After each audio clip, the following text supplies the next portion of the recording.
Whisper of gods and monsters. It has been far too long since the legends of Age of Mythology have battled. Once again, armies gather, and titans wake from their slumber. The heavens crack, the ground splits, and only the worthy will stand. Mighty civilizations, each commanding myth and mortal alike, each calling for glory. 16 warriors, 11 battlegrounds.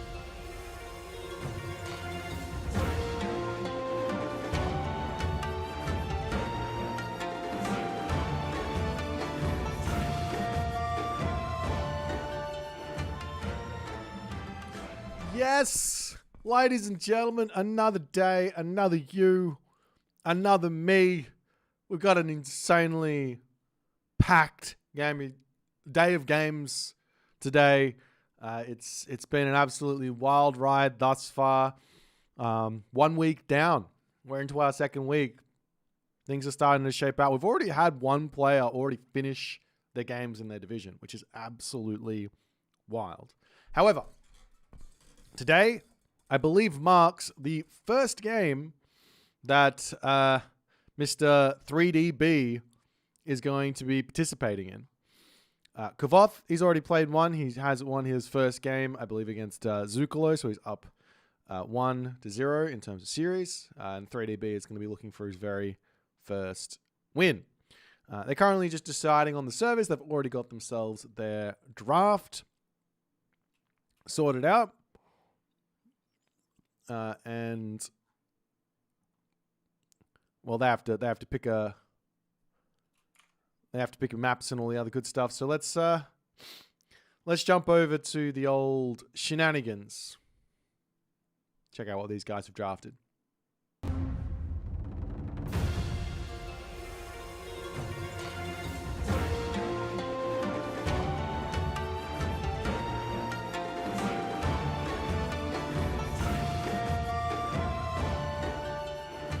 Alrighty, ladies and gentlemen. There should be no surprise at this point. I think everyone and their mum is starting to realize the sheer power of the Tsukiyomi. As we see Kavoth and 3DB both picking Tsukiyomi for their ace pick. Following this up, I do see something really strange here from 3DB. Really, really strange. 3DB actually says, you know what? I don't want my Chinese gods. Kavoth grabs Fuxi. Nuwa was banned out. But Kavoth gets himself Fushi first, leaving open Shenong. And then 3DB not only dodges the Isis, he doesn't take the Isis, he grabs himself Ra and Set, which is, for a player of B's caliber, for a player who is so good with China, this is a surprise. He had the Shenong there that he could grab. Kavoth then picks himself the Shenong and the Isis. I'm not surprised here from Kavoth. He's going down his list of strongest gods in the game, and he says, you know what, if you're going to give me all of these gods, it's going to be fantastic. Then 3DB takes himself Thor and Uranus, two very, very strong gods, I think. Definitely the Uranus here is a fantastic option into a lot of different gods that Kavoth's already drafted. 3DB just loves the Thor. I think he thinks it's very, very strong, and he's always having a good time with that one against many different people. And then Kavoth grabs himself a couple of Atlanteans to finish off the draft with Gaia and Kronos, and 3DB does take the Hades at the end. Yeah, that's the story. They're still on the old draft of Rooney, I think, or god pickup, as they're picking what their first god for Key is going to be on. So Key, the map with the stuff, the things, and all the other good stuff as well. Very, very good commentary here at this point. But this is going to be this is going to be a really interesting series here, I think. This is going to be really interesting. Super's in the chat. What's happening, my guy? I hope your little trip around the world, your European trip, treated you well. I can't wait to see some soupy business. Okay. So, first and foremost, because both players have picked Tsukiyomi as their ace pick, this means we might see a Tsukiyomi mirror, of which I haven't seen one yet. I don't know how that goes in the slightest. Lots of random ideas to give yourself an edge there. So there is some stuff going on that one. What else could you pick on Key, though? I think Isis is general. Kavoth had a bit of a struggle with the Isis on Key in his last series versus Zukalo. He might decide to go away from it here because there can be some difficult spawns for Isis, some difficult matchups there as well. Let's see if they've picked their god. Over onto this side, we do have Gaia, and B picks Ra. So a little spiciness here. Gaia versus Ra. Gaia versus Ra on Key. This should be a nice one. Yeah, no Amaterasu pick here is somewhat surprising as well from both players. I think a lot of people have been really hyping up the strength of the Japanese. Amaterasu definitely powerful.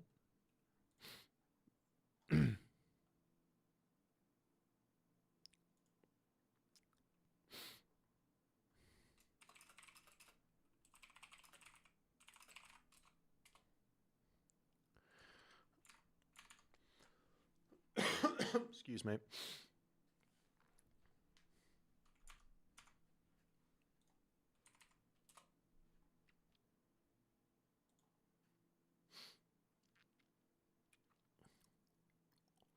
It'd be funny to see Tawny go forward with the rule and no new moon on the temple. Unfortunately, that's not our place. I think our place as a tournament hosts and tournament fans and watchers is to enjoy the games. If there's something that's very strong in the game, then you just have to try and figure out how to beat it. That's the role. That's the job. That's what we have to do.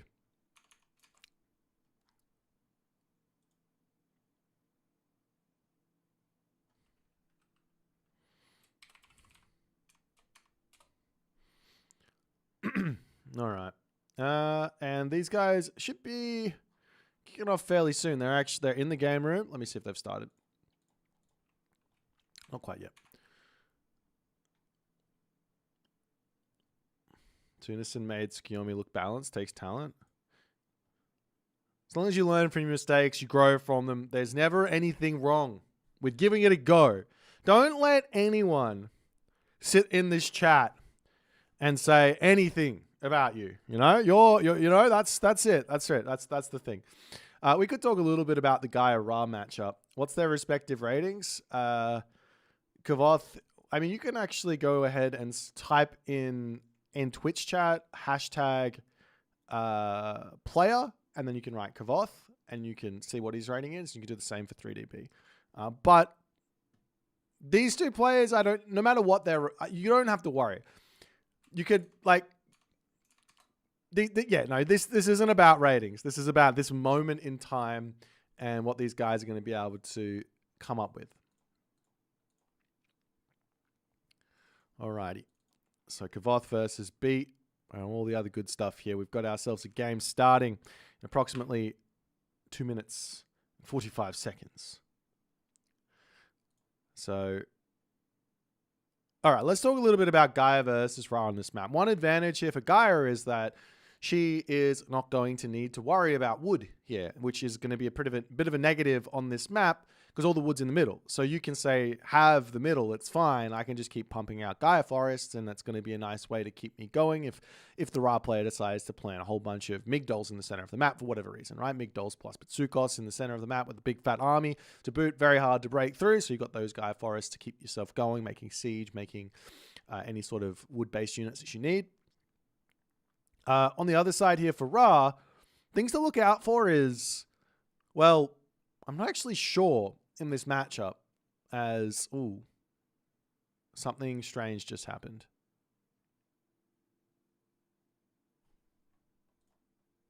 Let me see if they've said something in this chat. Game got stuck. Okay.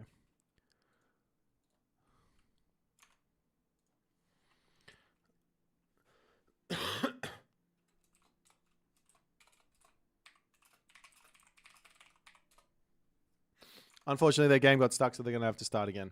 So that's unfortunate. So yeah, I think the big thing about this specific series is that Kavoth, he is known mostly for his reactionary gameplay. Very rarely does Kavoth really force anything. He doesn't really go for the crazy plays like, you know, the Mister. He'll very happily go down a path that's quite risky, and if you make any mistakes in that path, you're going to lose. He'll happily go down that path and try and find the wins with that, right?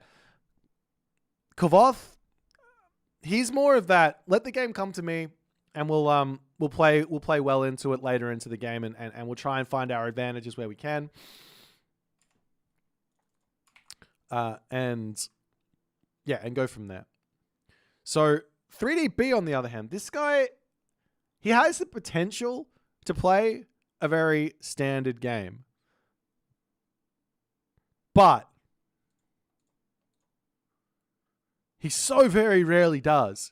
He loves taking it to his opponent. If anyone wants to go for a second talent center idea, generally speaking, 3DB is going to be there, and he's going to be trying to put the clamps on it and take you out nice and early. Especially given the big change which happened a few patches ago with the villager change. It really does make that second town center idea, I wouldn't say it's necessarily, maybe it is more difficult now. Maybe that's exactly what I'd say.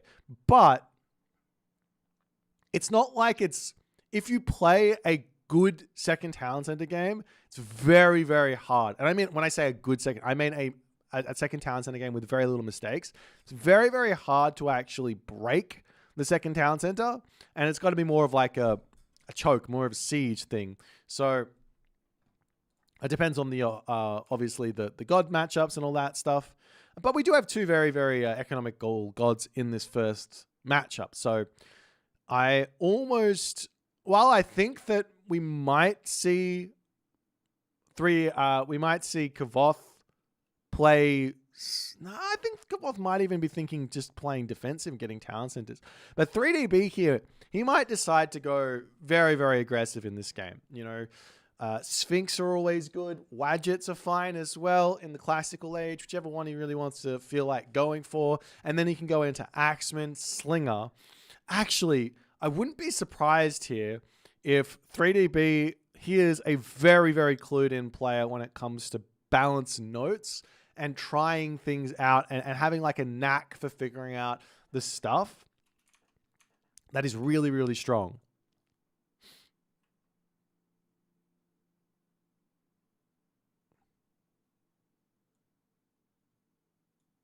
Oh God, I have no idea what's happening here now. Are they in this room? Okay, they are.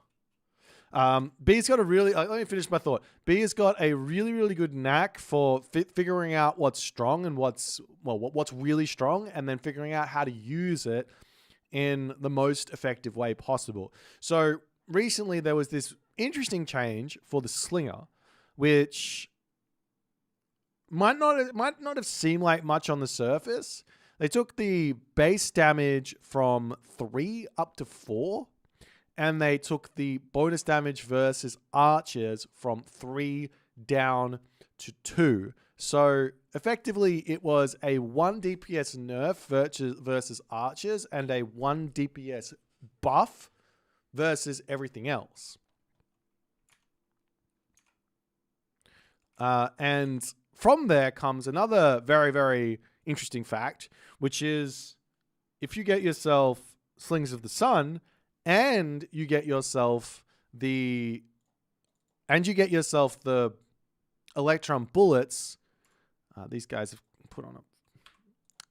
Okay, fine. I didn't want the thing to go up to but he's put it on a 5-minute delay. That's okay. We're going to sit here and chat for another 5 minutes.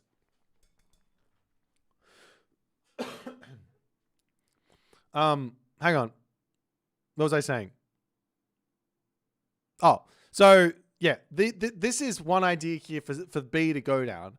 The only problem is he is up against Gaia, and Gaia does have those really strong Contarius. So the Slinger here, will it beat the Terma now? I don't know. Because the Terma is a counter archer. It's an archer unit, and the Slinger's been nerfed versus the Terma. But the Slinger will beat, or at least with a nice army, will be beating that Murmillo that Atlantean really wants to be building, especially the Oceanus Atlantean. Another idea here for Kavoth is actually to go through Leto, play away from the Murmillo, instead subbing it in for automatons, which is a somewhat difficult unit here for that specific idea of Slinger to go for. You actually have to go into Sobek and actually start making yourselves Petsukos to help you deal with those automaton, as well as priests.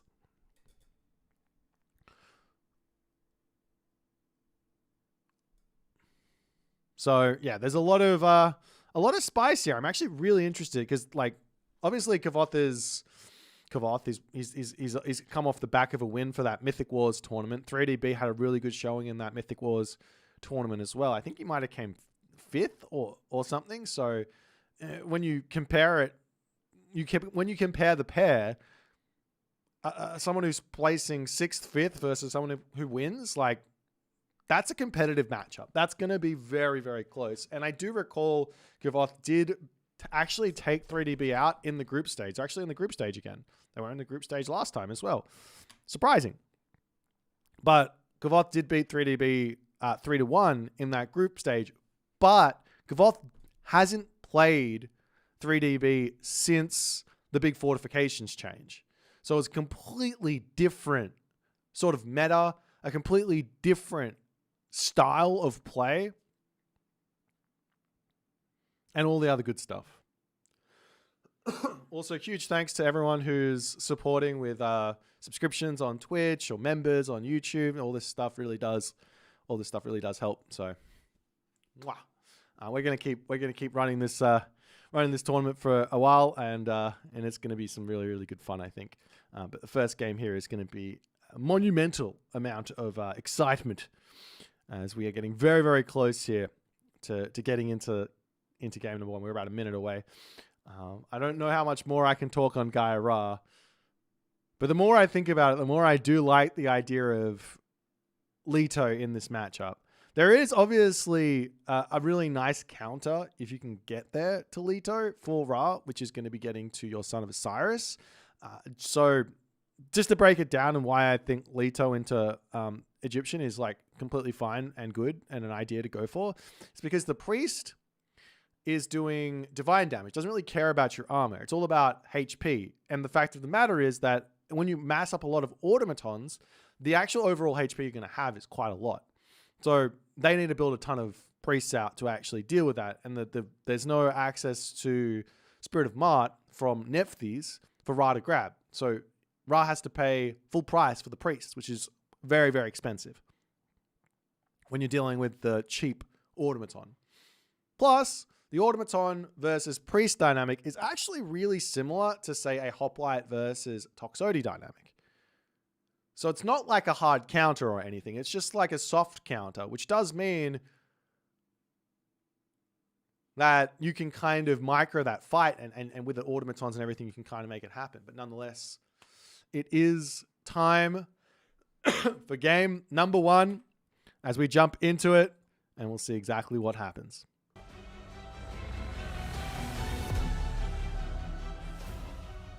In the left-hand corner of the map, spawning as the blue Ra.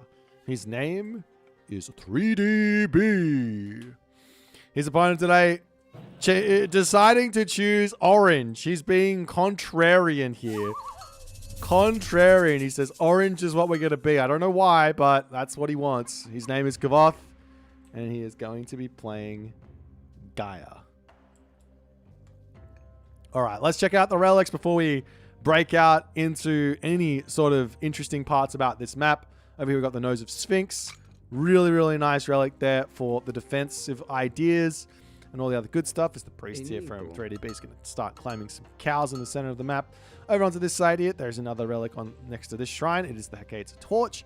I love this relic here for the Ra. Get this relic and play in for a rain strat. That's nice. Over onto this side, Dar's Scepter here as well as Oracles. Missing a little bit there, unfortunately, as Kavoth is just wandering around here. Gets a little unlucky. 3DB will be finishing that obelisk here, and he might be able to grab those cows back as a little bit of cow fighting in the start of the game. As the relic over here, Adamantine Shingles. That one's nice there as well, with the extra house hit points. And now the priest will have to shepherd these cows all the way back home. However, let's do a cheeky little cow check at this point. 3DB, 11. Kavoth, 5.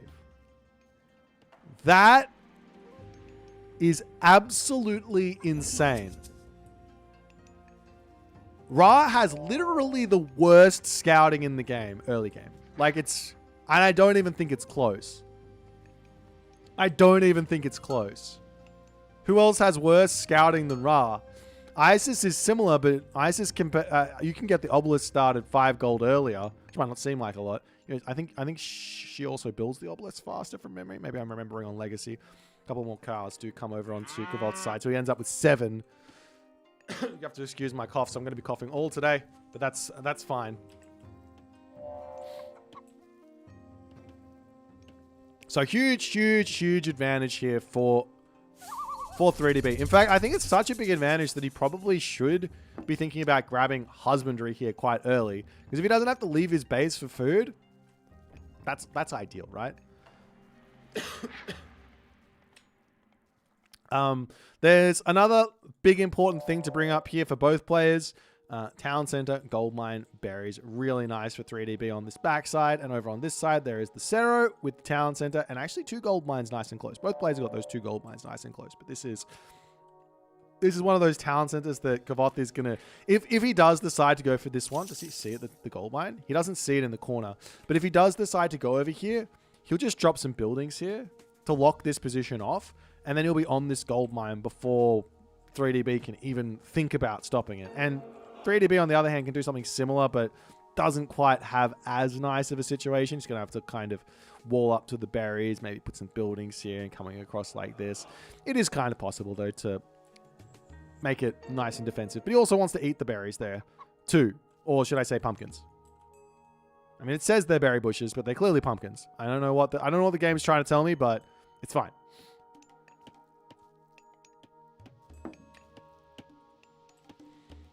As Tar is the god of choice here for 3DB, which I do like. I think this is... I will not be surprised if I see barracks units here from 3DB in this game. I would not be surprised. It looks like he's going for a town center at the moment. He grabs himself the relics. That Nose of the Sphinx is going to be nice. On the other side, Kavoth gets himself both Dar's Scepter and Adamantine Shingles. Really nice relic there for Kavoth. If 3DB gets that, he's basically paying nothing for the farms. Generally, like if you go Bast, right, and you drop farms early, your first reign is basically just paying for those farms. If you go Shadoof, now all of a sudden you put the farms down and now that first reign is actually giving you some extra resources. But if you get that Dar's Scepter and you get Shadoof, now you're in the profit. And now I'm starting to think if you were to get those relics, it's actually worth it to go into some sort of a fast farm strategy. Nonetheless, it's going to be all the barracks in the world here for 3DB. Armory coming up in the main base here for Kavoth. He has not scouted just yet. He is in the second age. He's grabbing himself a very quick shaft mine. Moving forward with his Galadriel, just trying to see what's happening.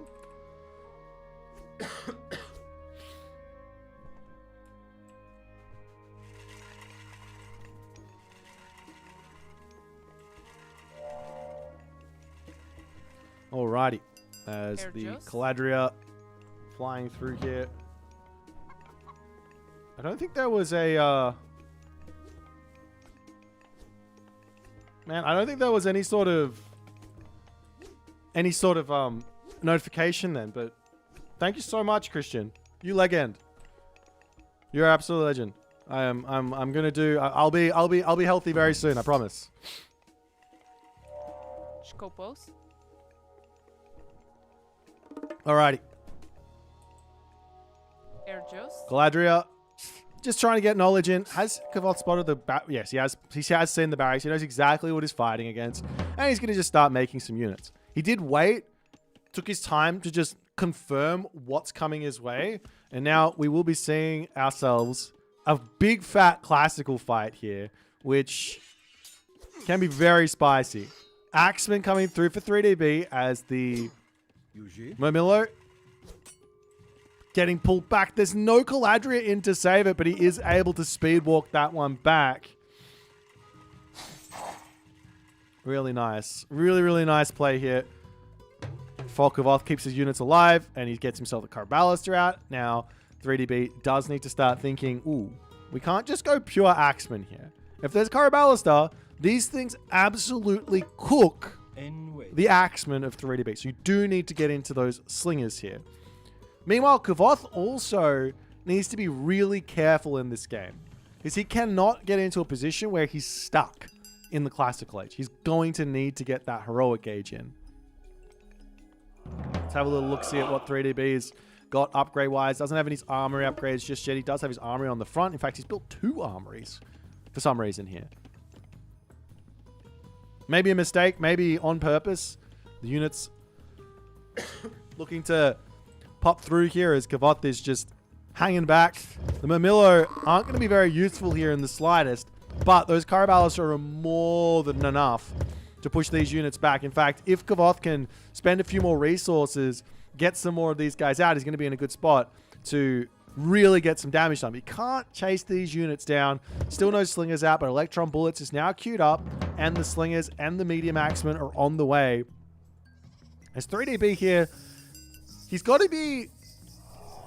I think he's going to be pretty happy with how this game's going on. Kavoth doesn't get his second town center. He's not playing a macro game. These gold mines are going to be very, very difficult to go and grab. We see an armory now coming up for Kavoth as, with a handful of Carbalister here, the fear is, for the Ra players, I can't run into those because they're going to kill off my Axemen.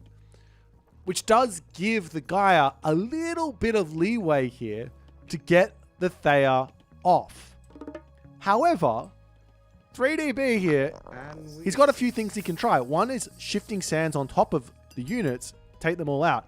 2 is move forward with the slingers to start getting that damage done. The villagers here for Kavoth are saying, all right, let's just abandon the Sero for the time being. Can move over into the main base, get himself some cows, and start moving forward from this game. Watchtowers also in. Very nice.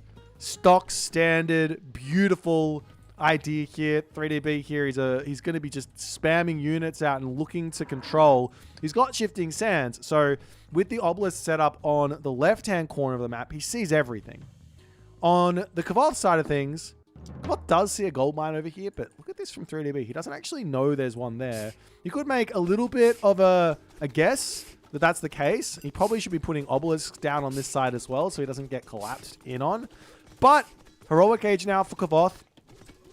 On the way, he's going to be putting up more military barracks. You're going to be seeing those Karabalista wandering forward here with an attempt to snipe a couple of units there, but good control from 3DB can actually heal those units up as well. And I love this. This is what I was saying. Get the obelisk up. That prevents those Karabalista from ever moving forward and getting any damage onto you, and the slingers can just come and defend. And the big pincer, or the big strangle attempt now for 3DB is going to be in full send. Recently, Axemen were buffed a little bit. They got a little bit more HP from memory. There's the Axemen coming in to try and just take down a military barracks on this side. Watchtowers with the healing here. They don't actually. He's not actually doing any damage with that healing. These priests are going to town on this. There's the heroic age in. Dryads now coming out, Esperance Tree in, and we see Contarius for Kavoth. Kavoth's got nothing to worry about. There's nothing on this side of his base here. If 3DB was pushing on this left side, then sure. But Kavoth is out of gold. He's got himself 250 gold remaining here. The Contarius now starting to come in. Farms into the main base as well. Going to be starting to come up.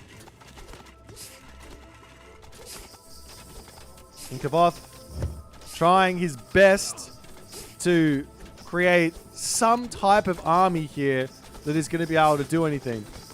Priest onto the Stymphalian Bird, immediately pulling that one back. 3DB's got to be very careful with these units here. That being said, actually, the military difference here is getting quite close in terms of resource value. Population-wise, it's not close at all. However, Kavoth, does he have a market? He does not have a market up. And Kavoth needs to get out of his base here and go to a gold mine. He's literally just he's sending his villagers forward here in an attempt to get onto this position. But 3DB is literally waiting for him here. He's absolutely strangled in this game. He's going to be dropping himself a mana, trying to get himself as much of this lush spread as he can. Kavoth says it's time to go here. He drops the Carnivora down onto this spot here. The priest can take it out. Those Axemen going after the Carnivora, giving the Contarius a lot of time here as the pullback there from the Carabals to the Stymphalian Birds as well, proving to be an incredible addition for this army. And 3DB seems to be getting absolutely blown off this position as Kavoth absolutely dominates the army, the villagers through onto the gold mine. And a sigh of relief for Kavoth as he manages to get past the gold starve. Now the player in trouble here has to be 3DB. He's pulling back. He's making spearmen. The Contarius raids will now start though. Kavoth will know. Well, he's either going to be over here on a gold, over here on a gold, or over here on a gold. And he's just going to start pestering that. So 3DB has to be like, okay, do I try and push? Do I come over onto this spot? Cleaning up some obelisks onto this position as well, as the upgrades are slowly starting to trickle through. Poseidon's Secret, as well as the heavy cavalry.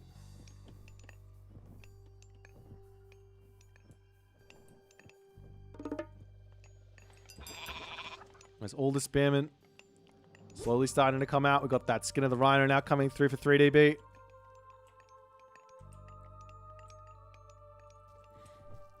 Over onto this side now, Kavoth will be spotting some naked villagers, some undefended villagers, and B needs to get out of here. He is going to be losing a lot of economy on this spot. The Stimfalion birds also in here is a bit of a problem. In fact, every single one of these villages might actually end up falling, and that's just a gigantic advantage now for Kavoth.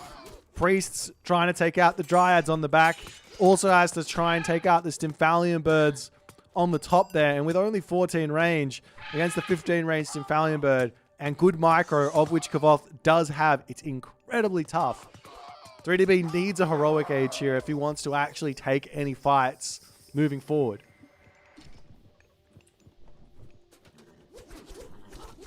Galadriel do immediately start getting tasked onto as they come forward. Dryads going down over here as they are kind of getting caught out. 3DB trying to make something happen here in this game. The Spearmen zoning off onto the right. The Spearmen on the left as well, doing a great job. Slingers managing to get onto the Karabalisa, and Kavoth here may have overstepped his bounds. He's dropping a palace now as he's actually found himself in yet another difficult situation. Dodging back, forth, up, down, left, right, trying to get in onto those slingers nicely, but the Spearmen are in, and Kavoth needs an answer for these guys. He's making Murmillos. He does have himself the upgrades, I'm sure. Yep, he's got that Bite of the Shark, so those will be strong. The palace is now up for Kavoth, though. So the gold mine very well might be a fortification here that 3DB can't break through. But I've seen 3DB go absolutely insane on these positions before. As Kavoth breaking back over onto this left side. We do see the Spearmen. They see this all coming in. They're trying to chase the Kontaris down. They're 6.3 speed. It's a difficult time to be a Egyptian villager here as they do turn around, trying to micro. One vill down. Takes a little bit of damage on the pullback. Loses a Kontarius. Not the worst of trades there for 3DB. But Kavoth, he's up so many villagers here as the army coming through. The priests immediately trying to target the Stimfalion birds as they get pulled back.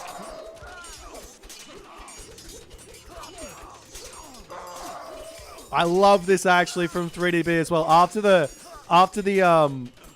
myth units are gone, he actually starts healing a little bit. But Kavoth now leaves the Spearman over onto the left side, pulls back in with his Kontarius, and all of a sudden the priests are getting caught out, and this is a huge loss for 3DB as Kavoth is pulling himself further and further in front in this game. However, segment on the way. 60 favor in the bank. And can Kavoth figure out how to deal with Spearman Slinger when those slingers get that Slings of the Sun technology? That's the big question. Kavoth's found a big advantage. Armory upgrades should be coming through. Economic upgrades should be coming through. He's nearly at full bronze compared to 3DB, who is... Wait, am I right on that? Yes. Whereas 3DB obviously only on full copper. So a little bit of catching up to do where that's concerned.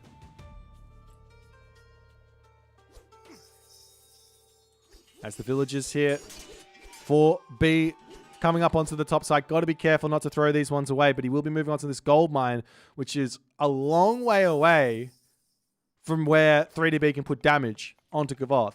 Going to grab the town center here. I like that call. Get that economy going a little bit. Segment now in. Upgrade-wise, hasn't queued anything up just yet. Doesn't have any gold here for the time being. Now he's grabbing that Slings of the Sun. Looks like he bought some or sold some resources there. Also, the ballistics is another very important technology to come through. Citadel in. And 3DB up to the top. 168 pop. 5.2k military resource value. He's in front on the resource value here. But upgrade-wise, a little bit challenging as the priests... Now they've got the range to force those Stimfalion birds out of the fight, and the Kontarius do not get on top of them here, and they actually get caught out. A huge fight here for 3DB, a huge win here for 3DB on this fight, as Kavoth's going to lose all of his front line, and he has to pull all the way back. Meanwhile, Kontarius looking for more raids over onto this side. There's still the Cero on the back. But Kavoth here, He's thinking Mythic Age, and I like this idea. A full army of barracks units, well, that dies to an implode pretty quickly. In fact, they very much die to an implode. It's these villagers, everyone's sort of coming in, trying to deny this. The Pharaoh keeping himself alive. Units over onto this side, causing some problems. 2 TCs for 3DB will help him sort of try and catch up on this economy situation. However, Atlas is clicked up. Kavoth is in a perfectly safe place with his palace over here. He's got himself the gold mine coming in. The hardest thing here for 3DB is going to be, how does he survive this implode? Well, one option here is just get your upgrades. Axeman, 94 HP. Spearman, 94 HP. Push them above 100 HP, and when the implode is done, shifting sands away, get your priests involved, heal everyone up, give away some of the map, try not to lose any villages, and go from there. So you are seeing that heavy spearman coming through. You cannot shifting sands the implode. It's not possible. There's god power blockage going on there.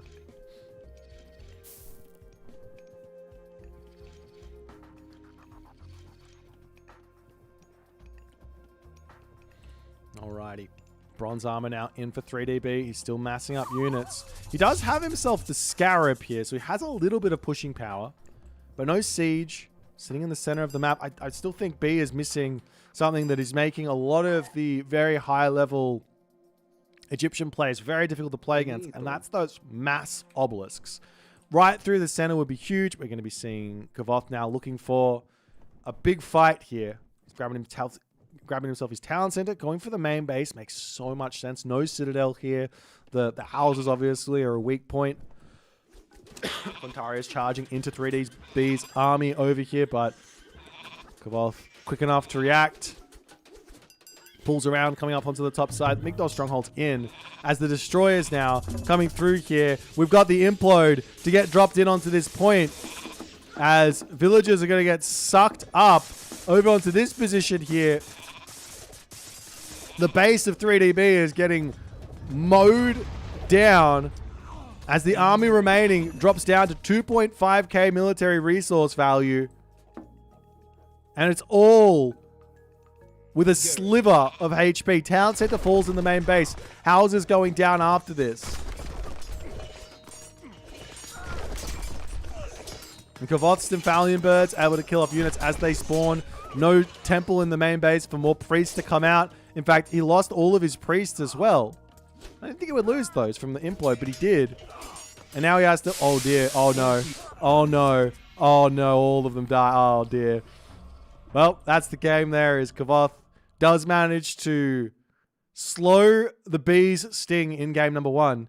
But a very, very tense game here for Kavoth. I'm sure he'd be thinking about this one going, oh, we were very, very close in this one to having some losses. Losing the army over on this spot here has to feel good for 3DB, seeing some kinks in the Kavoth armor. This fight over here not going as well for 3DB as he might have liked. Probably needed some more spearmen, a little bit better scouting, seeing what's coming his way. And he might have been able to sort of break through that and actually initiate the gold staff. But nonetheless, Kavoth lives for game number 1. Up now 1-0. We'll jump back into the draft and get into game number 2 shortly.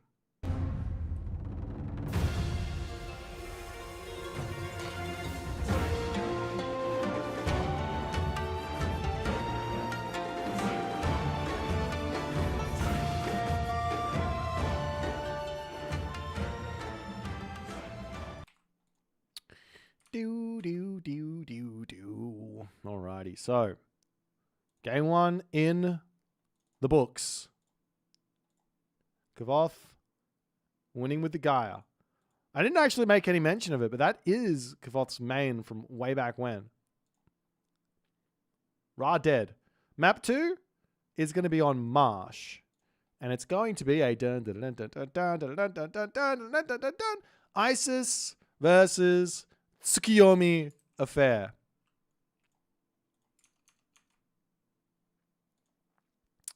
Game 2. I must say, we did actually see Kavoth losing this one. Oops. Let me put these numbers in here. We saw Kavoth losing in this one against Zukalo. But I will also say that Kavoth was having some pretty severe technical difficulties, allegedly, in that game.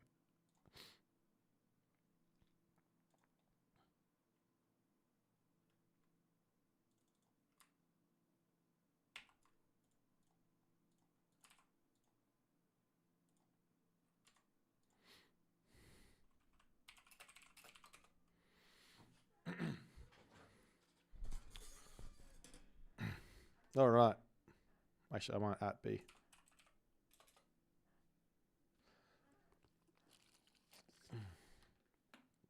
Apparently, Kavoth had a bit of a cursor bug, so they had to restart again.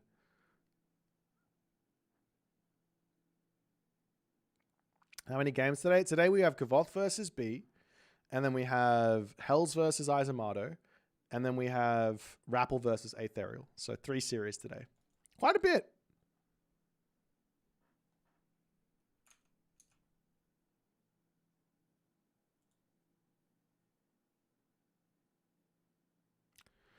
We're having some real issues getting games started here. I don't know what's going on.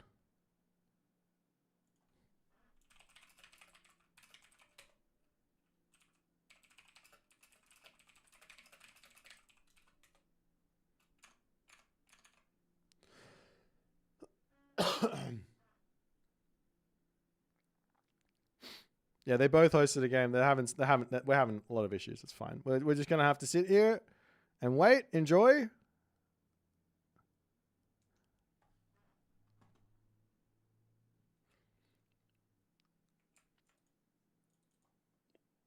Okay, so that one butchered.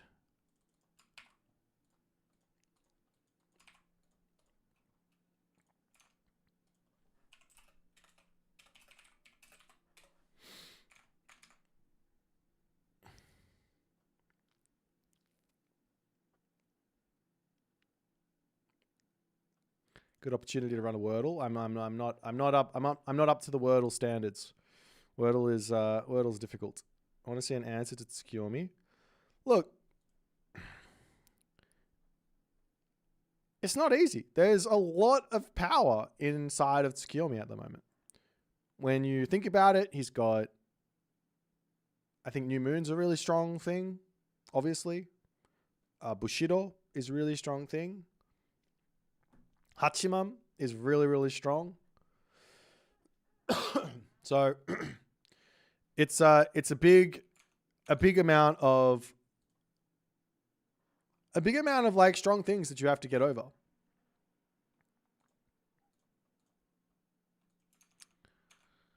However, if there's a god that can actually compete with Japanese, ISIS has to be one of them. I got to hype up the ISIS.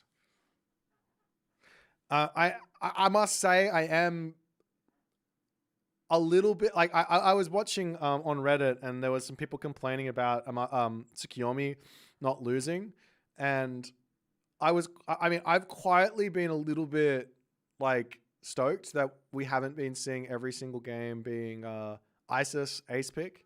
However, as the meta starts to settle in these tournaments, in terms of like what people are actually winning with, what people are losing with, you start seeing some trends, and I think we will start seeing Tsukiyomi here getting picked as the ace pick for every game, which does mean that you get a very nice ability to ban out whatever else you want to ban out. Nonetheless, the game is now finally on the way. Hopefully, fingers crossed, there's no problems this time. And we are going to be in about 2 minutes and 20 seconds.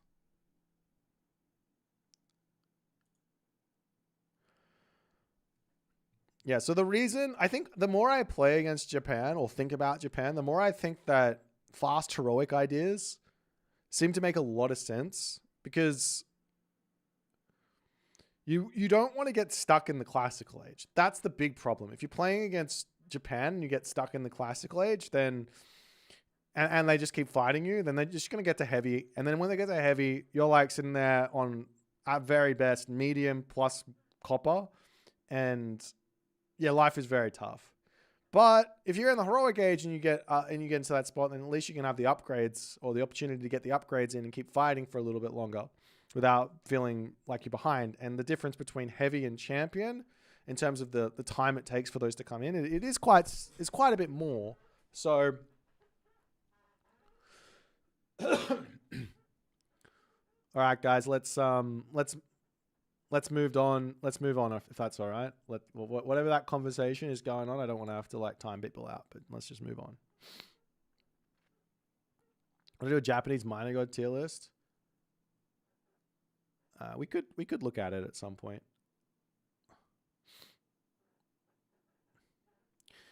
All right, so minor god tech tier list. I could do that. Maybe, I don't know. Yeah, well, World's Edge is the sponsor of all Age of Empires esports. They are the main company behind Age of Empires. Is Greek or Norse weaker? I think they're quite close. I think Greek is actually probably a bit better. Actually, yeah, I think Greek is in my god pool, and maybe at the very top level, I think Greek's a bit better. But I think lower levels that maybe Norse is a bit better than Greek. But it's tough to talk about low levels because I'm not living there. I don't know what it's like. Anyways.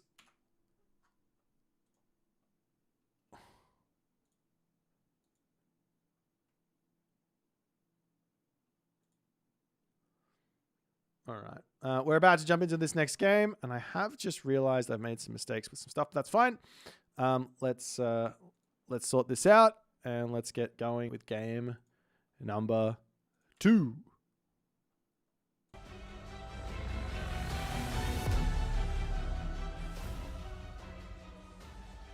Alrighty then. I'm going to call this the top left spot. They're kind of both directly in the middle. So I'm going to call this the top left spot because the second town center is over here.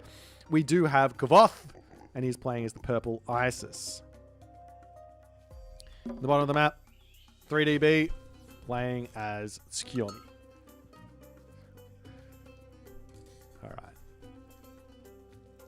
Everyone, we have to find Kavoth for picking purple against blue. This is not allowed. This is not allowed.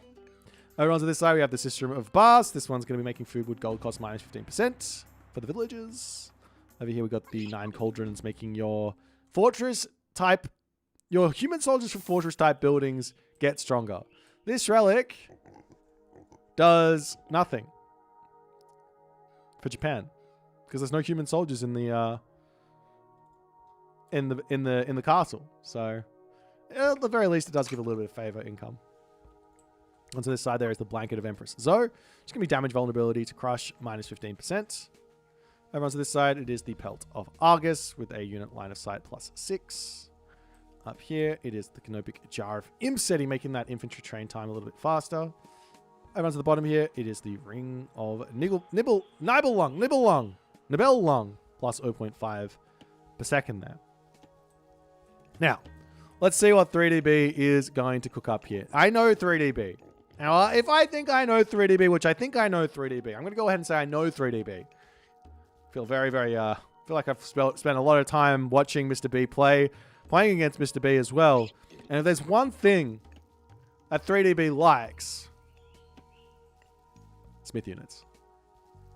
So the question here is going to be, what myth unit is he going to be the most a fan of in this matchup? Will it be the Juragumo? Will it be the Weasel, the Kamatachi? Will it be the Tengu? Will it be the Oni? What else is there? My brain's blanking. You've got the Omuraki, and you've also got the... Is it the Asura? I don't think you can get Asura here with this one, so it has to be the Shinigami. Lots of different options here for him to try out. We'll see which one he wants to actually try and make use of. As Kavoth dropping a monument to the soldiers, getting himself his houses. Taking a bit of a late advance to the classical age here. This is a little, I would go ahead and say a little bit off meta for this matchup. Normally we are seeing the Egyptian players trying to be very, very aggressive. in this matchup. If you take a later advance, then all of a sudden life becomes a little bit difficult there for the Tsukiyomi, or for the Isis. The Tsukiyomi player gets whatever they want off, and we are actually seeing 0 Miko currently being produced here. So it's a 0 Miko opening, unless there's one out. There is one out. He's got 2 Miko total. So he's going to be getting himself some relics. Ring of Nibelung is really nice. I'll actually kind of pay off the Miko here as well in a way, because it's like, I built this one, I came over, I picked the relic up, I'm going to come back, drop it into the temple, happy days. And he does have one queued up for the start of the classical age. So in the end here, a slightly faster advance time, a little bit less favor income, but he will have those 3 Miko for a huge amount of favor income for later in the game. Anubis, they got a choice here for Gavoth. Super late though. This is a 5-minute plus advance from Kavoth.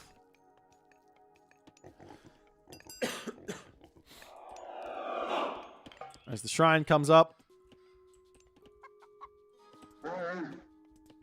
And where else will he want to go with this final shrine is the question. Over onto this side. A little bit of a dangerous position there. Over here makes a little bit more sense. Build a wall. Protect this Miko nicely. But so far, this is looking like it's going to be a fast heroic from 3DB. I could be wrong. I could be calling this wrong, but he's not built any buildings. He's coming up onto this spot, trying to take out the hippopotamus for himself underneath this this wood. He hasn't dropped his armory just yet. He's waiting and seeing what Kavoth is going to be going for. Like, still 0 buildings. This is like, he hasn't got any. Well, he got himself 1 upgrade there. Got himself the hand axe a little bit early, as he's continuously bringing these hippopotamus in to keep everyone nice and close and inside on top of that watermill, saving a little bit of resources. As we do see a guardhouse now coming down. Just, I think the thing about 3DB, which always amazes me, is how, and a lot of other top players as well, but I notice it a lot with 3DB, is how he doesn't commit to his strategy right away. He won't hit the classical age, drop a building right away. He'll wait sometimes a minute, more than a minute here in this game before he even drops a military building. He drops a stable, he drops a guardhouse.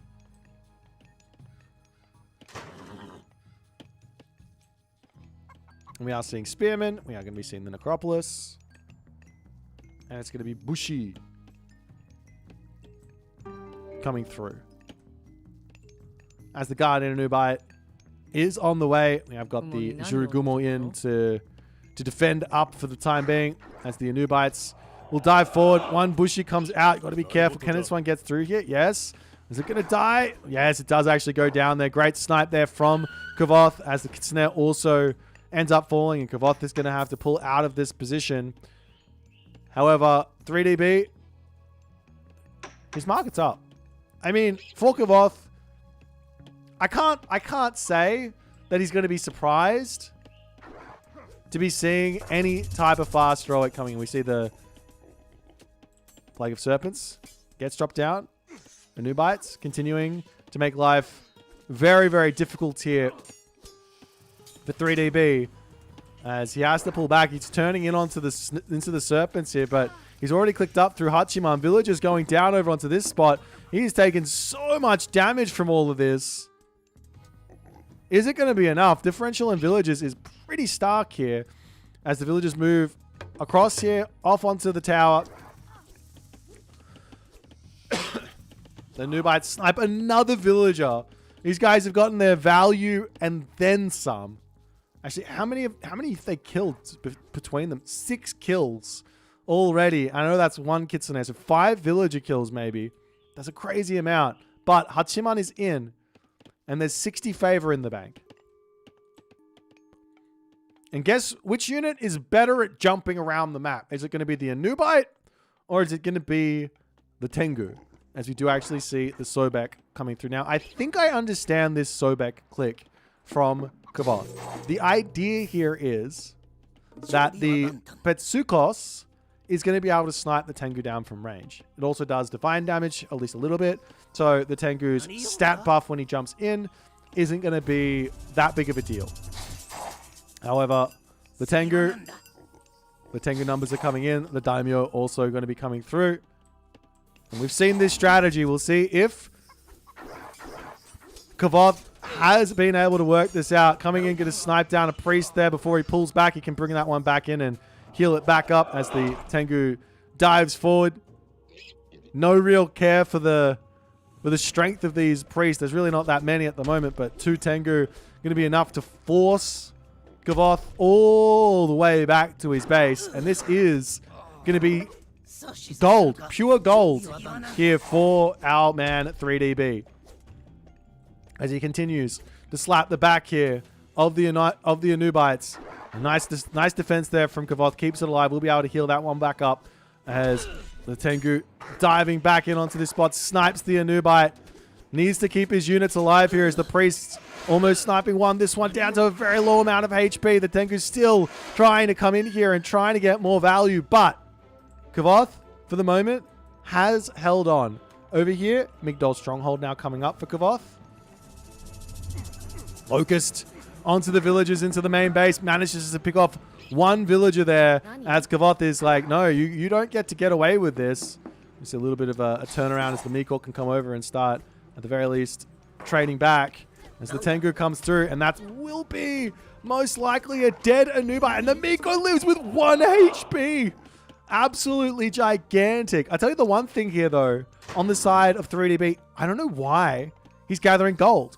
He's getting so much gold from Ivory Netscape at the moment that he can just pull everyone off of gold and just say, all right, we'll put them on when we need it, but let's maybe drop over onto this wood line here, or maybe grab the pigs and we can come back onto gold later.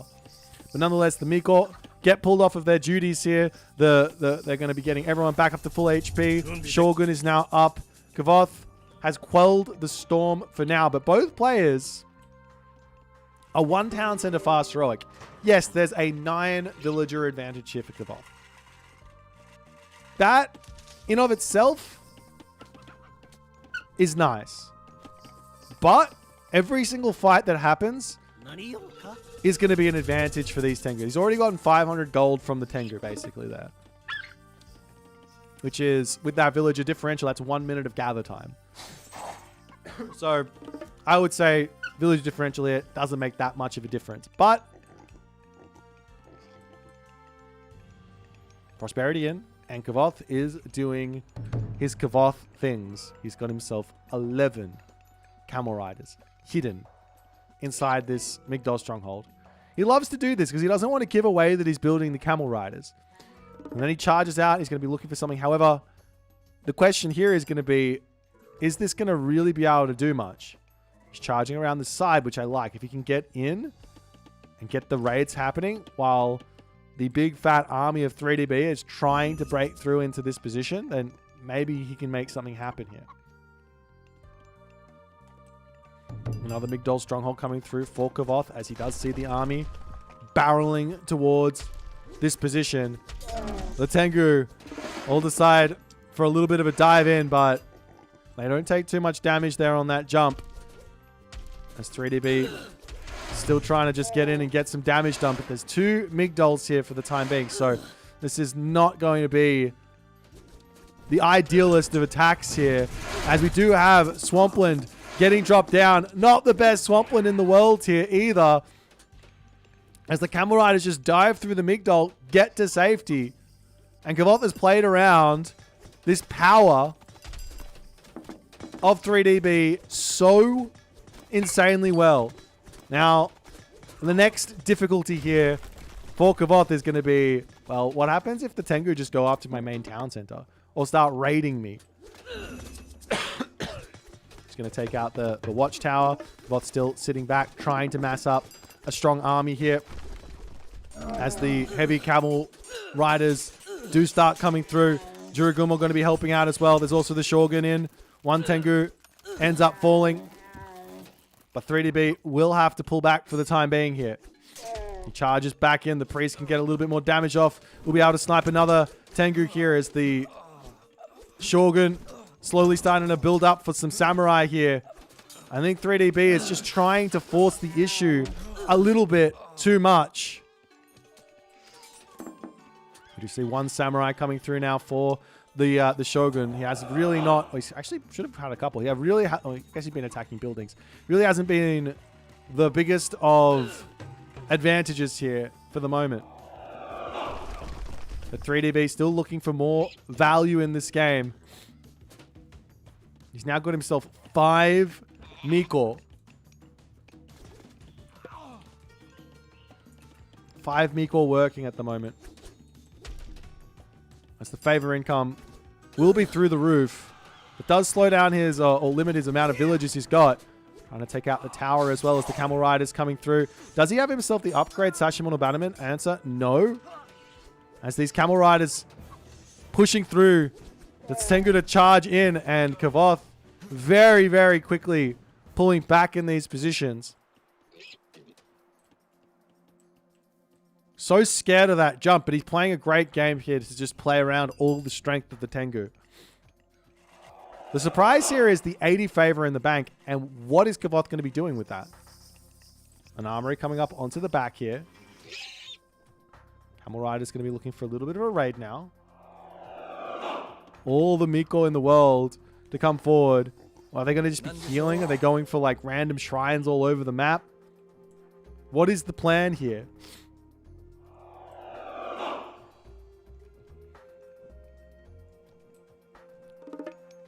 Now, I'm actually really interested. If Kavoth doesn't actually... Miko going to be going down. No reaction from B. Unfortunately, loses that one. I was going to say, if 3DB just sits back, masses up this army of Tengu, this is where things get very spicy for Kavoth. Because Kavoth kind of needs... There's 9 Tengu out here. He kind of needs something in the vicinity of like 15 plus priests is my guess. Does charge in. 1 Tengu falling. So the question here is going to be, why not just pull back? As he keeps on throwing those Tengu away. He's got to be so much. You got to be so much more careful with these units here. But nonetheless, the Yumi Horse Archers trying to target down the priest on the back. The Tengu here going to be very, very strong. You have to be focus firing with those Tengu, using those jumps. That's where their strength comes from. The Yumi Horse Archers as well, sniping down the priests on the back. And now with no heroes remaining, is there going to be enough here? Is there going to be enough here for Kavoth to break through this? Meanwhile, the gold is just getting shot through the stratosphere as more samurai coming through, and Kavoth's continuing to stream camel riders in. However, without the priests remaining, with those Yumi Horse Archers sniping them down, Kavoth not able to break through the numbers here.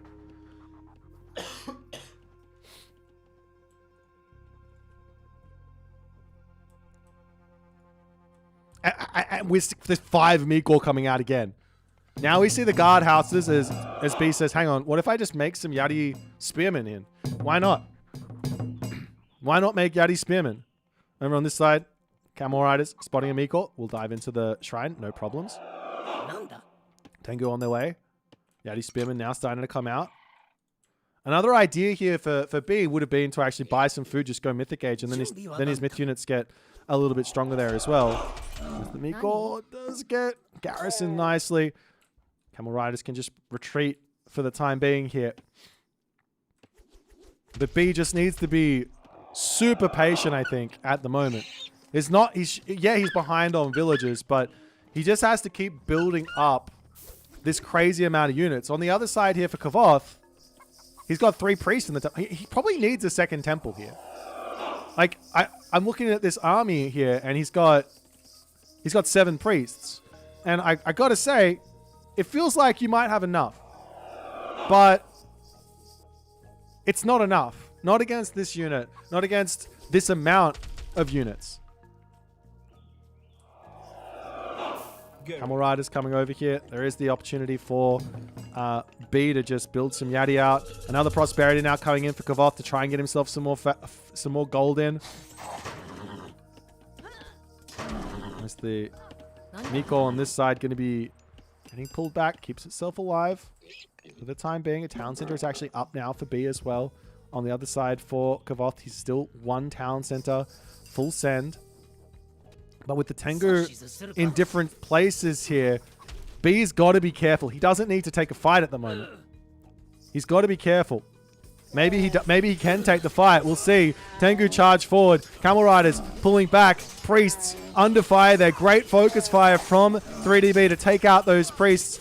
Meanwhile, the Yati Spearmen are going to be absolutely carving through the Camel Riders of Kavoth here, as the Tengu are going to be massacring everything that they see in the middle, and Kavoth trying this fight on again. It looks like 3DB is going to be pulling out ahead while also netting himself a gigantic amount of gold from Ivory Netscare. And Kavoth's army not able to break through this in the main base over here. These Camel Riders making their way around. We are going to be seeing that one getting chased through. Up onto this side.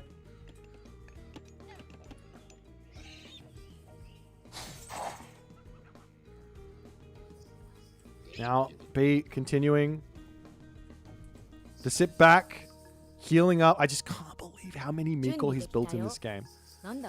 He's like, I love this from B, by the way. This is such, I can't even use my hockey. He's got 8 Mikor out and he continues to build them. It's such a great usage of resources. Like, it doesn't show up in the score. It doesn't show up in the end of the game. But healing, that's resources in your back pocket. Without question, that's resources in your back pocket. No, you don't see them, but it is. Just believe me. Just believe me.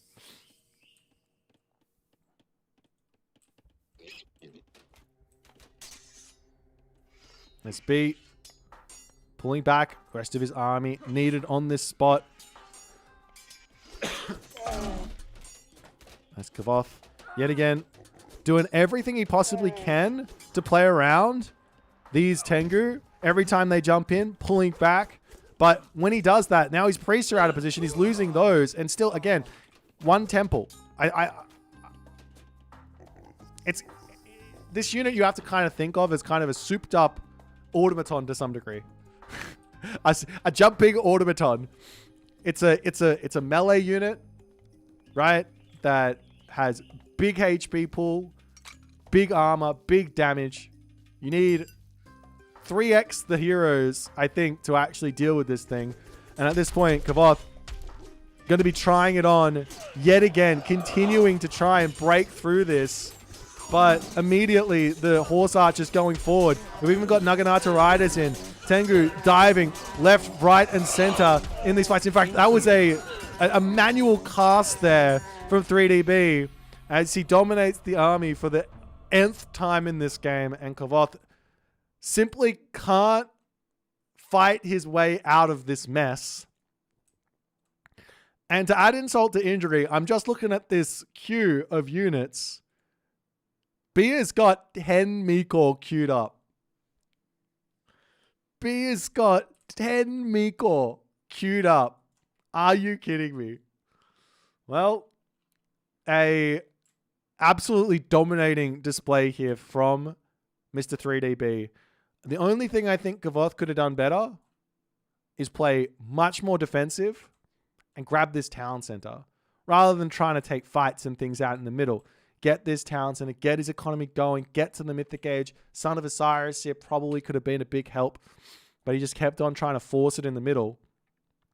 And maybe, just maybe, there's a world tier where sitting back is the answer. Because that means the Tengu have to sort of run forward, dive in, and the priests are going to be nice and in a nice and safe position. So if we're just going to sit back, let this thing happen, and we're just going to play defense while maybe getting a couple of raids off, I don't know, then there might be an angle there for Osiris. There might be a way through here for Isis, but Kavoth can't figure it out in this game. We'll move into game number 3, 1-1 right now. We'll see how it's going to go.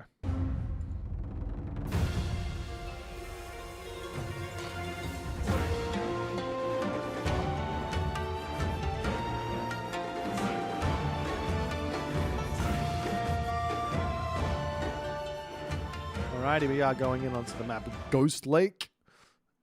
as the players have decided on now the next.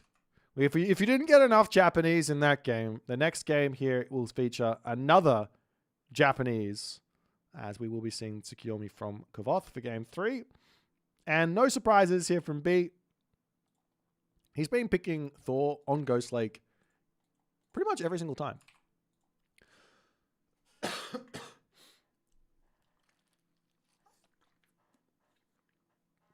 Like, you guys wanted to see the post game? I'm not a post game type of guy. If you guys want to see the post game, download the rec and go from there. All right. Maybe I'll show the post game off a little bit more.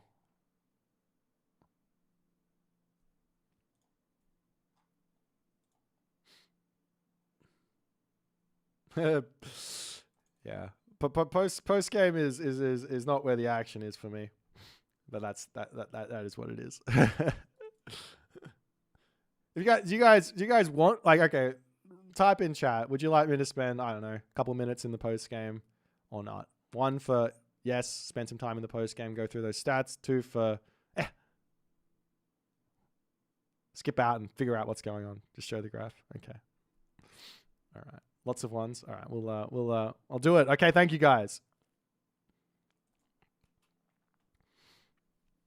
Yeah, the Tengu they were getting so much gold from that ivory net scare, and it was just propping up the economy so much there for B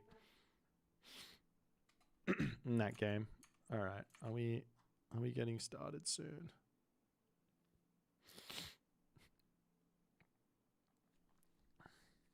Oh, by the way, I know you guys probably don't care too much, but I played a semi-final today for basketball. Got the dub. Only got nutmegged like 2 times. Yeah, for whatever reason, these guys... Maybe I should have spent some time in the post-game. These guys take too long to get started. They're in now. All right, you're right. You're right, guys. We'll spend some more... Oh, and he also put... All right,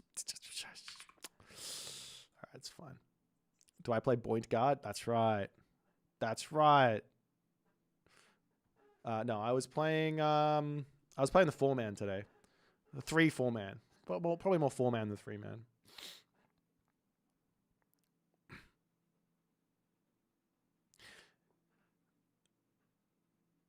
We actually so I am very like concerned about breaking my body, specifically my hands when playing basketball. So I'm playing in the mixed league, but it's still pretty dangerous. But that's the life. But anyways, next week is the finals, and I'm very much looking forward to it. Stream the finals. That'd be sick. I might try. I can set the phone up. How long have I been playing basketball for? I played it all through my childhood, probably till about 19, and then I stopped playing completely when I went to university, and I've only been playing for about 6 months since then. Okay, I shouldn't. Yeah, I'm not gonna talk anymore. Bring a headcast and shoutcast. That's true. That'd be funny. Anyways, we should be talking a little bit about this matchup: Tsukiyomi versus Thor. So, okay, I actually think here, maybe I shouldn't be thinking, and it's a mistake, but no. This is tough. The Hursa, obviously Godia are no good. They're no good versus the Tengu. I'm just gonna be straight up with you. Like, Godi will not beat Tengu. Why? Well, by the time you are finally starting to attack the Tengu, they're at 80, whatever pierce armor they're at. It's through the roof. They jump in, and they're going to be melting to the actual hack damage of the Tengu. Hursa, on the other hand, they do have a little bit more hack armor, so a little bit more survivability. Should mean they can sit there for a little bit longer. Plus, you actually do want to mass Hursa as Thor, because that allows you to get yourself your myth units out. And what's the myth unit here, which is going to be vitally important for Mr. B? What is it? Come on, guys. Think about it. What does Thor have? Quick, we've got 1 minute and 30 seconds for you guys to think about it. Come on. The Frost Giant. The Frost Giant is the unit. You guys, I know what you Twitch chat. You're all doom and gloom about this, but I'm brains. I think, I spent some time trying to work out if my 4 heroes could beat 11 Tengus, only to realize that no, 11 Tengus do beat the entirety of the Zeus arsenal of heroes with full iron. But that is neither here nor there. The Frost Giant. This guy beats a Tengu. This guy beats a Tengu without question. The question, though, is how then do you deal with the Shogun, who is going to start spamming out Samurai? Well, Hersa. Hersa are your option there. Get a lot of those guys. So then you have to start wondering, how do I deal with Yumi Horse Archer? How do I deal with Samurai that are just getting built? Lots of questions. If anyone can work it out, though, it's got to be 3DB. Actually, there's one other idea here. Ooh, I like this one as well. Opening with a really quick advance from Thor. So we saw Garneth do it. He dropped Dwarven Goldmine and he rushed. You don't need to drop Dwarven Goldmine to rush with Thor. Especially not on this map because there's boars you can drag in. But he went for a really quick rush, and you go through Freya, you burn one of the trees where the Miko is got the shrine, you run around with the Valkyrie, putting pressure on, and you're going to get a whole bunch of damage done where that's concerned. So, yeah, there is some spice here. There is, without a doubt, some spice here. But nonetheless, let's get into game number 3, as it's going to be B, Kavoth 1-1. Let's see it.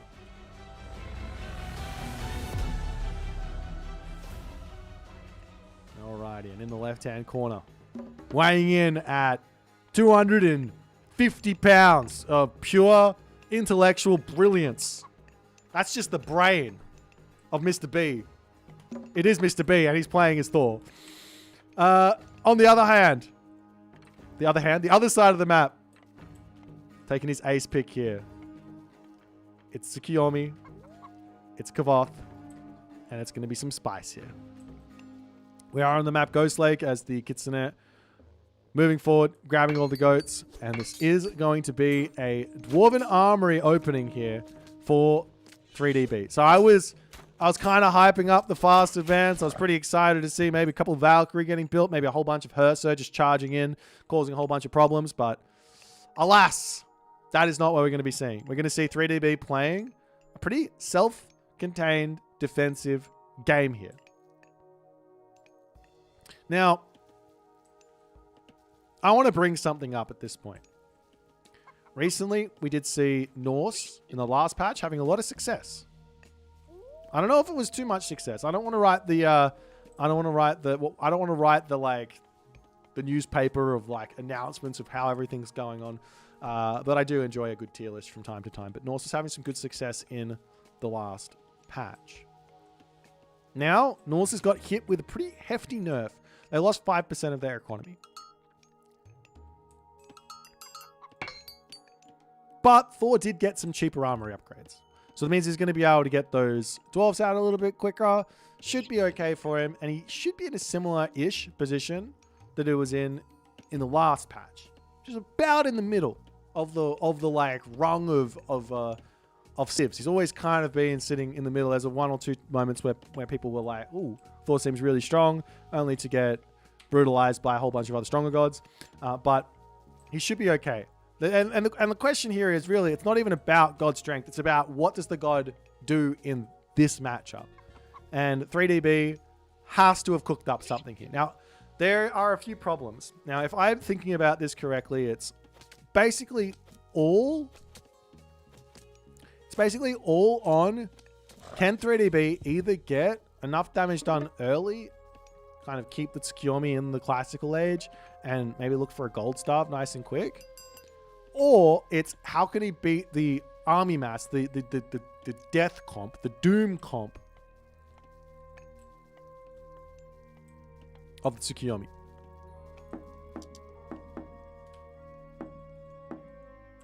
We do have some relics. Let's have a little look-see. We've got the myth units. Regenerate plus 0.5. This is... I keep looking at this relic and thinking... there's something not quite right about this one. when you think about it, we can just use because the Tengu is, we just saw a whole bunch of them in the last one, we can use that unit as an example. 0.5 regen per second on a Tengu at 600 HP. If the Tengu drops down to like 300 HP, that's going to be like 600 seconds to get that one back up to full HP. I think this relic is a little bit mediocre. Anyways, Devitt is thrown over here. This relic as well seems a little bit mediocre. I think it's actually maybe not bad for, as we do see the Kavoth Mikkel coming over here. I think it's actually not bad for the Norse player to get this one, especially Loki. There's some spicy ideas of making some extra Ox Guards to add into your army as a bit of a tank when they're really, really cheap. I saw some people theory crafting about it lately, and it's pretty interesting. But nonetheless, Kavoth there does pick Inari Orkami. On the other side, it's going to be the Forseti for Boit.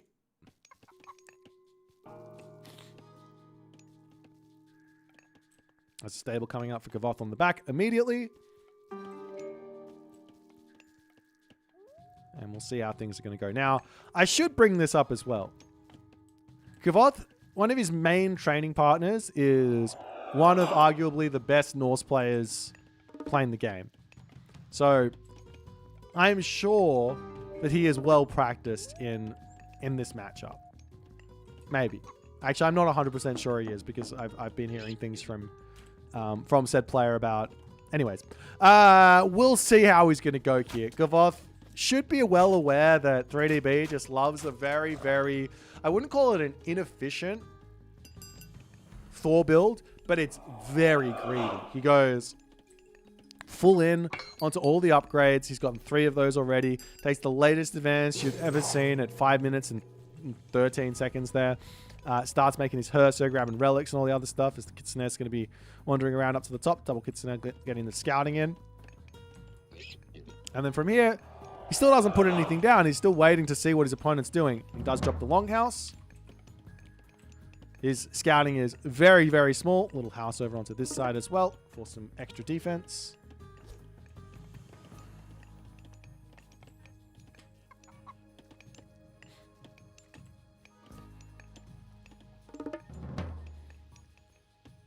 And I could be wrong, but a couple of Naginata riders to put some light pressure on as the Herso numbers will start to come up. And it does look a little bit like Kavoth hasn't quite committed to anything just yet. But it is looking like he might be going next stage here. He's got a lot of villagers on gold though, so maybe not. I'm a little bit confused as to what he's trying. But Kavoth is one of those players who does not like to commit to anything until he is 100% certain that that's the thing that he wants to go for. Another Longhouse for B. Yow. Another Longhouse for B. Is he making Berserks? This is kind of spicy. He's going 3 Longhouses. He's getting himself his Hammer of Thunder. More houses to come up onto the front. And it looks like he's just going to be going for mass Berserks, which to some degree makes some sense versus the Tsukuyomi. An armory coming down for Kavoth. So, let me bring this up. No, I'm not going to bring that up. That's for another day. I want to see what happens here. We got the Berserks coming over here. Going to be sending these Naginata riders packing. And Kavoth will see this amount of units. So I think what the Berserks are here for, and I could be wrong on this, I think they're here to deal with the Shogun. They're nice and quick. 4.8 speed. They can go up to 5 point something speed there as well. He's also got his upgrade there, so they're taking less damage with that hack armor upgrade, up to 50% hack armor. So if the Shogun wants to start tangoing with the Berserks, then you're good to go. Hachiman coming through for Kavoth. I'm not surprised to see this, but I also wouldn't be surprised to see this not being as effective versus 3DB here.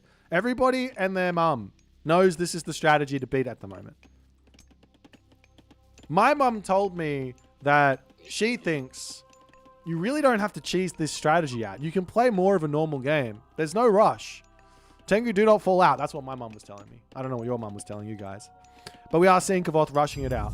So there will be a little something something here as the first of many Dwarven gold mines to come through. Copper armor also on the way, as Kavoth is giving himself a little bit of an option here. He can go for mass armory upgrades. Go straight for full bronze here. But the problem with this, not a gigantic problem, but the problem is if you do that and you drop it on the armory, guess who can just do armory things over here. You just get all his armory upgrades and it's totally fine. Nonetheless, a market now up for B. He's very much stuck in his main base. He's not wanting to leave. We don't see any commitment just yet onto the Tengu front, onto the New Moon front. Like I said, this is vintage Kavoth here. He doesn't like to commit to stuff until he knows that it's the right move. So it could be the armory, it could be the temple. Either way, it looks like he is going to be queuing his upgrades. So this does alert me to the fact this is going to be a New Moon on the armory. And I think he's playing mind games with B. Because B's like, oh, you're just going Tengu. But he's not. He's going for a couple of them. But he's also going to be going for mass army. Of which is going to be a nice counter for the medium berserks as the armory upgrades come through. I kind of would have liked to see him wait on this even more. Like there's literally no rush to dropping that on the armory, right? Daimyo in with the Shogun coming through. It's full. Does B know? That's the question. He's going to sit back and wait. He can't really take a fight. He wants heroic age. He's massing units. He's up on the top side on this gold mine. You haven't seen Kavoth really looking for much here as the Yumi Horse Archers do start causing some problems now for 3DB.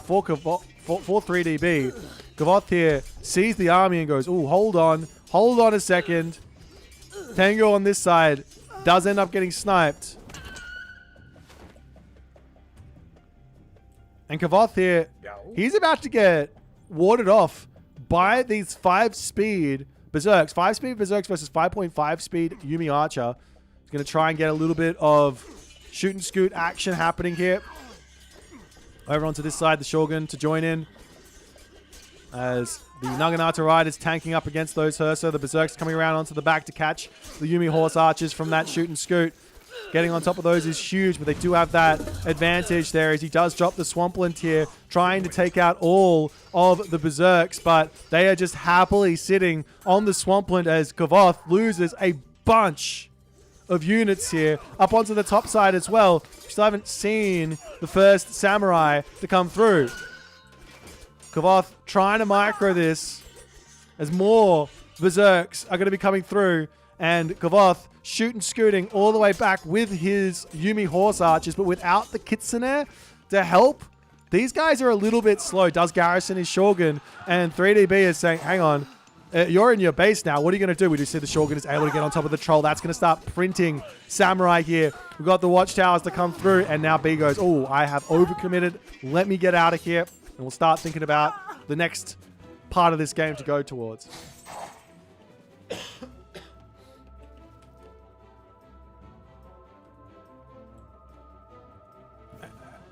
One thing to be somewhat aware of is the score here. Don't pay attention to it. Just don't. It doesn't matter. That's all I'm going to say. I'm not going to tell you why it doesn't matter. Just, in fact, yeah. There you go. The score doesn't matter.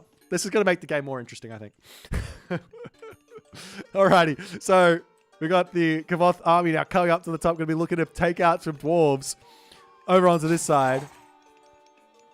The Berserks are in to defend for the time being. As one dwarf goes down. The Shogun here, however, getting caught out. That's huge. Absolutely huge for our man 3DB.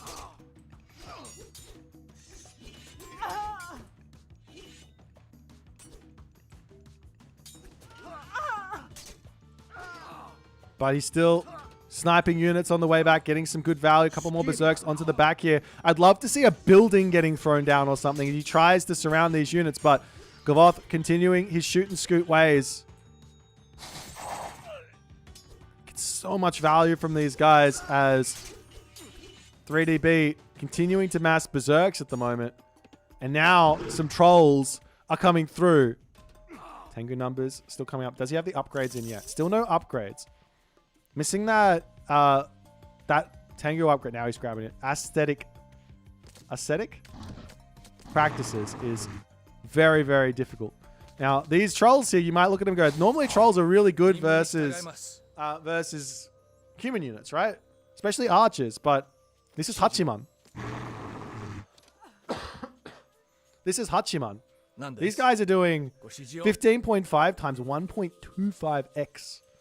So yeah, these are pretty low HP cave trolls. They get taken out pretty quickly.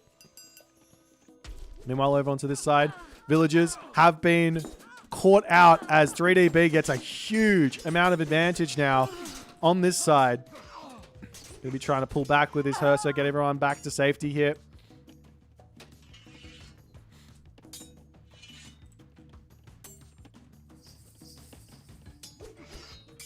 I will say it is important to realize that there are a lot of examples of human unit beating myth unit. For example, Hippias versus Centaur, raiding cavalry versus Centaur. So it's not like myth unit counter human unit. That's not how it works. There's a pentagon of a counter. There's a counter pentagon, not a counter triangle.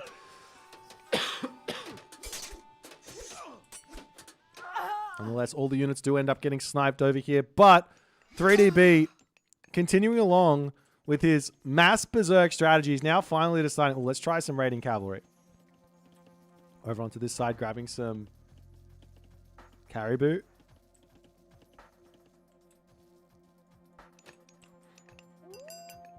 It's the Hersa getting taken out over onto this side, trying to dodge everything.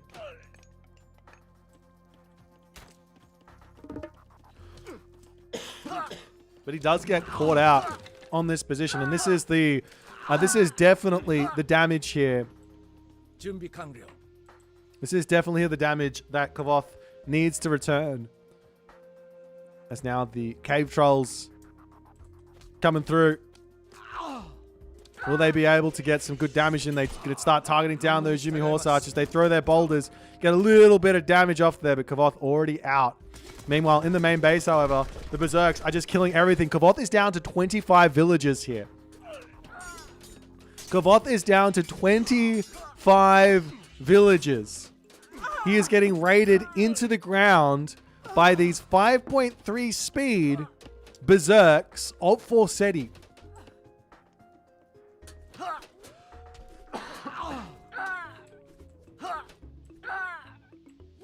Meanwhile, onto the bottom, locking off this gold mine. The dwarves coming over here as well to join in. Well, I'm not exactly sure where they're going, but they're coming close to the Berserks. The Tengu over onto this side, they can come in and get some more value.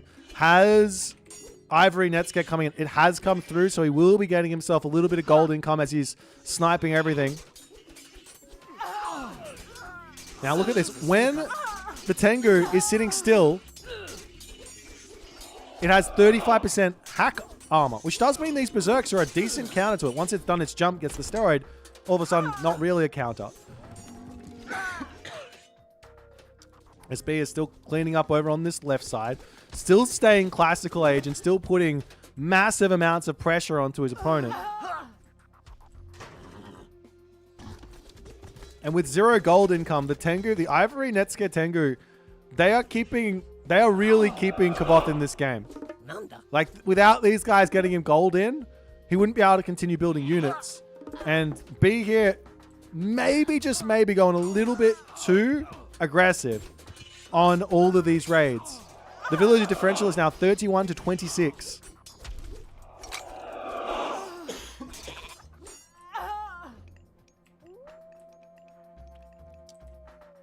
More armory upgrades to come through. A lot of daimyo in to try and deal with these cave trolls.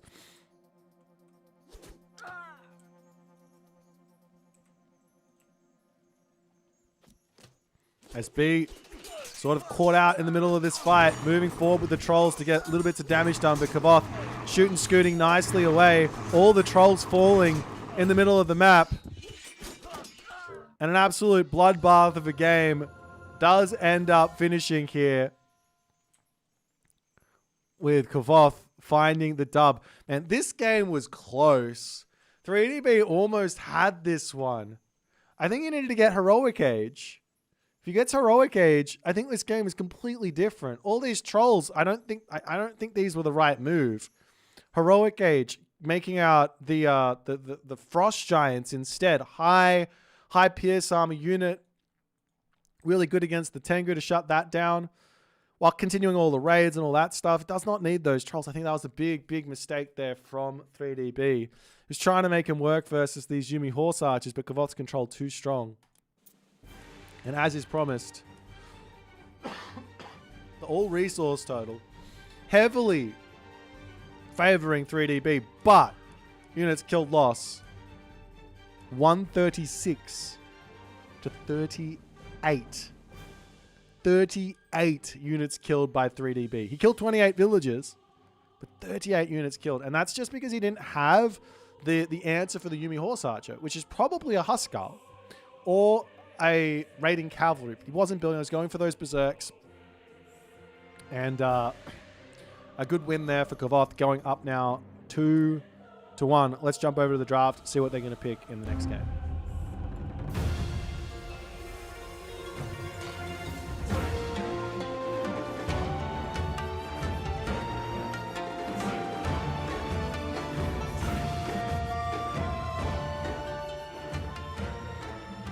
Alrighty. So it is going to be a Shenong versus Set game on the map Giza.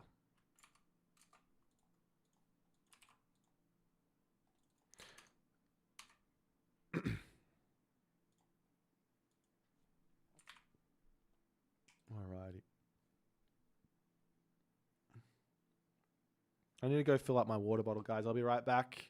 Don't you guys go nowhere. About 4 minutes until the next game. Get yourself a new tasty beverage.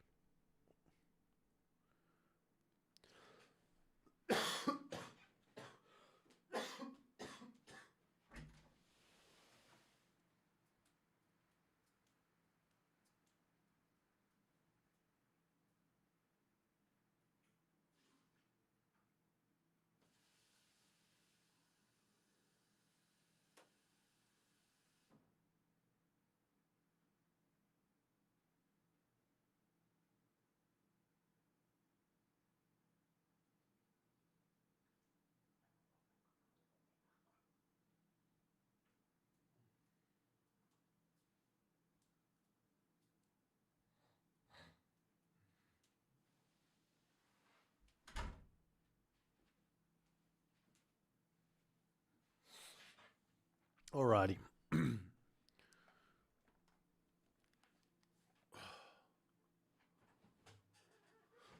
Ow.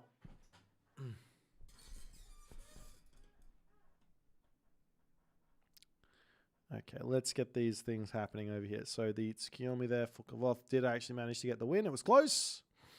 Did manage to get the win. Now for game 4, it's going to be Shenong versus Set.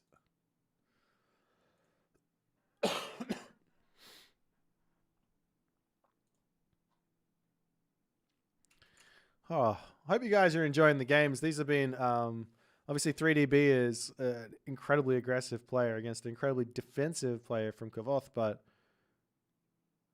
I am surprised so far in what we've seen.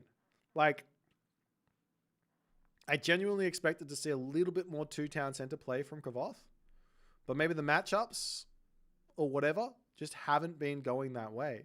Like, obviously, we saw 2 Tsukiyomi games, and a second town center versus Tsukiyomi is a little bit tricky to get through. I do think there is a way to survive the cheese if you go 2 TC, but it's not easy. It is not easy.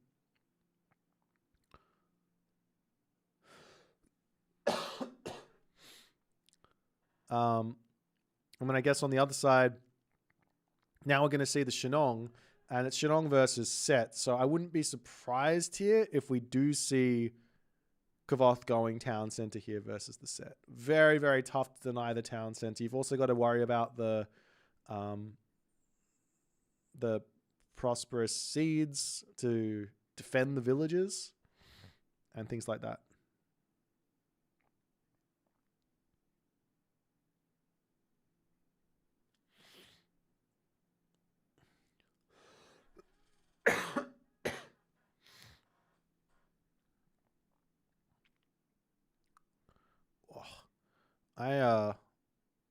I didn't feel this, but all of a sudden I've just had a ridiculously painful thing happen in my hand. I've got no idea what just happened. It's just like randomly just started. My hand is in pain. What the hell? Do I play piano on stream? Very, very, very, very, very, very rarely. However, because you asked so nicely, we got about 50 seconds left.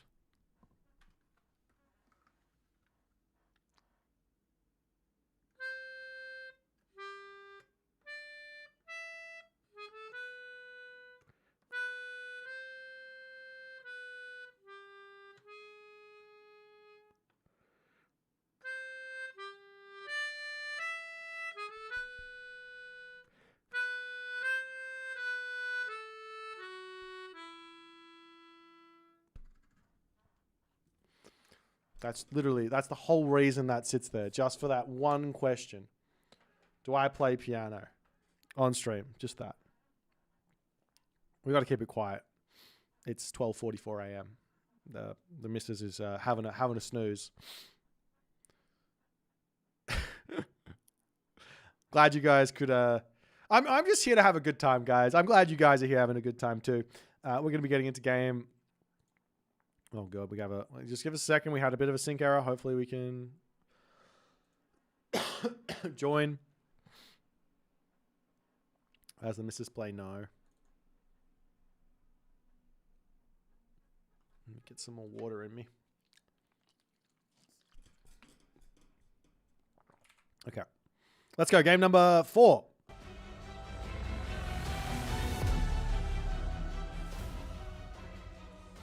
Alright, in the left-hand corner of the map, playing as the blue set, it is 3DB.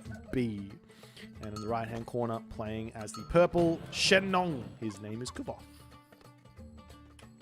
So, no more Tsukiyomi. No more Gaia. Gaia's out as well. We do see another little attempt here. So very, very interesting one here. Let's take a look at the relics first, and then I'm going to talk about the matchup a little bit. Armor of Achilles, minus 5% there. Vulnerability to hack for the infantry. Over on this side, it's the Tearfing Angantier's sword, which is lifesteal from units plus 10%. Up onto this one here is the Kobosh of Horus, boosting up that bonus damage versus myth units. This is going to be an absolute godsend relic for 3DB in this game. Over onto this side, there is the Sharon's Obel. Villagers die and give you a little bit of resources back. It's very nice. So, let's talk this matchup. Things to be... Okay, first and foremost, where do these civs... What are these civs, like, good at? Well, Set loves his barracks units. However, the strongest unit for Set, with the god paths available to him, is the Set Spearman. So he's good against cavalry, in other words. On the other side here, Shenong's strongest unit is the Dao Swordsman. So he's good against cavalry units. But it's a generalist infantry unit in the Dao Swordsman. So what do you actually go for? So first and foremost, you don't need the Spearman because you're probably not going to be seeing cavalry. Now, if you do see cavalry, happily build Spearman. But if you don't, no need, right? So how do you beat the Dao then? Because that's the strong unit for Shenong. Axeman, Slinger, Chariot Archer. Any one of those units getting in and being utilized makes some sense. I wouldn't be surprised to see 3DB going for Spearman Slinger with the idea of the Spearman to actually take out Javelineers and also frontline for the Slingers, which can take out those Dao Swordsmen later on. All that being said,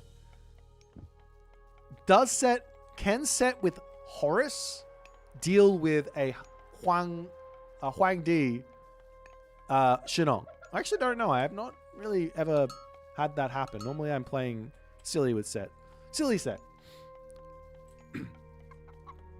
Yeah, the problem with going for Axeman Slinger is that I feel like the Javelineer are going to overpower the Slinger. Because the Javelineer are a little bit better than the Slinger in most ways. They do more damage to the Slinger. They're faster than the Slinger. Similar range. I think the Slinger's got a little bit more range, but it's still similar. There's another very, very interesting composition to go for, which gives me flashbacks of Boit's Backyard Bash number 2, I believe, which was Elephant Slinger. That's an interesting comp. Elephant tank for the slingers there. The Dow can't really break through the elephants. Can't really build halberdiers because they die too quickly to the Slings of the Sun slingers. And we do see Dar coming through. I think that me and 3DB, we're on the same wavelength. I think he really does think that these are going to be his way forward. Now I'm interested to see if it's actually the case. I haven't played a whole lot around with it on this patch because I've just been casting, but that would be what I've theorycraft. That's what I've been thinking about doing when I play Egyptian, specifically Ra and Set.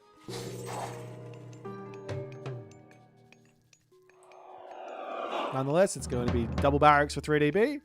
And wait, is this? Oh, he's in the classic ledger. I was about to say, is he still? He still has an advance. Okay, so Kavoth for the moment, not committing to anything, as seems to be his main idea in this series is don't commit to anything, wait and see, and then outplay a little bit later. Charging forward with the Pioneers, we see armories and a market also coming up as the Pioneer might get a little bit confused with what it's going to see here. Wadjet will go down. No, he keeps it alive with the Priest, but not for long enough as the Pioneers do manage to snipe that one and then get out of there. As the Sky Lantern has seen what's coming in, and it is going to be Axeman to kick this one off. Kavoth on the other side has not gone for a town center. Doesn't want to do it. Now a military camp. This is wild. Like, I almost think that he's doing this because it's B. I almost think it's because it's B, and he is just giving a massive amount of respect over to what B can do off of one town center. Whereas most people fall flat to Kavoth when going one town center versus his 2 TC. He can generally defend anything. But so much respect over to B here as the Yatsa searching around. And charge after this villager, but the villager can pull back around this side, get into the tower, no problems. Which I don't know if she can get into that tower there. But anyways, the Yatsa are now out of here.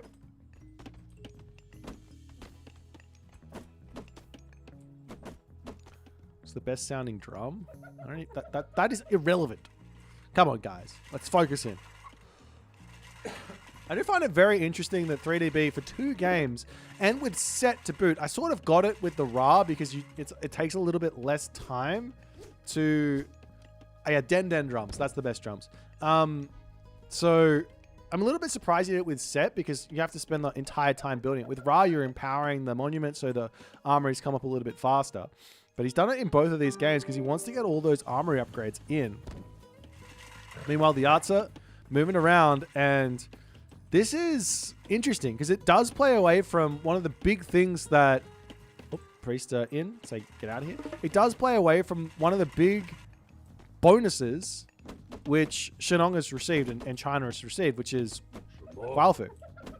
They spam the Quailfu out. They enjoy the Quailfu spam, and they get a big economic advantage there. But Kavoth is going, nah, I want to make myself Yatsa here. With the Axeman popping down. I'm very surprised to see these guys out here. 6.8 damage with that Dar upgrade.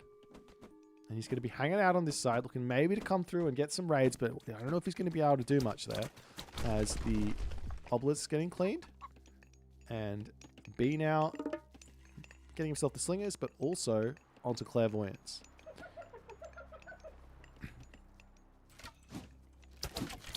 Priest is playing a game of chicken here with the fire arrows and does end up losing that. But while he does that, he's now into the main base. He's sniping villagers. I don't know how many he actually got there.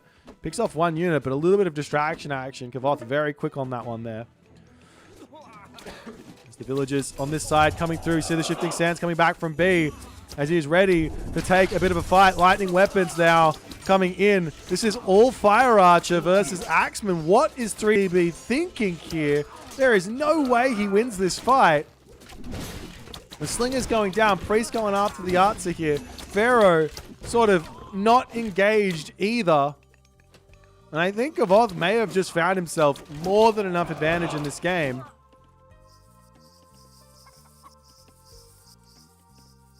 to literally just sit here and take the win.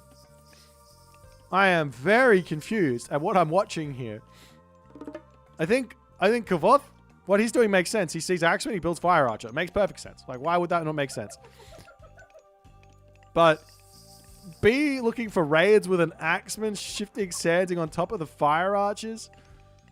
If there was Spearmen there, and you shifting sands on top of the Fire Archers, and there's no lightning weapons, maybe you win that fight because you don't have to, like, you're not having to charge in there and take a fistful of, or a face full of Fire Archer.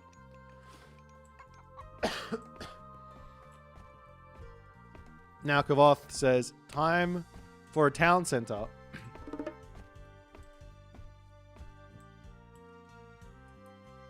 Wins the fight, get a town center, makes perfect sense. But he's going to be sitting back, waiting for the time being.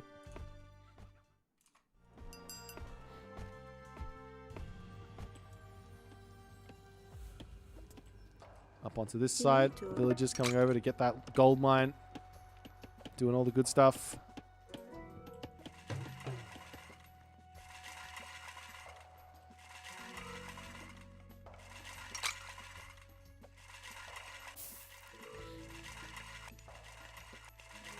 As 3DB has himself his position here, sitting back over onto this side, doing what he can. Kavoth is just, but Kavoth is just going to be more than happy to just be like, I got a gold mine. Let me just have that. I'm finishing up with this gold mine. Spam out more Quaofu, push himself even further in front in this position. More buildings. 3DB has to sit back and mass up an army and make something happen.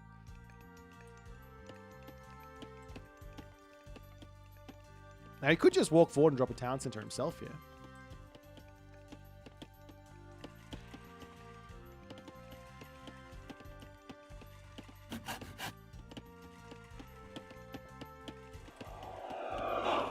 But nonetheless, vision for B as he goes, what's happening? Oh, I see a town center. I see the double villagers on the gold mine. And B now realizing, oh, I am the man who is supposed to be on the offense here. And he will start moving forward. Armory upgrade-wise, he has everything. Kavoth, he's now only just getting his armory up. So there is a technological advantage for the moment here for 3DB. Kavoth, equal on military. But is this going to be enough? Axeman, Slinger, Priest, charging forward. There's a Baihu in as well. As the Yatsa do spot the army making their way forward. Kavoth here doesn't need to be... really doesn't need to do anything. Just even just putting down like a couple of military camps here and attaching some towers to them. More than fine. The house is all coming up. And Kavoth says, all right, let's go. 3DB sees the army, turns, trying to snipe the myth units down. First and foremost is the Axeman charging forward. Good control there from the Dow Swordsman, from Mr. Kavoth, as the Fire Archers now have to start scooting back away from the Slingers. But Kavoth doesn't have a good answer here for this army, and 3DB might simply have just completely turned this game. Snipes the Archer as well, as the Axeman continuing forward. Good control from Kavoth, but 3DB continuing in. Watchtowers now comes through. The Dow Swordsman, however, though, they are on top. of the Slinger as the Axeman trying to clean them up. But now there's no Fire Archers remaining. And 3DB, he wins the fight, but he does have to pull back for the time being.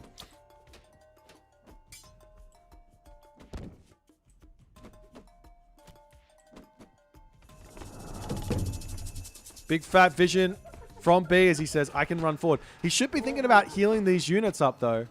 He really should be thinking about that. Meanwhile, favor income will start coming through. The villagers can run over here, maybe get onto this gold mine. He's got the walls up already, so it's not a problem.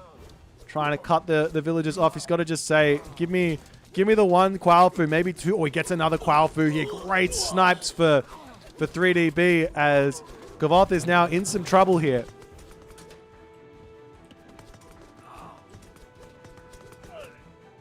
We're on to the right side. Silo getting grabbed. Slinger's pulling back.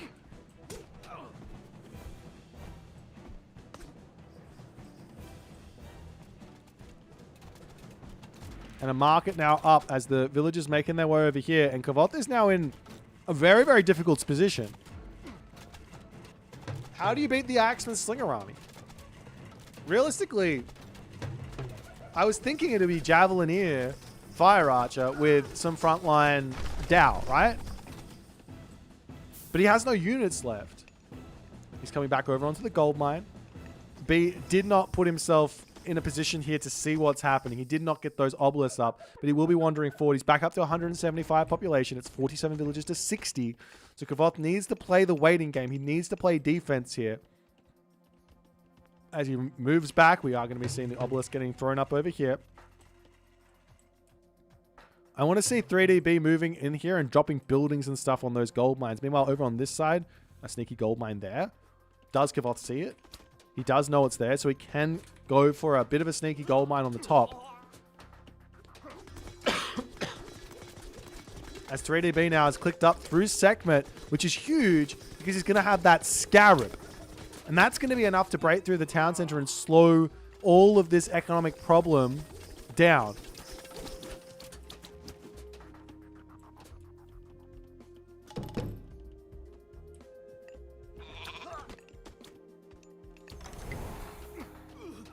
Axeman getting sniped up. Vision coming down again from 3DB as he's just like, what's happening? He will see some villagers idle on this side. Does miss this gold mine with the vision as the obelisks are in. The units are going up to the town center. 3DB doesn't care that this town center is getting some pretty decent amount of kills on it. It's already got 13 in as the army now coming through over here. Slingers are in to push back. But immediately, I imagine we're going to be seeing Slings of the Sun, and I wouldn't be surprised to see another Scarab getting trained immediately for 3DB. He's dropping a town center onto this side as the villagers getting pushed off here. Will be a dead Quailfu. Oh, a dead Quailfu there.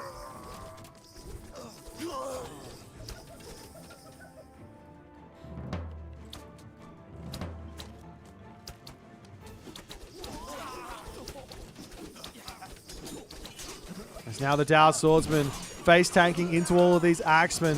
The Slingers are microed correctly there onto the back line. The big fat Tao Wu getting involved here. The Slingers have to get straight back onto their unit of choice. Upgrades all coming through. Bronze weapons, Slings of the Sun, heavy units here. Kavoth is in a lot of trouble now. The Scarab making its way in. That's going to put an end to this town center, especially if the priests come over and just heal that one up. Citadel up onto the front position here as well, as 3DB is in a commanding position right now. There's a villager's garage sitting for Kavoth. He still has a villager lead. How many are in this town center? 5 in this town center is the problem. He has come up, snuck the gold mine for the time being here. But how do you come back militarily in this position? I feel like Kavoth needs something like White Horse Cavalry to make anything happen. He's sending his villagers over here to play a bit of a distraction action, but he will lose all of those nonetheless. A couple of towers up here as well, and we do have the rush all to come through. But 3DB is playing it right. He's got himself 9 priests. 9 priests. So Fey Beasts, as long as he is in a good position, he should be able to deal with it pretty easily. Vision comes down now from 3DB. Does he see this? No, he misses the gold mine yet again. However, he's got to be thinking, hang on, what's happening up here? He does have a shifting sands as well, so he can just jump straight onto that as he sees the silo, sees the villagers grabbing that gold. But if he does that, then all of a sudden, Gavoth will just move back over onto this gold mine. Big Dog Stronghold coming down for B, and we do have the shifting sands to come through. Literally 5 units, because that's all he feels like he needs. The villagers for Kavoth are going to be sacrificing themselves into this town center.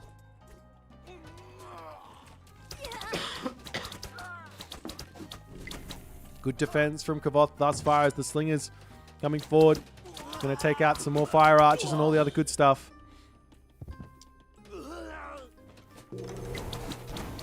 Bay Beast on top of the slingers as the priests are going to be able to snipe everything up so quickly, but a huge amount of damage there onto those slingers. But still, Kavoth can't break through this just yet. Maybe some Baihu or something. I know there's a lot of priests, but at least you can dive in, split everything up, and then charge in with the Dao Swordsman. Over onto this side, we do see a ballet coming up for Kavoth. The sneakiest of Kavothian ballets. He's trying everything to help himself out in this one, to get himself a gold mine.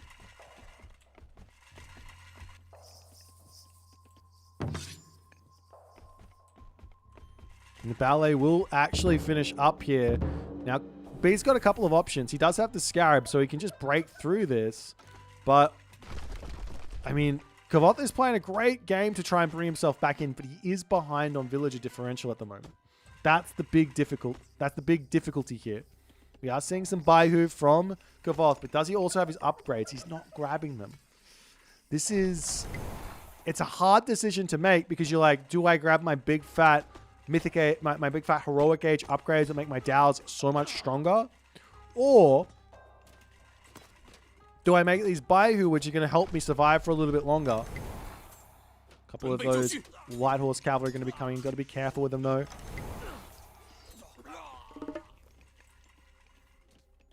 There's still gold mines behind here as Kavoth has now got himself back onto the gold. He's using so many defensive resources, like ideas, sneaking this gold mine. As soon as now that's the attention, he's over here. He's only, I mean, I say only, he's behind by 15 villages, which is a lot. And we are actually going to be seeing the elephants coming through. War Elephant Slinger. I'm telling you, a big, scary composition to be using here. As the Light Horse Cavalry jabbing down onto the back here, but B's army seemingly too powerful here. Kavoth still needs to be playing somewhat defense while he's trying to get himself together. The Baihu raids, any sort of villager kills here are going to go a long way as the Spearmen getting involved, but the White Horse Cavalry going to be going down over here, charging up to the top side to find another gold mine. There is this gold mine over here, but there is a Pharaoh there to defend as the War Elephants coming through. Zhangxia, a great counter here for the Scarab as another ballet coming through, and Kavoth has managed now to get himself out a pretty decent amount of White Horse Cavalry. Now the White Horse Cavalry onto that back line. We see the Tao Wu to come through. The Baihu is actually a really nice, does a really nice amount of damage to the War Elephant over there as well. With 2 ballets, is there enough defensive presence here for Kavoth to hold on this position? Tao Wu going to be going down, tries to pull it back, does die mid-charge there, as now the Baihu also going to be getting taken down.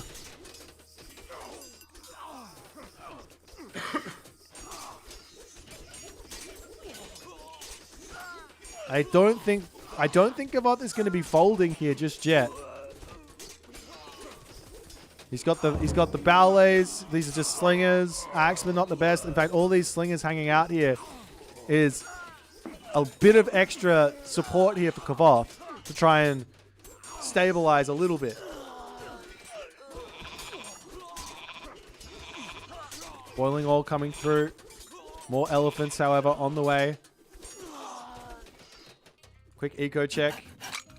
Be missing a couple of upgrades here, or a upgrade on the other side. Kavoth is missing just his bow saw.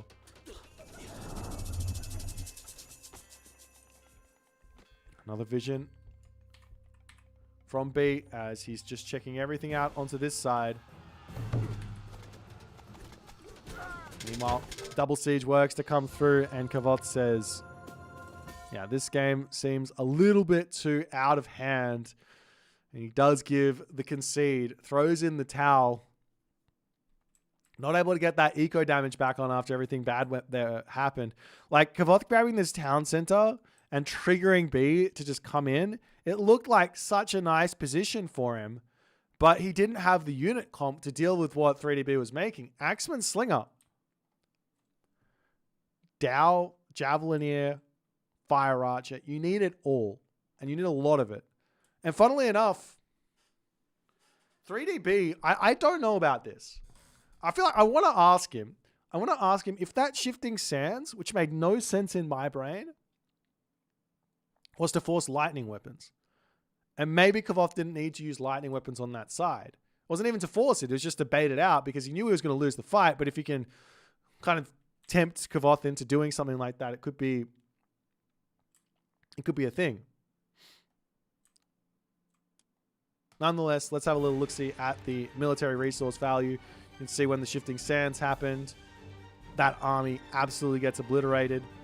And right here, absolutely gets obliterated, or at least a little bit of it does. It was only I guess in the end of the day, it was only about 1,000 resources lost versus like 400 resources down the drain. So Kavoth going for the town center maybe was a little bit too greedy in hindsight. I mean, alternatively, he could have just gone towers. I keep bringing this up against Egyptian. This is the thing against the Egyptian classical fight that I think players have not keyed in on. If I have the eco lead and my opponent is massing units, the best way to defend against it is walls and towers. Especially with China, with those Kual Fu, because they're getting extra wood in, extra gold in. And then you can just get to the next age and you can get yourself those high quality units like the White Horse Cavalry to break through these units. But nonetheless, let's jump over to the draft, see if they're ready for game number 5. We are seeing an incredibly good game here for our first game of the Champions League today. So let's jump over and see what's happening.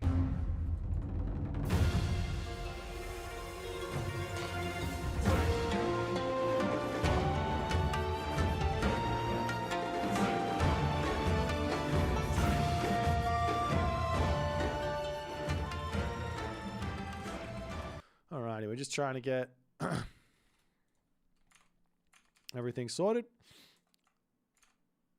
Alrighty. Whoops. Where am I? We are Uranus. Looks like we are going in onto the Okuchichibu map for the final game. And it's going to be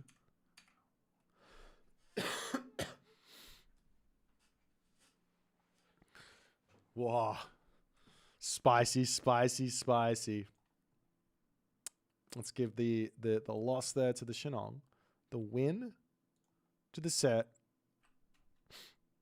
And game 5 is going to be Oranos versus Fushi.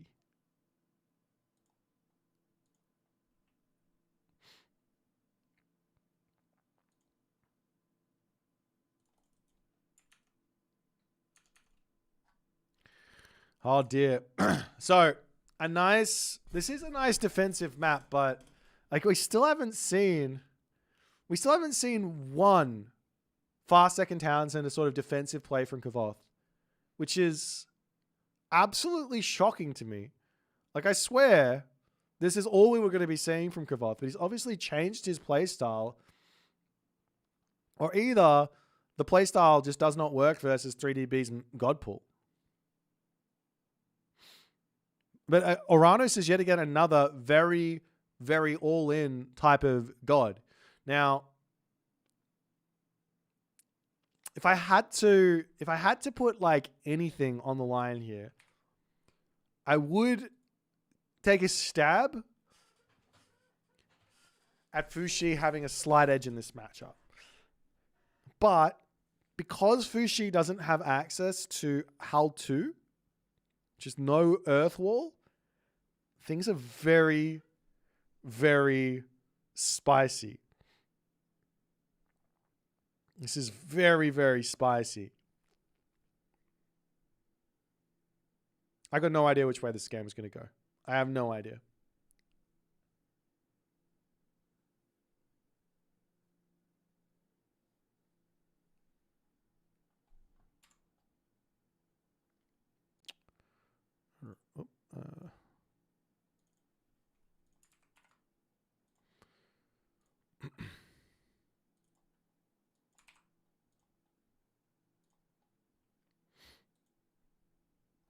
All right.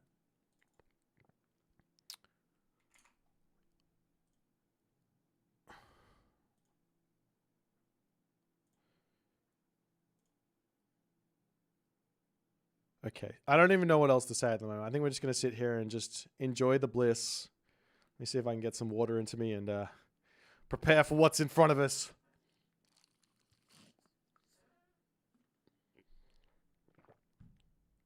Why do both have Secure Me? It's because the first pick is an ace pick, which means you can't ban it out.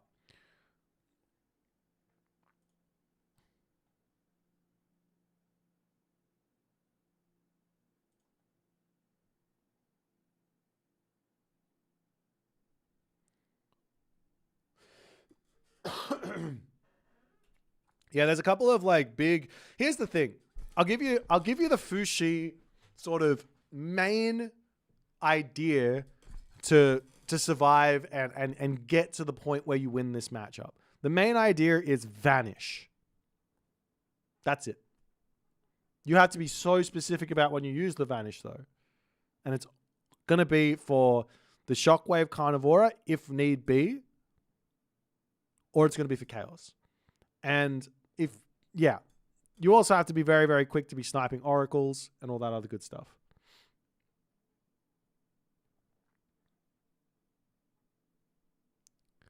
But nonetheless, we're about to get into game number 5.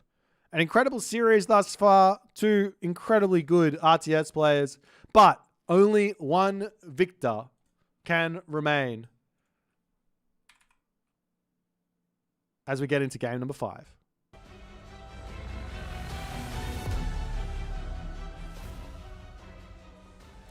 In the left-hand corner of the map, it's Kavoth. And for the first time, he does decide to pick the red color. He's been changing his color every single game. There's a couple of purples there. Didn't go too well for him. Decides, okay, we better change it to red. 3DB on the other side here has got his Aranos. And we are on the map Okuchichibu. Let's have a little look-see. An amazingly defensive situation transpiring here for Kavoth. He's got back hunt. He's got back gold mine. One wall here. Grab this town center. One wall here. He gets access to this hunt. But he has to set it up. And Oranos, if there's any god out there that can absolutely make an Oranos, well, if there's any god that can make this not feel like it's safe back gold mine or anything, it's going to be Oranos. And if there's any player, it's going to be 3DB.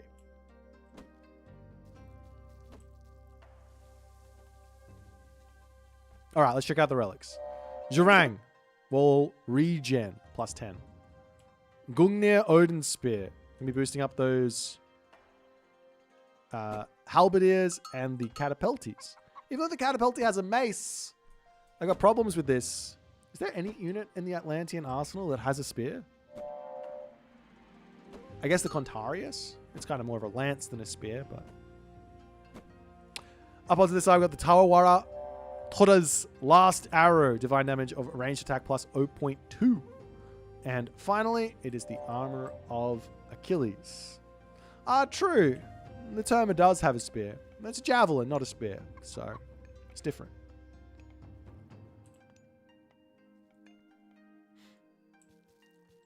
Anyways. Not everything needs to make sense in this game. Come on. There's Minotaurs and Colossus and Medusas and flying birds. There's flying birds in real life as well. Anyways. Prometheus, the god of choice here from 3DB. Kavoth may not be prepared for this.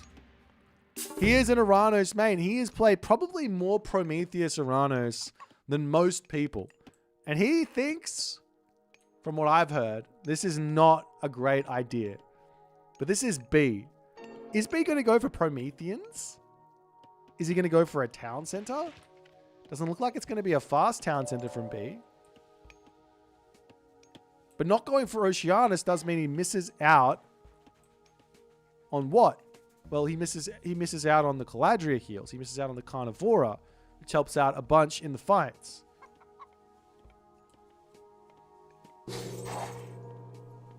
On top of that, you're also playing versus Fushi, who's got access to Najjar. You see a very, very, very safe temple getting dropped down here.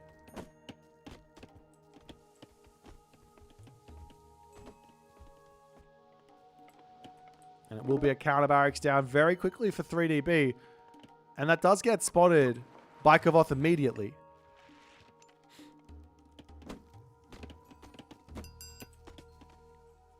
Meanwhile, the Pioneer here for Kavoth got to come over here and just enjoy the Zhurang Relic. Spots the Oracle, but maybe he can come over there a bit later. I am surprised to see Chi Yao here, though, from Kavoth. I'm very surprised to see this. I don't think this is necessarily correct in this matchup. I think that Zhuan Nu is a much, much bigger help. However, the one thing that this Yahtzee can do here, and especially because he's up against Prometheus and not against Oceanus, is he can use his Yahtzee to hunt oracles.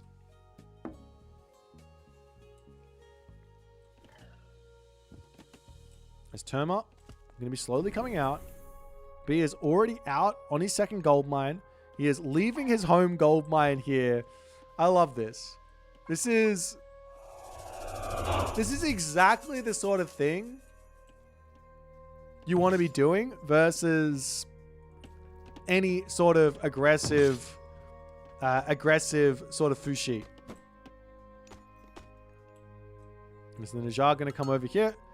These citizens can literally just pop through this sky passage, jump over to here. The Yahtzee here, however, hitting on the bottom side at the same time does limit the ability here for B to defend everything. As the Najjar just wanting to make sure, okay, you went Prometheus, but you're not going for... You went Prometheus, but you're not going for a town center. He sees all this. He sees this. He actually missed the gold mine and the sky passage on that side. In the main base here, Theft of Fire, not grabbed yet, but he's getting himself hand axe, pickaxe, Theft of Fire a little bit later, it seems.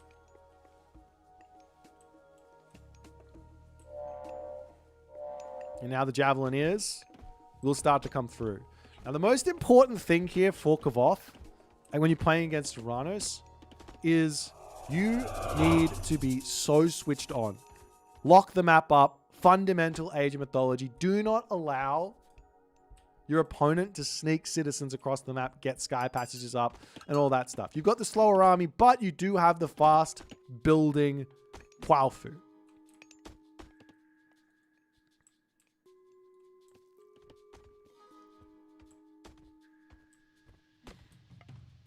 There's the Terma popping over onto this side, looking for what they can find. Got ourselves the Dao Swordsman starting to come through. As Kavoth dodging quite nicely here. He does have a handful of Wuzu Javelineer, but these are now medium Terma. Snipes off that one Javelineer. Gets out there with only losing one unit. Not a bad trade. On the other side, Kavoth is floating 600 gold at the moment. 700 gold at the moment. And I'm still waiting to really see what 3DB is cooking up here. He's only making Terma. Did Kavoth lose his... I think Kavoth lost his... Oh, there's one somewhere. Oh, he's just built this one. He lost his free Yahtzee, it looks like, is the Najjar getting greeted by the Terma here, and he will wander forward with his own Javelineer. As he gets close, immediately retreating back, but one Terma ends up losing its life there.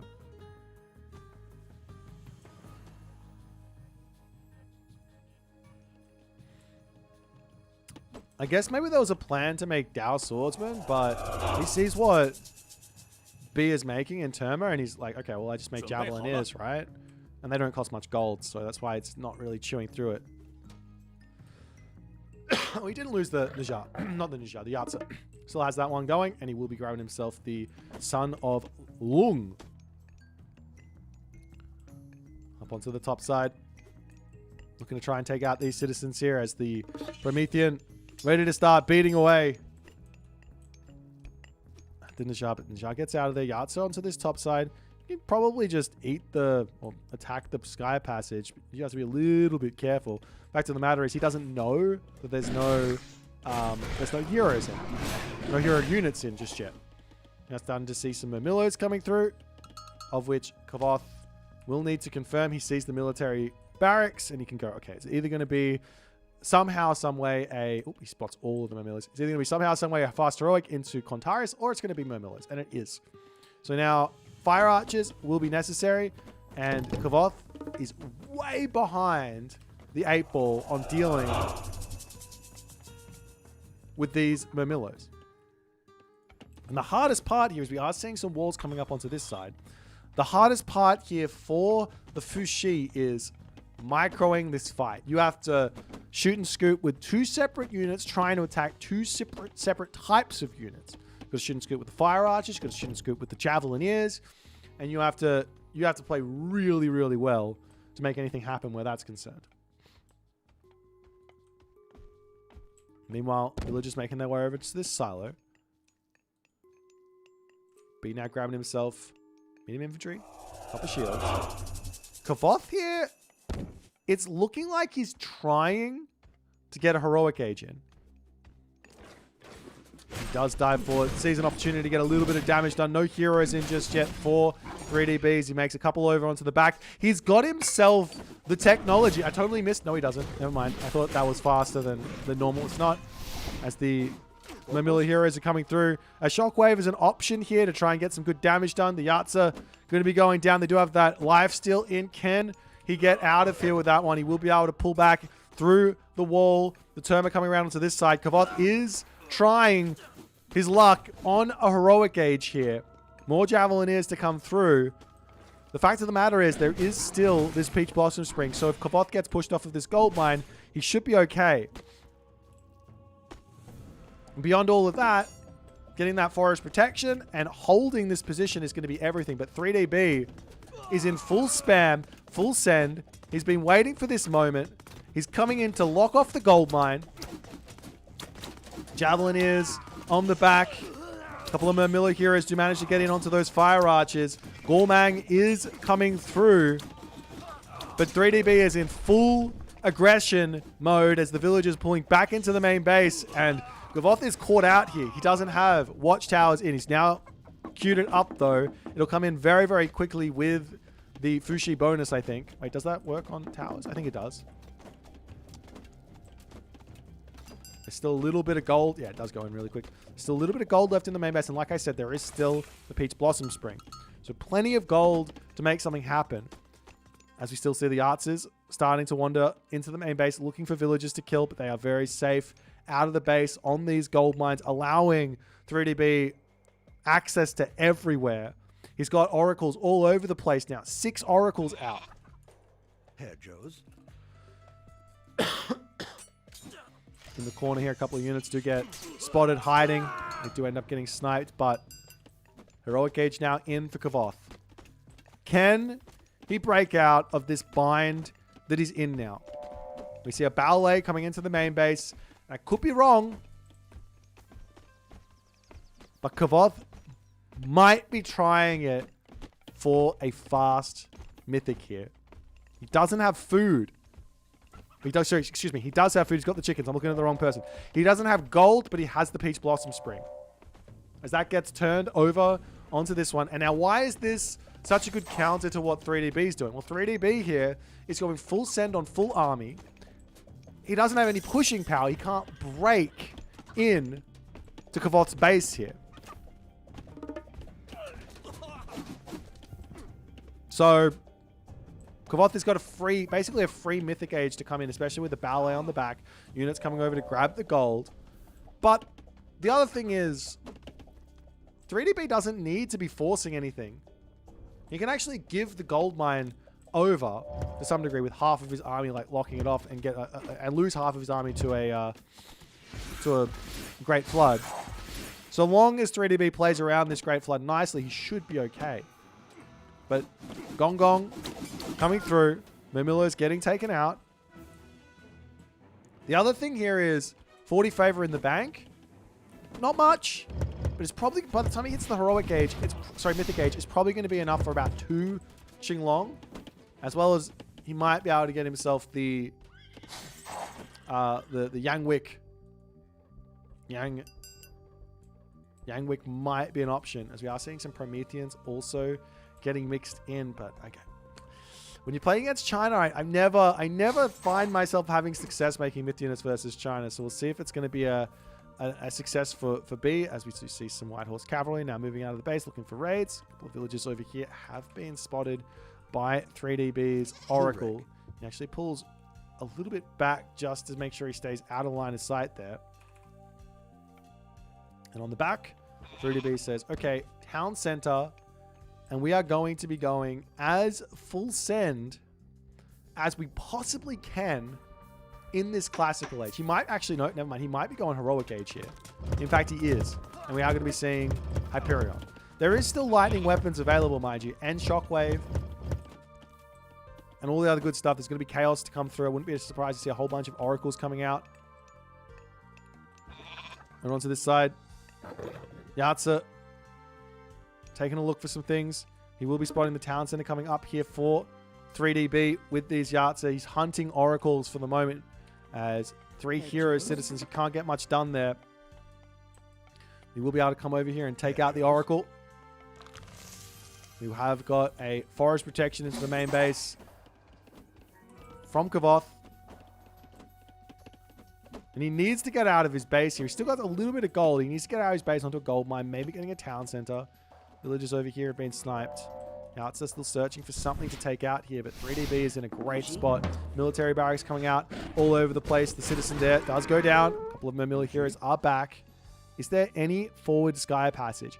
Like now that he's in the heroic age, or just about to be, deleting the sky passage in your main base, or at least deleting the ones off to the side, and moving forward here and here, right, wouldn't be a bad idea. Because then he's got, and maybe even one in the middle as well. And then he can be everywhere on the map. As the Qinglong, they are coming through. He's got 2 of them, costing 24 favor, so he's going to be looking for another one fairly shortly. As we do see Heroic Renewal coming through, and 3DB's idea here is most likely going to be convert everything to heroes. That way, he plays around the Qinglong. And also he plays around the Great Flood to some degree, because he can run and then he can heal back up.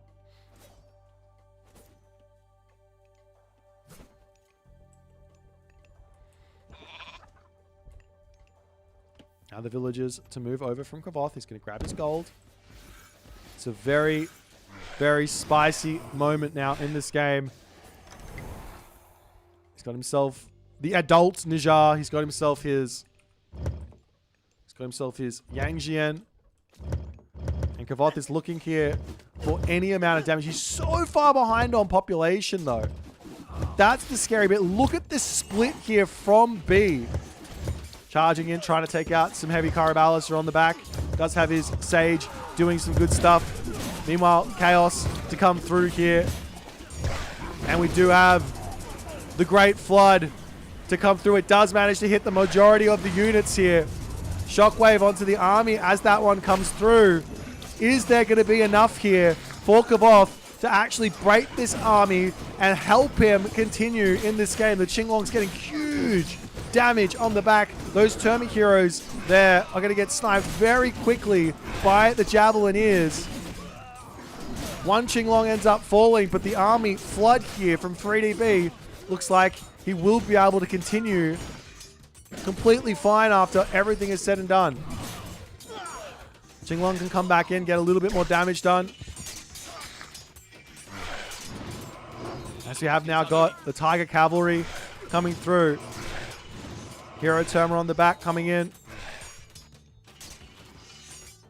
Is there enough here for Yang Jian, for Kavoth? He's on his gold. He has 1.1k military resource value. He's getting himself the celestial weapons. He's trying to make a whole bunch of Tiger Cav. Tiger Cav will completely counter everything B has got here, but B's economy is gigantic, so he's going to be able to get back up to pop very, very fast. Houses coming in onto this side. 3DB is in a commanding position. 2 town centers to 1. 76 villages to 52. Oracles coming out. He's got 6. He's looking to go up to 9 here. He's going to want another chaos. No lightning weapons used, though, from Kavoth. He can drop that at some point, but he's got to be careful. He's got to have that. What timing was that chaos used in the back of his mind there? As the hero Arcus coming through onto this side. He does lose another Qinglong. That's absolutely huge there. Ballet coming through here for Kavoth as well.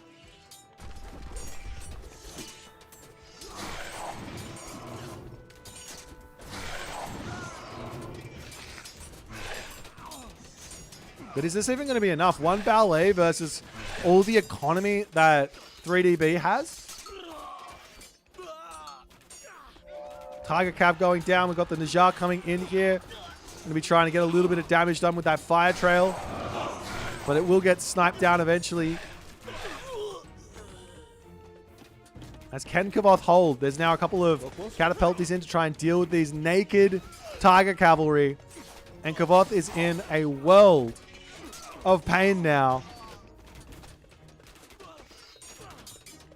As he has very little left. It's 170 pop for 3DB. He's in complete control on this side. He's got the Sky Passage over here as well, so he's got eyes on these gold mines as well. He can't quite yet push through this ballet just yet. No siege in, obviously. More Prometheans are actually starting to come through.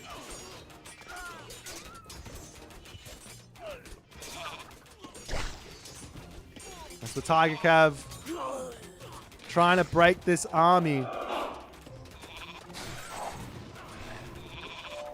But they just can't. He just can't get the numbers in. Does he have any upgrades yet? No. Kavoth has to be thinking if he can just get himself out an army here of his premium Tiger Cavalry units. And he'll be able to break out of this bind that he's in and be in a good spot. The farms in the main base aren't making things any easier here for Kavoth. Pulls back, snipes the catapulti. Up onto the top here, villagers trying to grab themselves a little bit more of this food, but 1 Qinglong and a dream there trying to hold this. He will pull back. There's the Qinglong threatening a little bit of the special attack onto that spot. The wall's back up over here from Kavoth. This is desperately trying to get everything together in this game.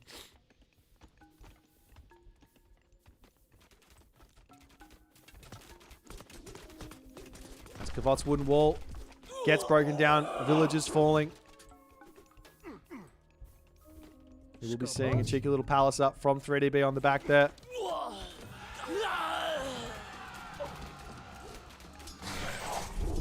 And the lightning weapons with 26 population coming through here for Kavoth.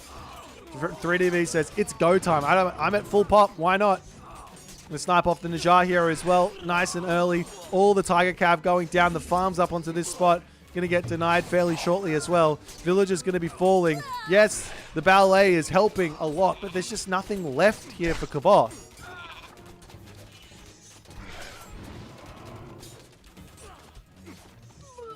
Catapulties, Arcus. Yang Jian here getting sniped down slowly, but he is going down. Wild Fu getting cleaned up.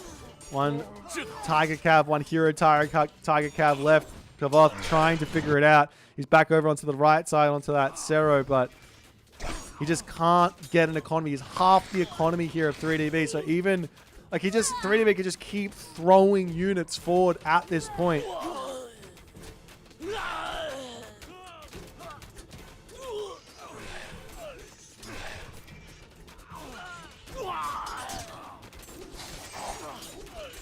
Yang Jian on the back deck going to be falling. Looks like Kavoth is trying to get his way through these units. But you're looking at this, you're saying, there's units are dying here, right? But realistically, he's still at 190 pop. He's got 3 or 2 palaces in the middle. Going to start making destroyers to maybe break through the middle. But Kavoth says, I've had enough. I can't compete with 31 villages versus 100. And 3DB manages to take down the Titan that is Kavoth in his first game of the group stages. A massive upset here.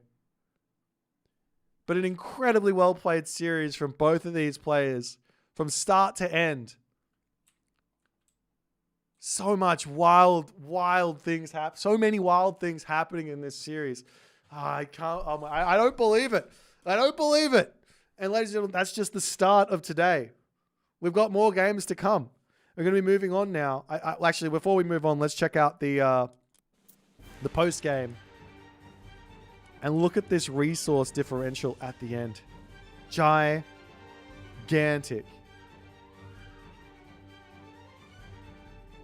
Well,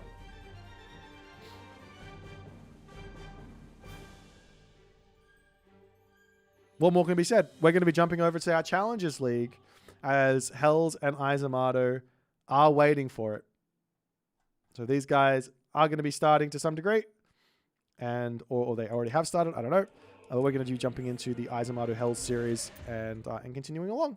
So hope you guys enjoy. We'll be jumping over here now. A little bit of the old black screen there. Alrighty. Hells. Oops. Hell. Is it HR? It is HR. And Izamato. Okay.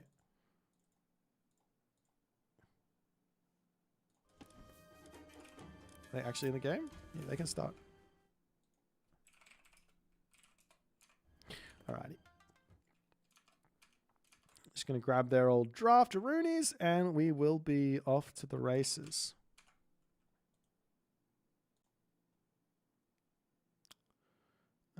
Draft.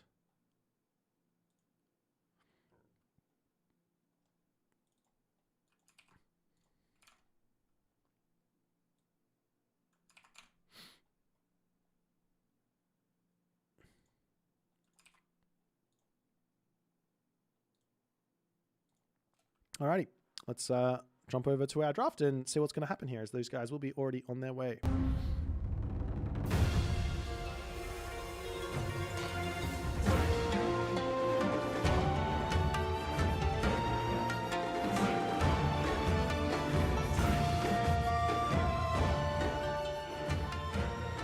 Alrighty, Izamato versus HR. This is our next game. They are already in, so we are going to be jumping in after the delay. Hope you guys are enjoying the tournament, enjoying the series. Look, I know I'm hearing what you guys are putting down with regards to Tsukiyomi. This god has been winning. It's been hard to watch, but that last series from B and Kavoth, both of them trying to find their way through that matchup, gives me some hope. Gives me some hope. I love that Berserk idea. I think 3DB had that game. I reckon he could have found a win there without question. Okay, so introducing the players for our Challengers League game here. For those of you joining who don't really know what this is, so we have our top league, which is Champions League. There is a $10,000 prize pool for this one. And then the Challengers League is our next 16 players. And there is a $1,000 prize pool for our Challengers League players. So all up, all 32 players, in all the top 32 players do get to have a good go of it over the early summer. I don't know, whatever you want to call it. Late winter. Whatever, early winter. I don't know. I'm summer, so this is summer for me. Izamato is a new kid off the block. He's very, very strong. He's an incredibly good Age of Mythology player, and he has been making strides, pushing himself against a lot of the very, very high level players. So Hell's Ravage needs no introduction. He's been playing a bunch. He is he's part of the furniture when it comes to the expert Age of Mythology players. He's been top 20 for as long as I can remember. And he's always an absolute menace in tournaments.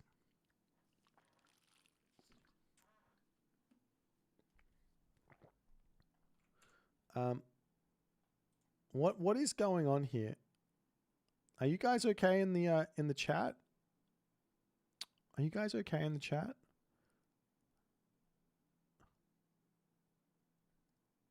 Did I miss something? Do I need to time people out? Do we need to get the big moderators in here? Have you guys been behaving?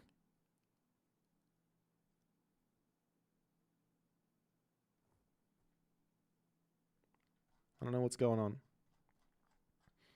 Young Earth needs a hug. All right, I'll give you a hug, man. All right, we're going to be jumping into game number 1 right now. Izamato versus Hell's Ravage. Well, let's go.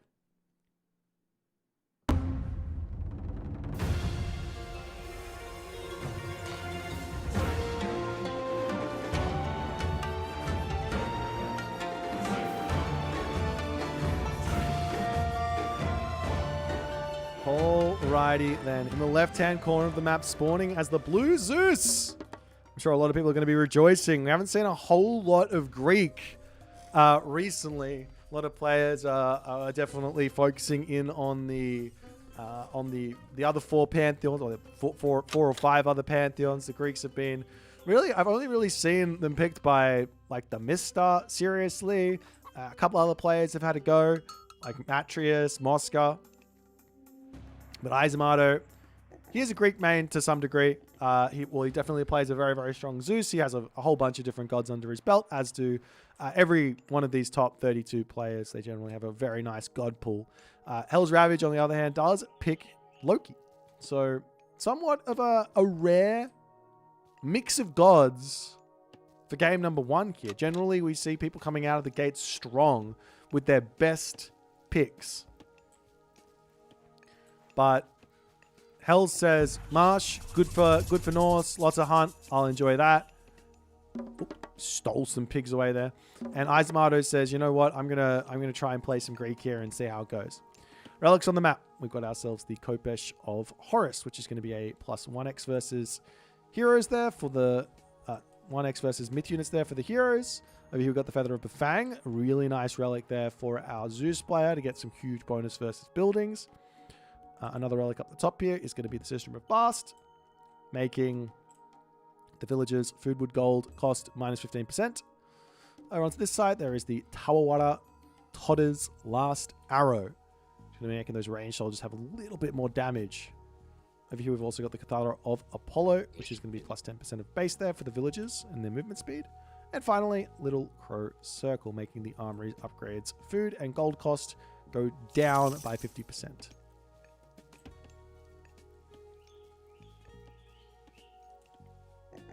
Alrighty, Temple's coming up, and if we talk about the matchup a little bit, often we do see a Athena 4-city type of like decision here.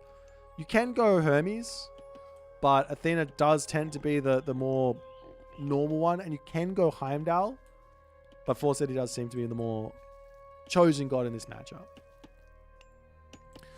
The main problem with Heimdall, I guess, in this one is that, unlike maybe playing against an Egyptian who doesn't have the best early game siege to break through your towers, hoplites are really good versus towers. So, nonetheless, Hell's going to be taking himself a pretty standard advance, though very slow compared to what Izamato's going for. I wouldn't be surprised to see Izamato grabbing himself out a very early Heracles and looking for some big damage. I mean, alternatively, he could just try and claim all the relics on the left side and also this relic at the top.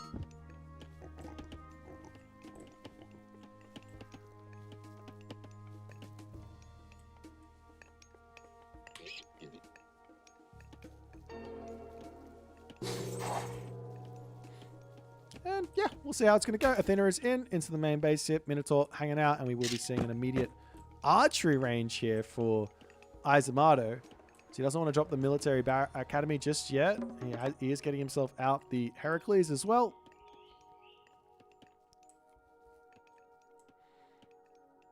And off to the races here. First relic's grabbed. Little Crow Circle.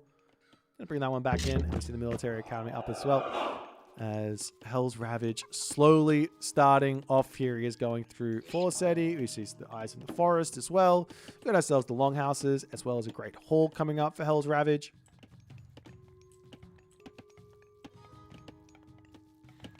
As the Minotaur. Got to be careful here. Minotaur 4.5 speed versus the 4.8 speed Hersa. Can chase this one down, but also is true is that the Heracles is 5 speed, and that's going to snare up the... that's going to snare up the Hersa, and that's going to make life a little bit challenging.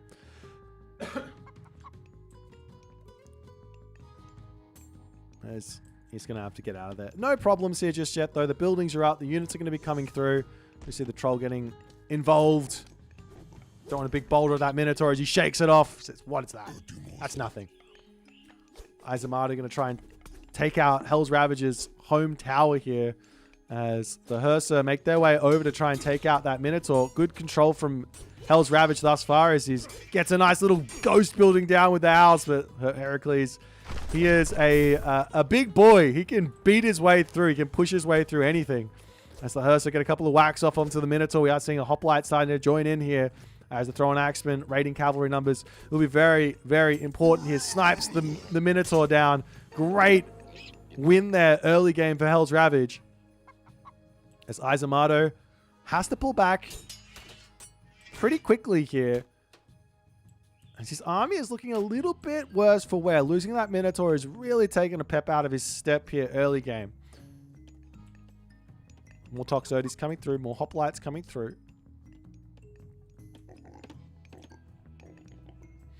This Izamato, no, this is a new player. This is a player who has just started playing from Retold. I would assume this is his first major tournament entry or qualification. Obviously, Challengers League is the one below, but yeah, there's a couple of players that are really coming up through the ranks, as you can definitely see from the Challengers League. So, yeah, I'm just gonna go ahead and say everyone who's playing in this tournament is top 32.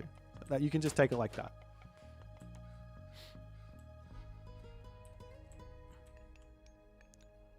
More Hoplites coming through for Izamato as he's just going to be starting to spam everything out.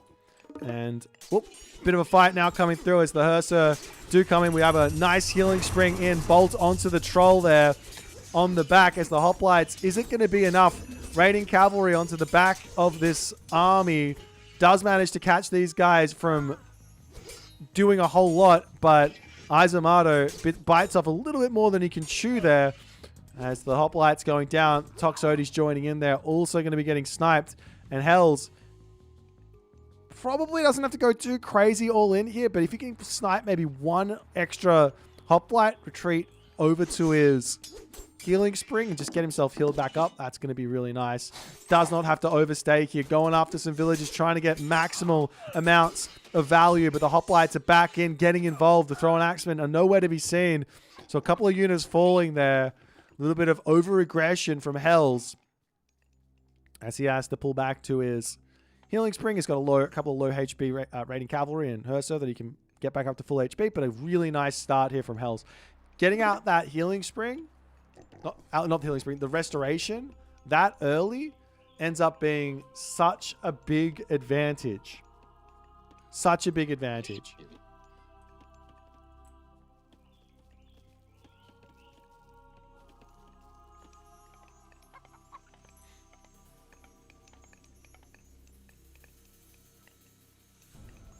The army going to be hanging out on the healing spring up onto this side. Raiding cavalry going to be swinging around here looking for a little something to raid.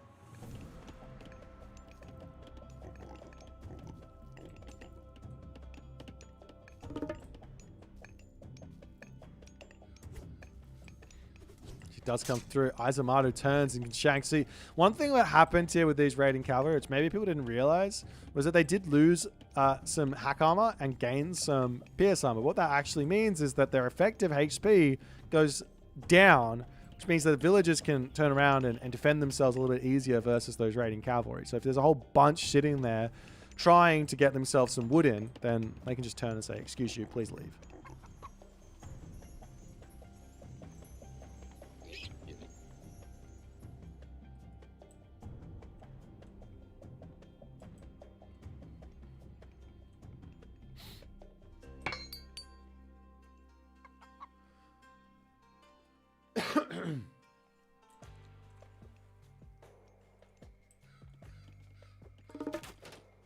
Hell's Ravage pulling back.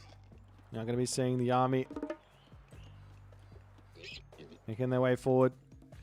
Going to take out some Toxotes and all that other good stuff. Man, Hell's Ravage says it's time to go here. He is charging right in, not caring about the town center. Ursa dodging the arrows, actually, so it's actually not helping all too much as the Minotaur here getting dove in onto. Hoplites diving into the tower. A huge fight at the moment now for Hell's Ravage as Izamato seemingly does not have the units here to actually deal what Hell's is doing. Throwing Axeman pulling back, trying to snipe all of these guys. Villagers getting pushed off of resources left, right, and center. A couple of raiding cavalry dying up to the top here, but Hell's has got a significant advantage in terms of military as the army pulls out of the watchtower. And Hell's is in an absolutely dominating position now. He's got 67 favor. He's grabbing himself the cave troll technology here, so he's going to start being able to get some of those trolls through.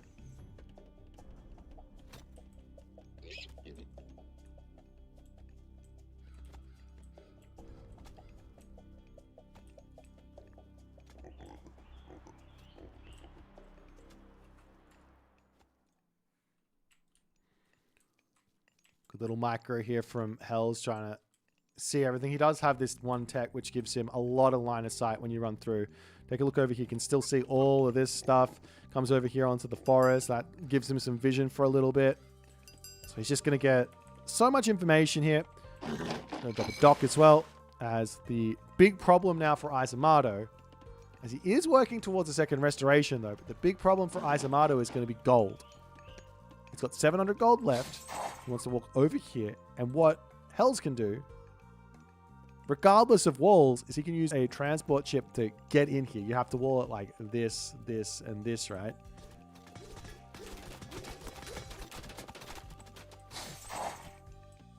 But Izamato, he's still got a chance here. He's got a big chance here because of that restoration that he's been saving up for.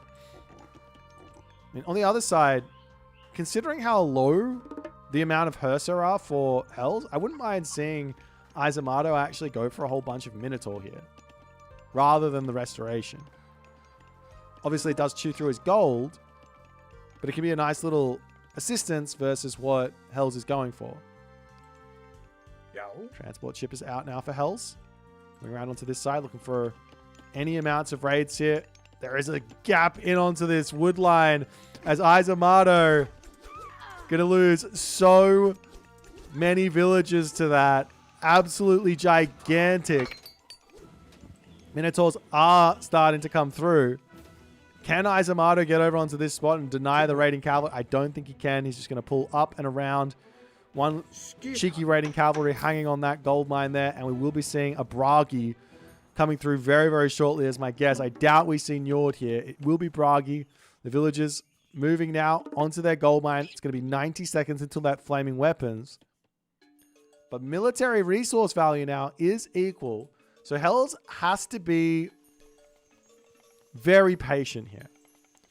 I've seen many a Norse player go, oh, you moved to your second gold mine. Let's go kill you now. Let him have it. Let him have it. Spam units. Get yourself as much population as you can. And then go. And then go. And especially through the transport ship to surprise Izamato would not go astray. He's got all the line of sight on this spot. Let's get spotted over here as a couple of hoplites can be getting poked down.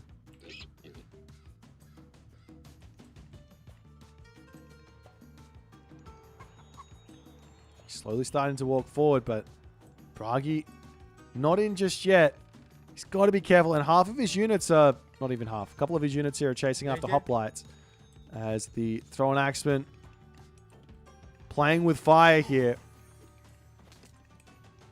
Do have that Dionysus pre-queued as well, but this is going to be a very spicy fight. Hell says it's time to go. Drops himself the flaming weapons. Restoration to get dropped down as Izamato attempting to pull out of this position, losing all of that.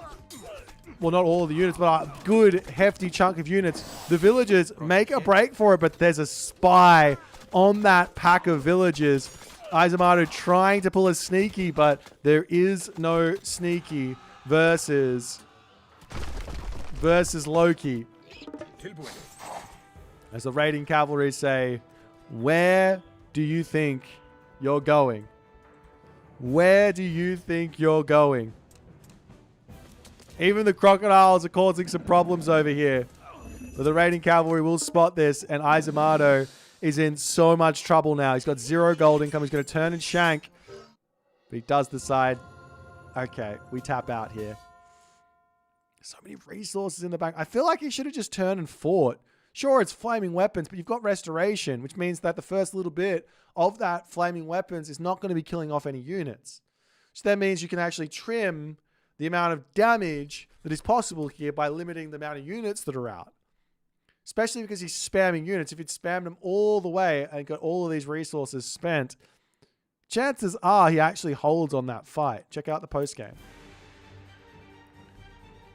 When the fight happens, military resource value, he's behind by about 600, right? Izamato. But all resources wise, he's at nearly 1800 there. So if he just spams out, has 1800 resources more of military resource value. With that restoration, you sit there, you take the fight. You might even put a tower up or something on that gold mine. You let the Norse player throw the game. But nonetheless, well played by Hell's Ravage for game number 1. We'll move into game number 2 shortly. Let's jump to the draft.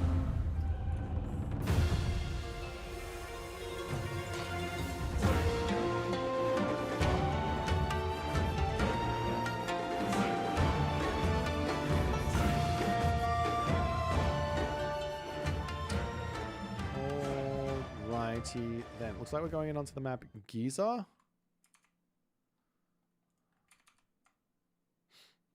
These games are not recorded games. They are being played live.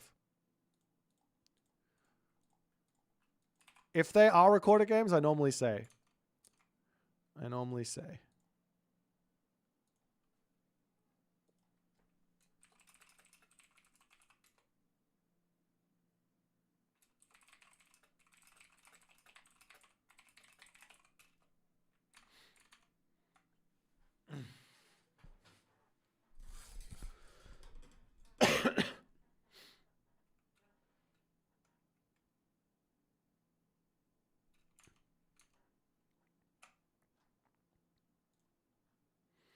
Alright, these guys are only now just getting up their god draft, so we'll have to wait for that one. And it looks like it's going to be a Shenong versus Tsukiyomi game.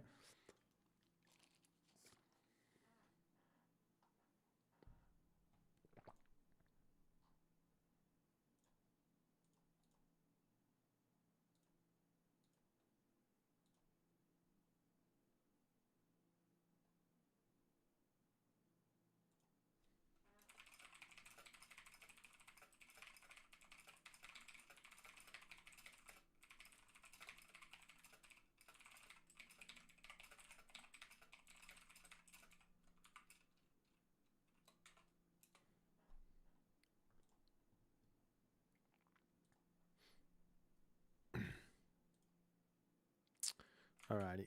Well, I should probably do this as well, hey? We have a loss for the Zeus and a win for the Loki. And we have the game 2, which is going to be these two gods. We have the Ace Pick Shenong versus the Tsukiyomi.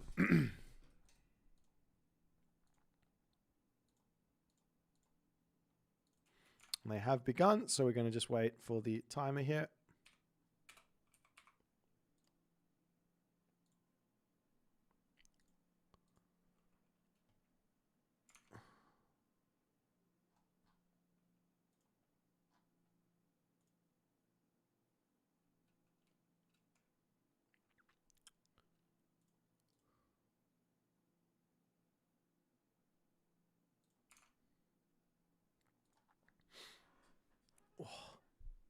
Yeah, no, I don't know what I did, but I've hurt my hand. That it's not bad. I can still use it perfectly fine, but it's like maybe it'll be better tomorrow. It's just like a little bit stiff.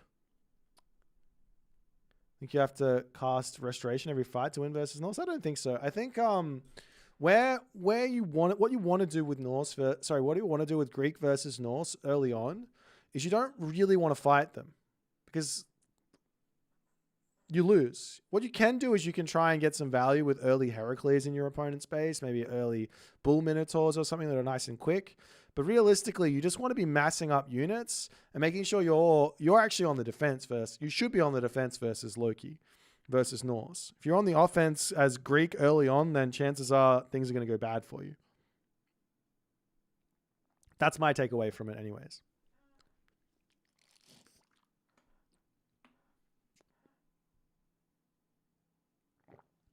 I don't know if it's about strengthening. I don't know what's going on. This is like it's on my forearm. It's literally this one bone.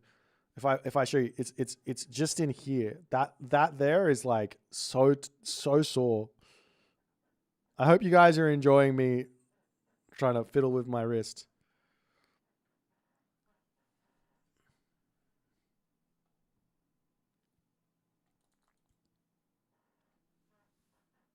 It could be from doing that action from basketball, maybe. That feels like that's a problem.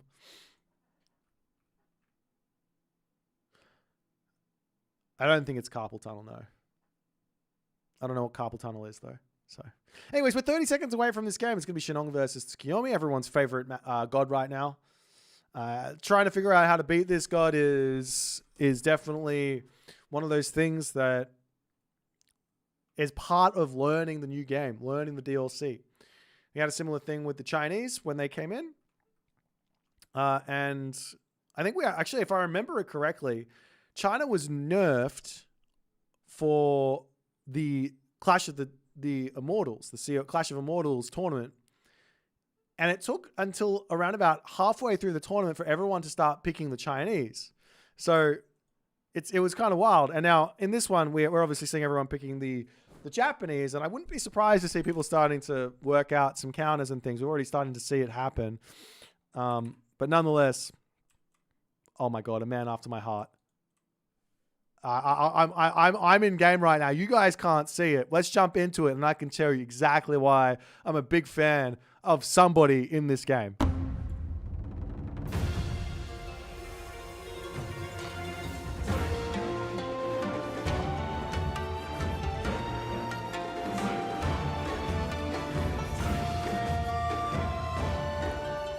Here we go in the right-hand corner of the map. It is Izomato.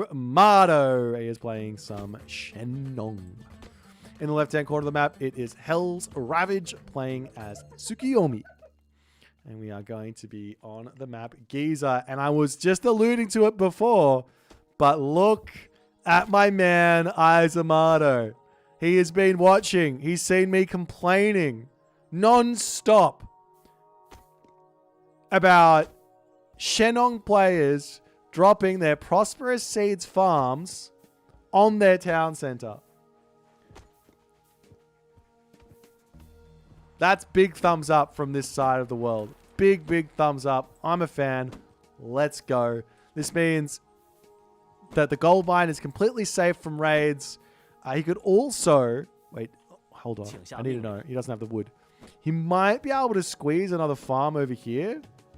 I don't think he can. Oh, God, I want to know.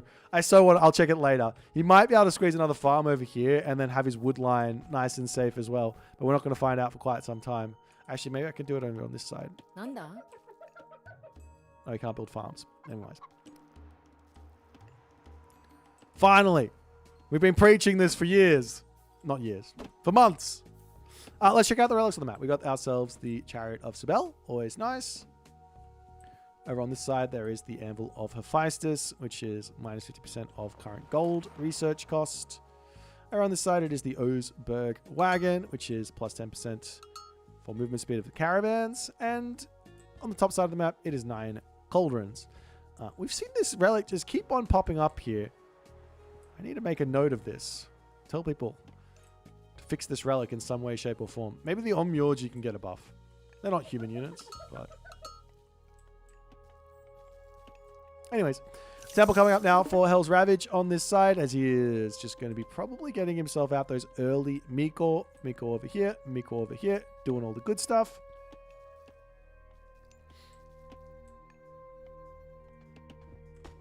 Temple coming up for Izamato as well. And he's going to be looking to get to the next age, as he's going to just be pumping out a whole bunch of Qualfu and seeing what he can come up with, what he can do.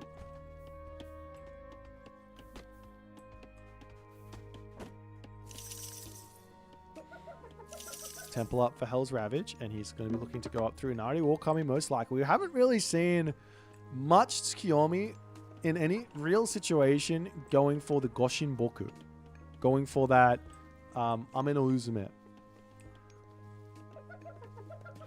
Thinking of which, is there any... The problem here, I think, for you to make the decision to make here from the Tsukiyomi player is, why go Ame no Uzume over Inari or Kami? The main reason would be so that you can be a little bit more reckless with your myth units, right? You also get yourself stronger infantry. But maybe it's just how it works. Like, we often don't see Poseidon going Ares very often, right? Because, you know, Poseidon is a cavalry god. Ares is a minor god that buffs up the infantry and the archers. So there is that. But then again, there is another option. Wait, does... He does get himself the thing, right? Okuni Nushi, right? He gets that Okuni Nushi, as we are seeing an attempt to get up a stable here. This stable is having some troubles. He goes, okay, I'll pull it on the other side. Yeah, so you could do like a Ame no Uzume into Okuni Nushi type idea, where you get yourself that upgrade Divine Prefecture, which speeds up the myth units from coming back in. And then that will give you like a lot of either Tengu or probably Onmuraki in the end of the game. Ares does boost Prodromus, but you don't have Prodromus in the classical age, so that's the problem.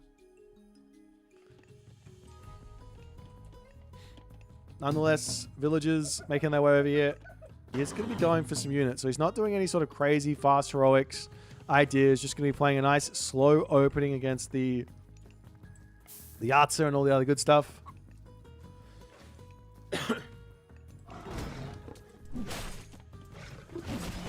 And it's just going down as Hell's Ravage not in to defend against this, as the Yatsa will just simply start pulling back. But these Naginata Riders can chase them down here. He does decide to come around onto this spot, but one Yatsa goes down. Nice defense there from Hells, as he is now looking up to the top with those Kitsune, just seeing exactly what is going on here. Meanwhile, Izamato has a couple of fire archers out. He's going to start making himself those Buju Javelineers, Halberdiers, all the other good stuff. No, Ares doesn't let Prodromus come in the classical age. It lets Hippaspis come in the classical age.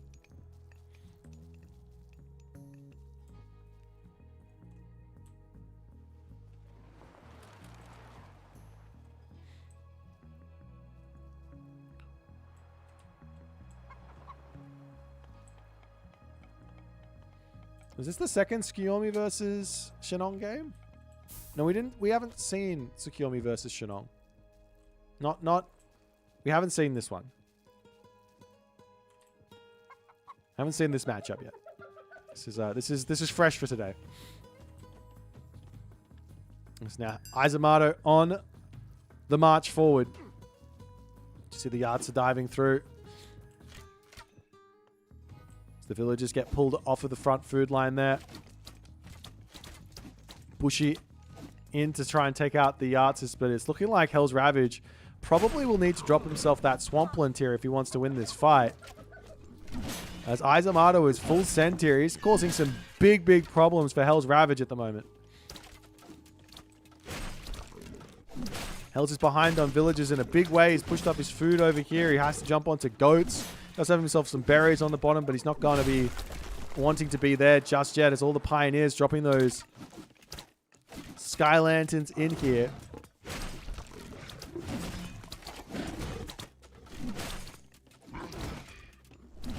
And Izamato is in a pretty scary position here. He is looking... Oops, excuse me. He's looking very, very scary. Kills off one shrine. Gonna look to come up here and take out the gold mine as well, as Hell's Ravage pulls back. The shrine up onto the top side there. But Hells has to take his time, as he's fallen pretty significantly behind on military resource count, behind on villager count, and doesn't really have a lot of usages here now for the favor that he's got.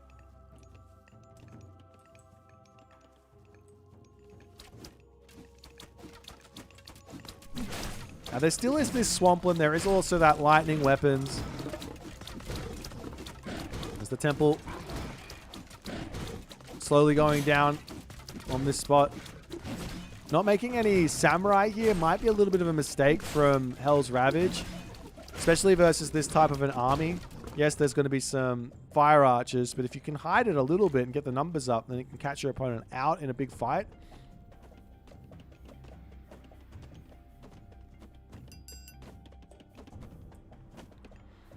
So the house is coming up. Look at this defensive position on this spot. He's got the double farms onto both of this. How are you supposed to raid this, you ask? You're not. You're not supposed to raid this. Where else do I raid? Kill these villagers? Like, all of Izamato's economy is looking very, very safe. It's just this position. He does notice it. He does pull back. Meanwhile, the temple is down. The gold mine is being pushed off of. And Hells is in a lot of trouble here.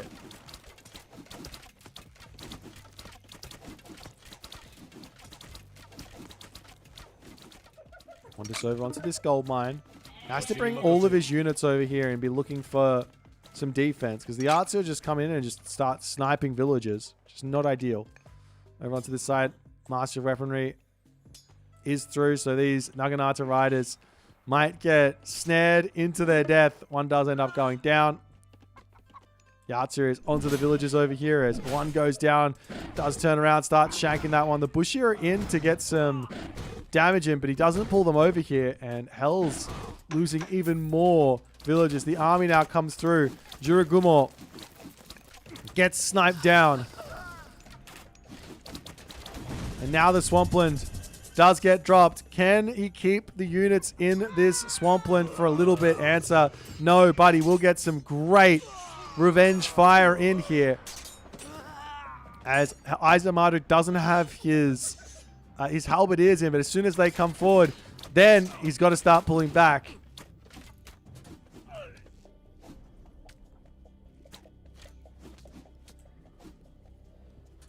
And now Swampland is gone, and Izamato is in a absolutely commanding position here.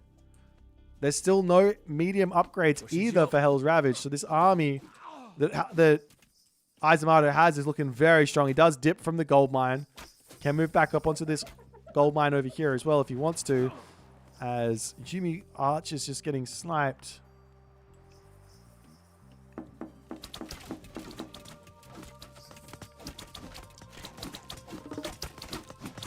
Hell's Ravage losing even more buildings as the Naginata riders go, well, we've got to get some raids in. I'm so far behind on villagers. That's what Hells is thinking.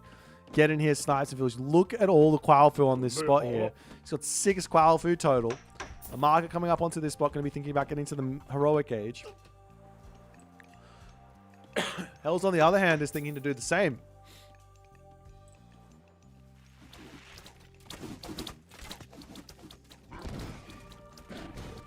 As he is through, trying to snipe off the Shenong farms. Does take a little while to make that happen.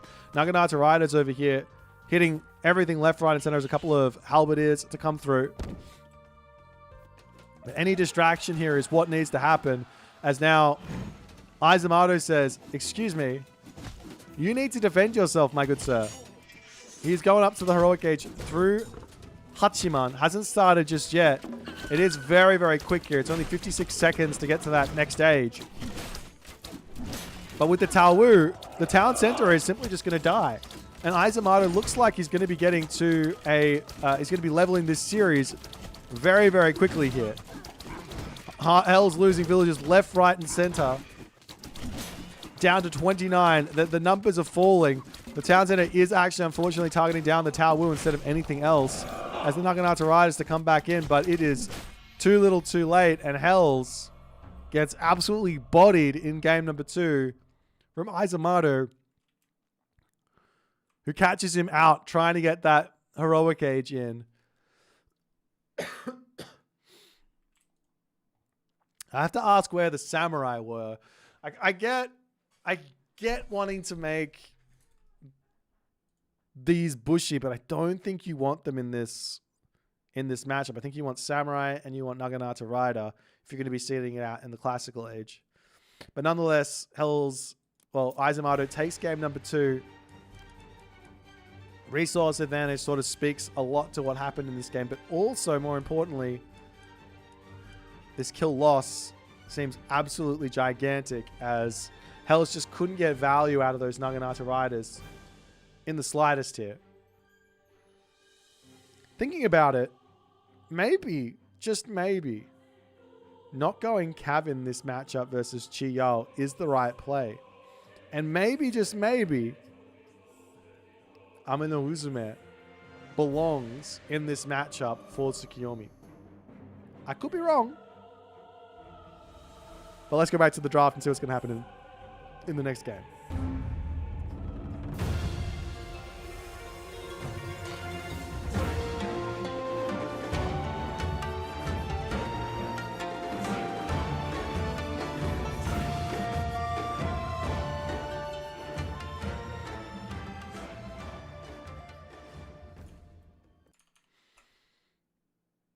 Alrighty, what's happening now?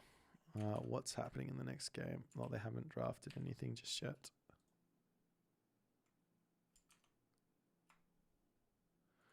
Okay, so I don't know.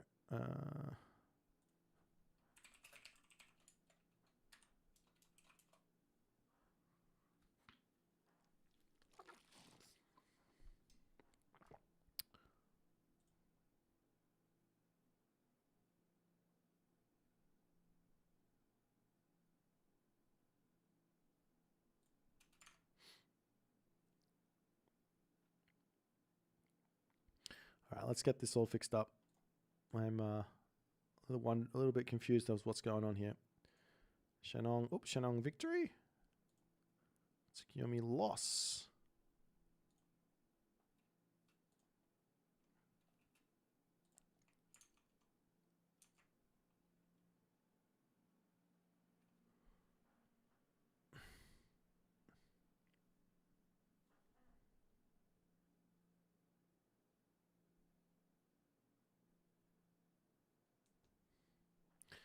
Okay, what's going on over here? Oh.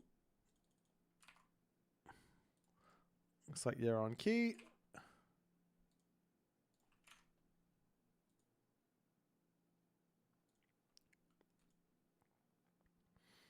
And it's going to be a Ra versus Fushi game. Okay.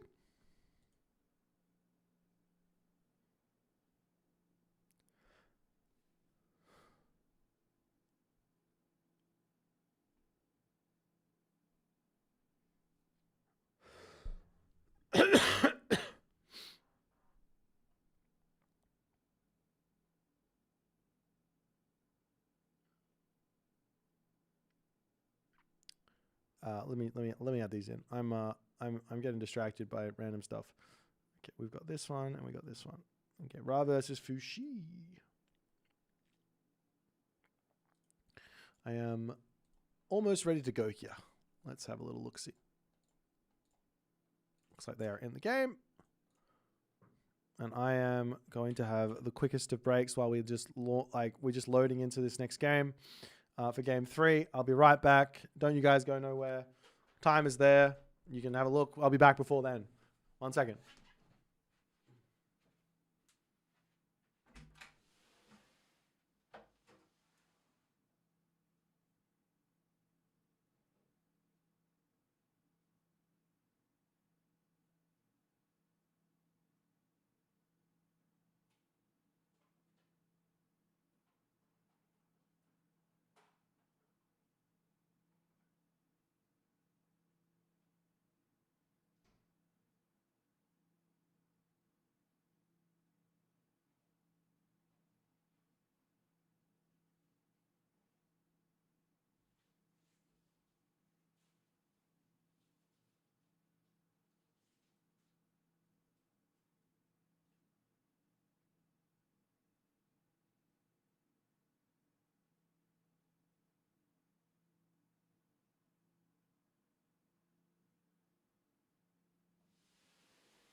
Alrighty.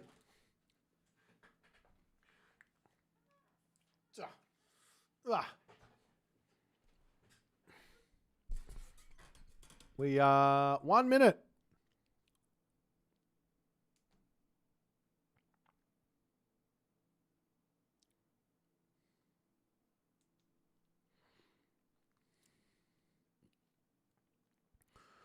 Fushi versus Ra. We'll see what Aizumaru's been cooking up. I know he plays a lot of Ra, but Ra is definitely a god that I think is improved in the recent patch. We've been seeing a lot of players going Bast, which is also a really good idea, but Ptah has definitely been improved in a big way, I think.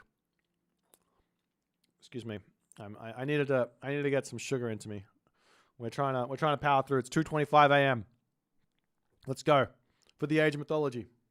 The way to go. It's the way to be.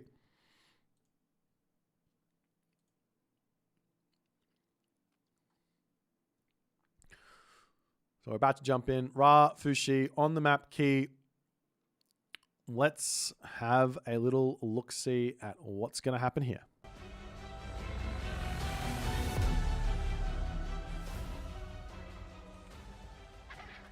And in the right-hand corner of the map, spawning as the blue Ra, it is Aizumaru.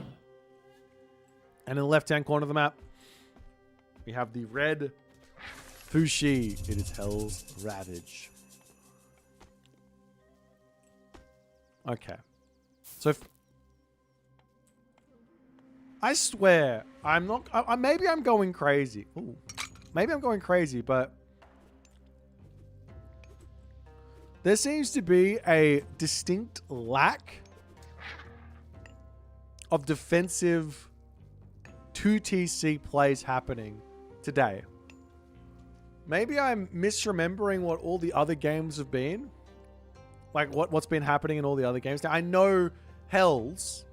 I know this guy. He's kind of like a 3DB type.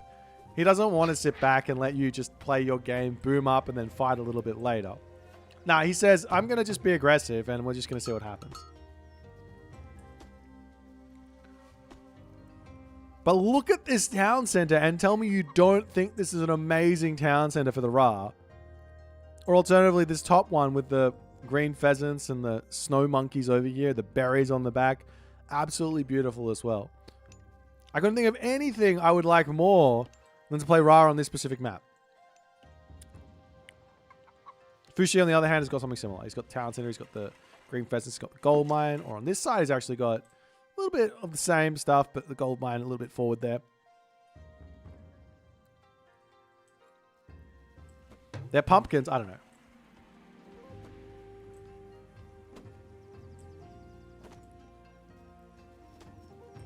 Nonetheless, will we see our first booming game? I very much doubt we're going to see Hells doing anything like that. I've seen him do fast heroics with China. I've seen him do aggressive classical fights with China. I've got no idea what Aizumaru is going to do, by the way. One thing that I do think is that while empowering this monument isn't necessarily a bad idea, I think at the very highest of levels, when you're thinking about exactly what you want out of a pharaoh early on, the loss of resources of not empowering this granary for the food does not make up for the gained resources by these three villagers also getting that 60% boost. Well, 60% of a pharaoh, so 20%. 60% of 20% of a boost.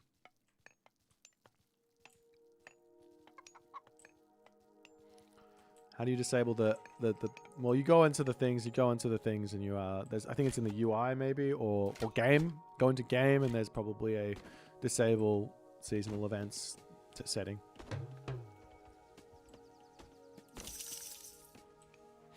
Nonetheless, temple is up and we will be seeing Ptah on the other side. Chiyao for Hell's Ravage. So both of these guys would have been actually watching that game that 3DB played. What was it? It was a set versus... It was set versus Shenong, right? They both would have been watching that. And I imagine here, that the both of them have got some sort of thoughts as to what they should do in that situation if those sorts of things happen. So we're going to see that classical fight from Hell's Ravage, or are we going to see Izumato doing his thing? It is an Imperial Academy for Hells, not surprised. There's only 5 villagers on gold here. I'm shook. I'm shook. I don't understand.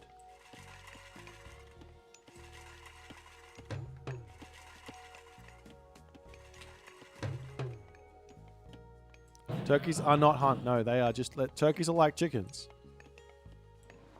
Actually, are they hunt? They're herdables. They're herdables. As we see the barracks coming up in the main base. Over here from Hell's Ravage. He's just hanging out. Hasn't committed to anything just yet. Lots of wood in the bank. Gold coming through as well. As he's trying to spot some things. Just killing off all these obelisks in the center of the map.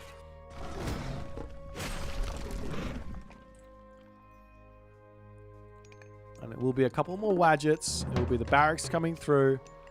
And that's the game plan here, it looks like, for Izumato.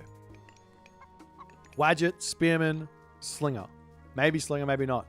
Making Spearman here against... making Spearman against China, I don't really understand. Like, Spearman beat the... Ooh, a town center? One player says town center. This is the opposite of what I thought we were going to see from Hell's Ravage. So Spearman, I guess you take out Javelineers with Spearman in the classical age. That's what I guess. The Fire Archers take him out really easily. Dow take him out. Halberdiers are not necessary against the classical fighting Egyptian. They're good for raiding, but that's kind of it as the army now making its way up onto this position. And we'll see if Hells can make something happen with this town center. It's not as good as this one on the right, mind you. But he does have berries on this side. Might be able to sneak over here and grab this gold mine for a little bit if Izumato is going to be generous enough.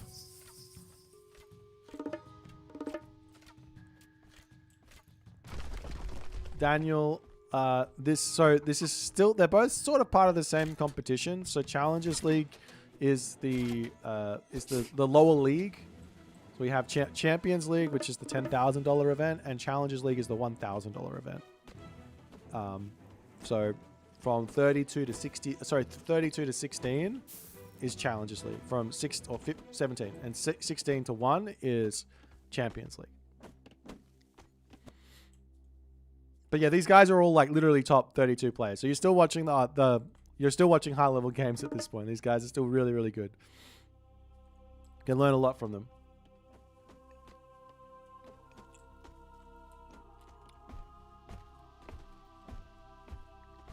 Silo getting dropped up here from Hell's Ravage.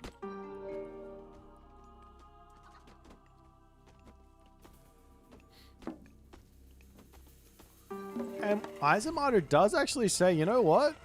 Maybe we just go town center ourselves. Which is wild. It's going to be a later town center. Hell's Ravage's economy is going to be absolutely gigantic. It seems to me like he's been spamming out Quailfu, which he has. He's got 6 of them, so 50 favor being spent already on Quailfu. If you guys want to see the schedule for upcoming games, it's all written in my Discord. You can also go onto Liquipedia and check it out there, or whatever. So, yeah. Hell's Ravage's Yachts, it does come forward. Did he actually spot the town center? He does see it going up, so he knows it's going to be 2 town centers apiece. He can relax a little bit and maybe get himself to the heroic age or something. A couple of villagers getting sniped down. One villager going down there is... See what's happening. Up to the top house coming down there as well.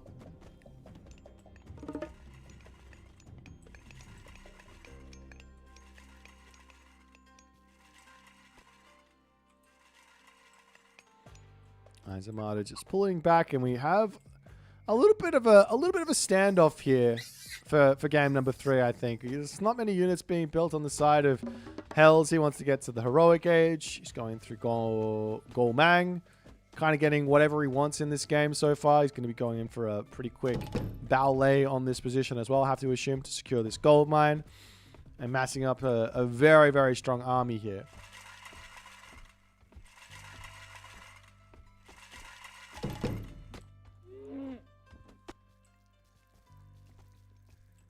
Okay, Izamata on the way forward. I mean, poking this makes some sense. He's going up to Sobek, getting himself his Shaduf as well. Getting prepared to throw some farms down. There's a lot of catching up to do to catch this heroic age.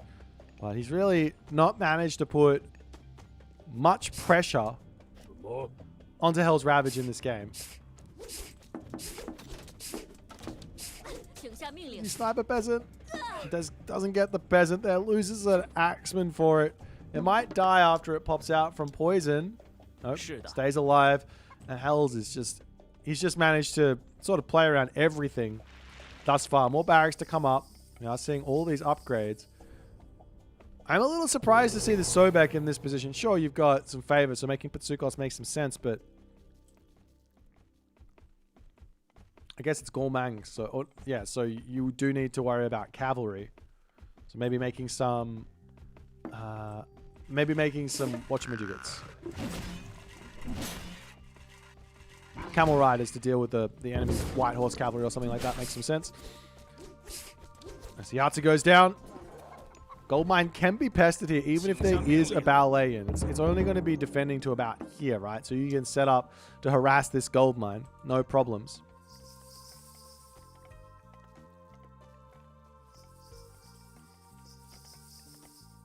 But Hell's now with the ballet on his second gold mine.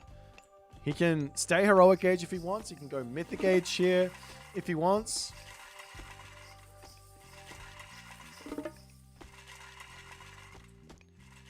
Izamata looks to be just a little bit lost on what to do next. Lots and lots of villagers on gold, ready to put farms down and things like that. So the farms are into the main base here.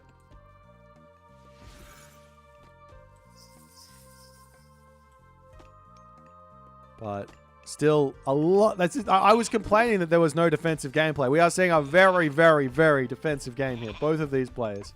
Very, very defensive.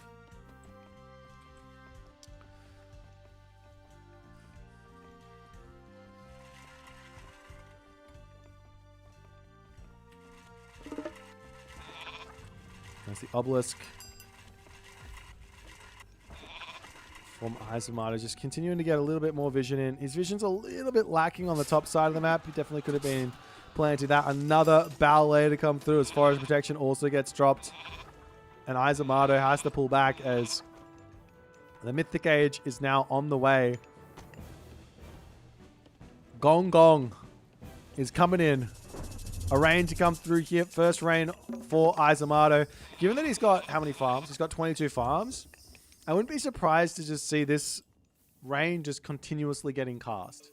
You get 45 seconds of rain, 45 seconds off. Use it again, use it again. And then you get a huge help on the economy, of which Izamata is in desperate need of.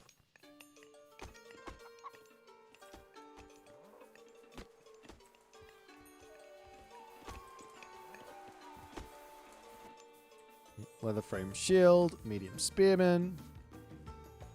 All the good upgrades coming on for Izamata, but he's so late to this heroic age. This is going to be a mythic age Fushi versus a heroic age struggling to make units Ra at the moment. Armories in the main base. He's also got 62 favor for those Qinglongs. And we Just the obelisks. Still trying to get some vision in here, but there's no way to push Hell's Ravage off this gold mine. He needs siege or something here. And obviously in the classical age, he doesn't have access to that. But lots of resources, maybe ready to actually go for his own mythic age behind this as well.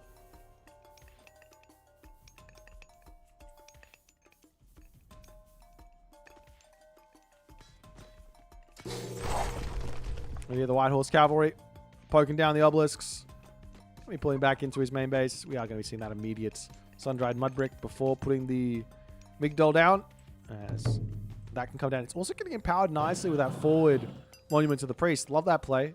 Migdol's going to take a while to come up though, as Gong Gong will hit first. And then look at this thing here from Hells. He needs lots and lots of food now, because I imagine he wants to go for these Tiger Cav.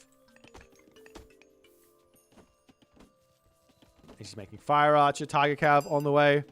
And such a boomy. This is such a boomy game. What the hell?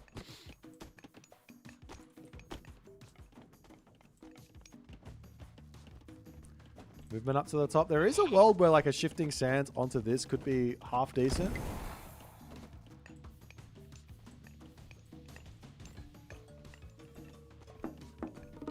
Last stand coming through there for Hell's Ravage as he's just trying to set up everything he needs here to find a big enough advantage. Crossbows coming through. Fire Archers on the way. It's kind of wild. The Tao Wu can literally one-hit all the obelisks. You just run through and just take them out. But Hell's Ravage says it's time to go here. Horus is well and truly coming through, but the timing is going to be very, very off. No immediate Horus upgrades to come through for Izamato in this one to help him out. He's sitting back trying to play defense for a little bit here, as the Migdol Stronghold going to be falling on this side as well. Tao Wu going to be very helpful. Fire Archers as well. Does have himself that sun-dried mud brick, so it does stay for a little bit. And there is also going to be a tornado, which could be a big help with like defending this and holding on. Tornado onto the Fire Archers, allow the Spearmen to get their upgrade against Cav, and maybe he's good to go.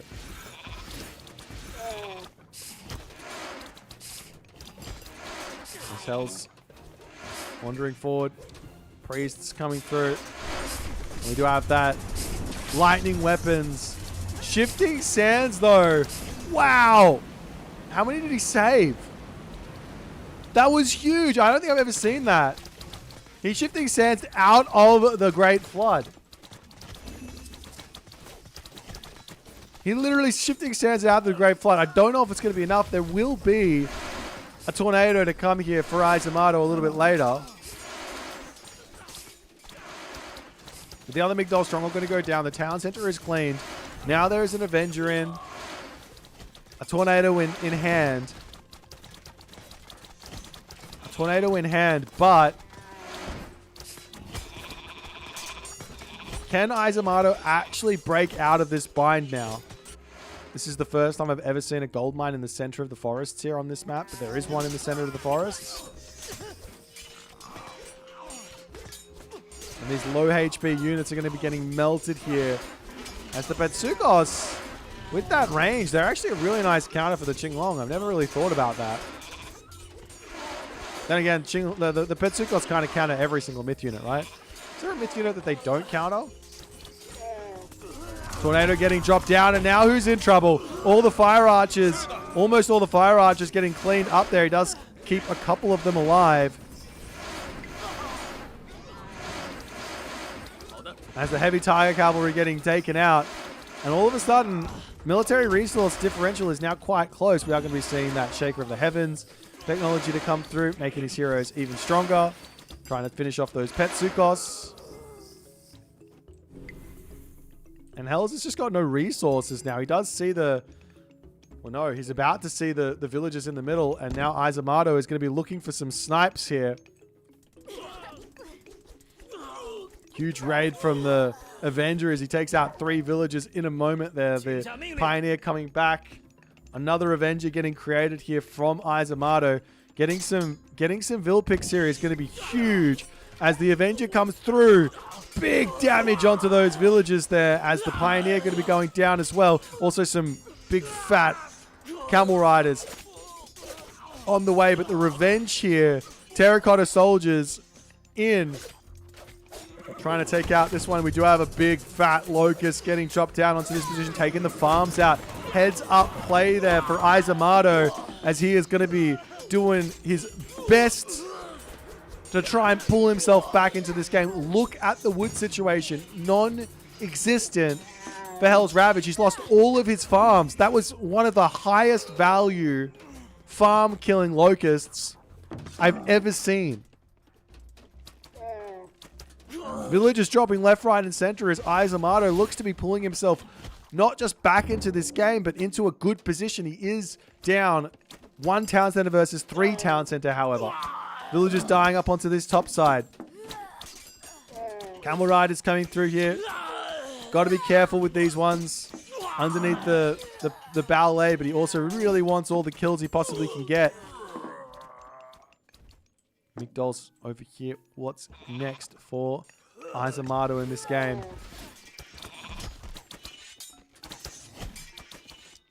Getting himself all of his upgrades. Time to pull back. He has seemingly leveled the playing field in this game without question.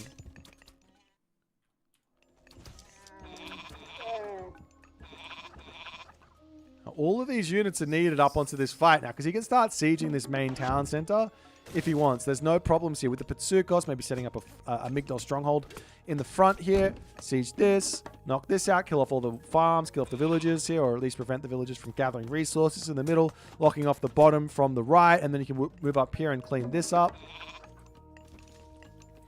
There's the catapult wandering forward.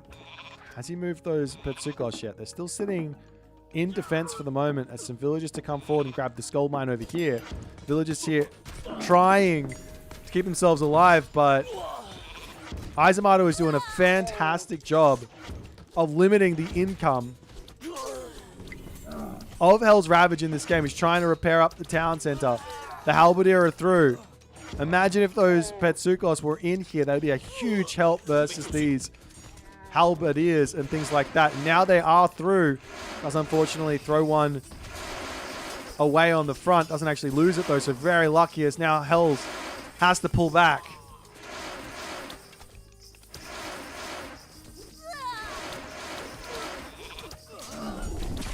Lightning weapons coming through from Hells is a bit of a desperation play there with only a few units. As the Petsukos, one dies there to the Pioneers, but no more heroes are left out. Hells has not got any of his heroes out. The army all falling on the back here. The catapult can take out the watchtower, go after the town center. And Hells, in game 2, with next to no military remaining, sorry, game 3, excuse me, next to no military remaining, taps out, and Izamato takes the dub after losing his town center, being way on the back foot, but staying in it and getting max value out of his Avengers, out of his Camel Riders, out of his Tornado. Somehow, some way managing to make this happen. Look at the resource differential. It's through the roof. That's an 8,000 resource differential there. But units killed lost, 96 to 61. That's the story. Villagers killed 49. 49 villagers killed. Absolutely brutal. Absolutely brutal there.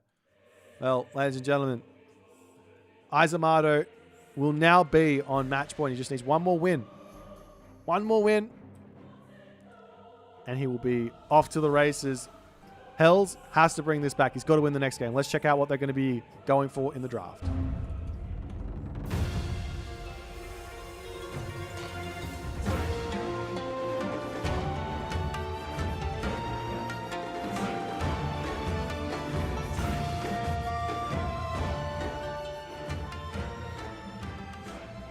Alrighty, so we do have the Amaterasu versus Frere for game number 4.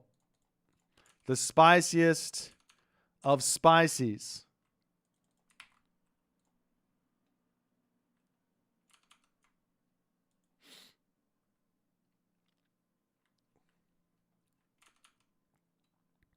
Oh, what map are they on? Elysium. Elysium is the map. Not the best map for Frere, in my opinion. This is not the best map for Frere at all. Why? It's just super open and in a really, really difficult spot.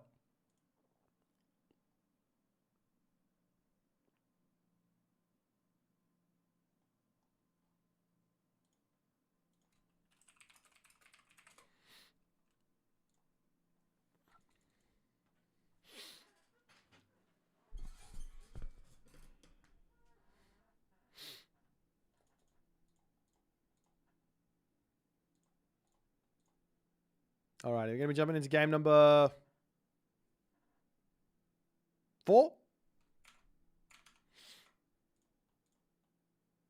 And we are 2 minutes and 30 seconds away from this one. So, Amaterasu versus Frere.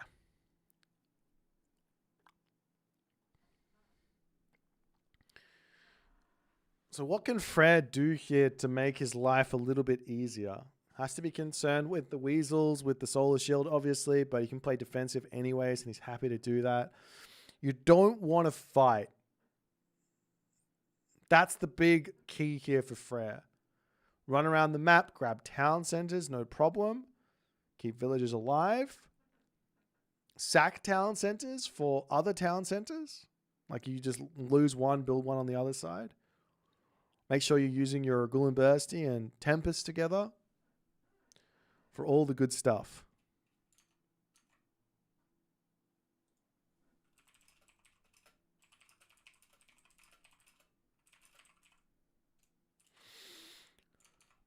Alrighty.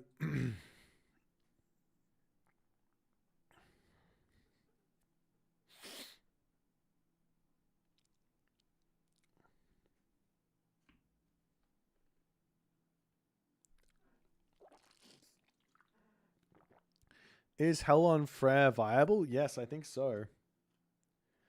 I think so. I mean, you can do either one. But against Amaterasu, I guess it just depends on if they're making any bushy. If they have 0 bushy, then sure. You can probably kill off the entirety of the army.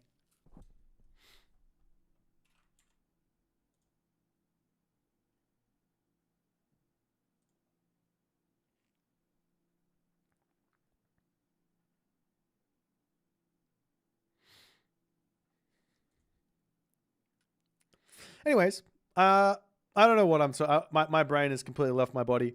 The TheRapl versus Aethereal series will be slightly delayed for us, I believe. They did say they are okay to wait. So that's fantastic. So we'll be watching that one live straight after this game. I'll just tell them to.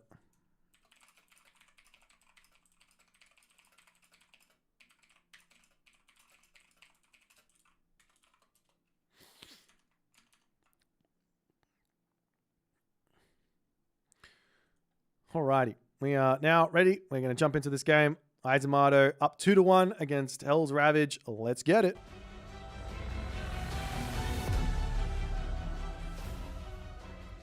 Alrighty, in the left-hand corner of the map, it is the blue Amaterasu, Izamato. Hell's Ravage up to the top here on his Frere. Doesn't get the best spawn in the world. One thing you want from Frere in this matchup is a gold mine back here.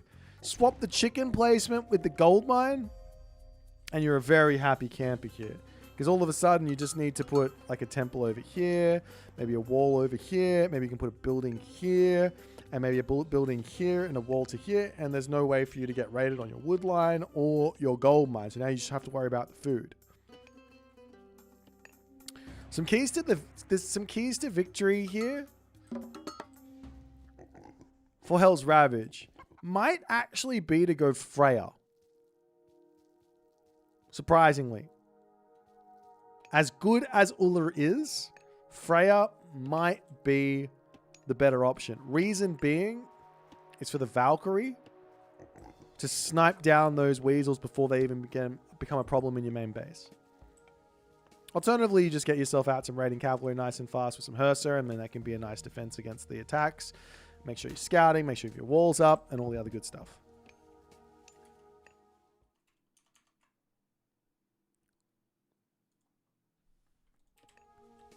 Check out the relics. Over here we've got the Ship of Fingernails. This is plus 0.5 food per second.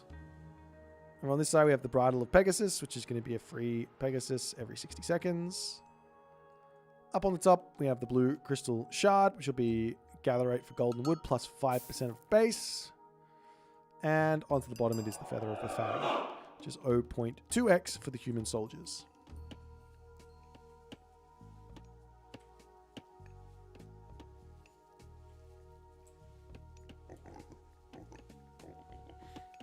Alrighty. Izamato taking a slow route to the classical age, it looks like. Just about to drop himself his temple. Does have this secondary Miko out. Can't really use her for much when you get that early Kagura out.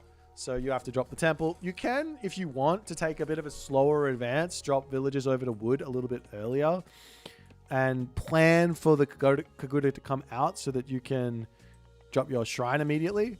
And I do like a shrine on for Amaterasu, oftentimes on the hunt and on the gold mine. So if you can place one sort of here to hit the wood line and the gold mine, it's going to be really nice for him. It's going to boost up the amount of gold you have in your main base.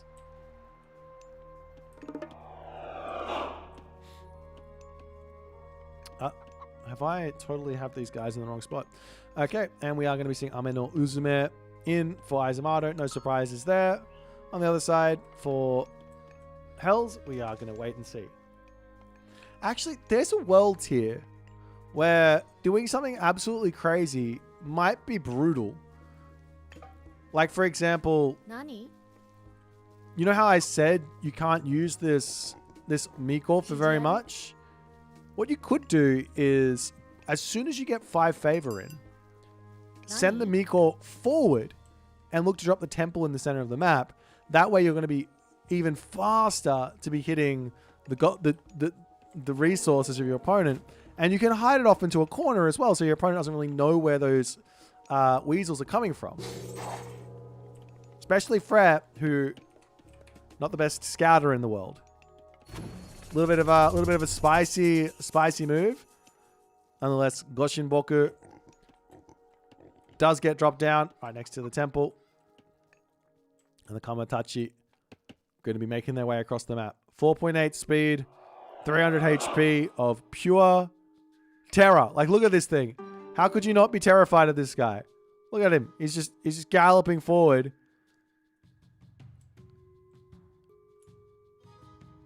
Anyways, he's pure terror.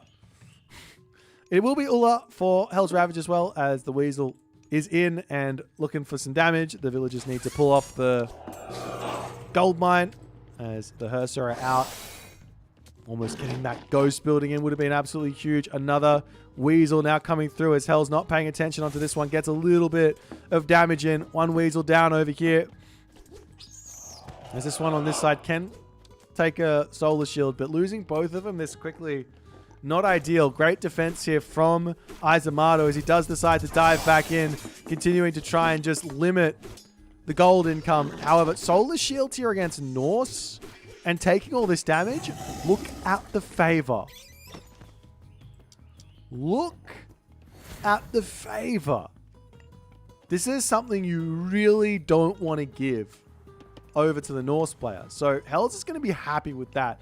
So what could he do here? Well, 2 options. One, obviously just save up and wait for another Asgardian Bastion to drop down. Drop your Asgardian Bastion down in the main base, save up for the next one, get yourself your tech.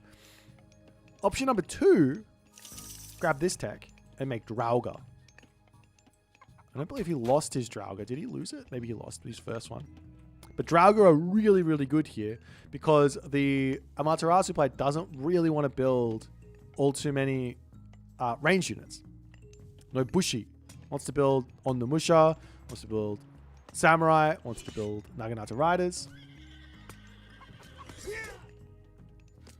As so far, so good for Hells. He is making a little bit of a risky move on the top here, eating this food, but his Hersa are up there saying, oh, when the weasels come, they come. Meanwhile, Goshinboku Tree has birthed another one of these bad boys. They do have that upgrade as well. And the relics coming through for Izamato will be the blue crystal shard. Should be nice for him. And more walls coming up onto the top here for Hell's Ravage.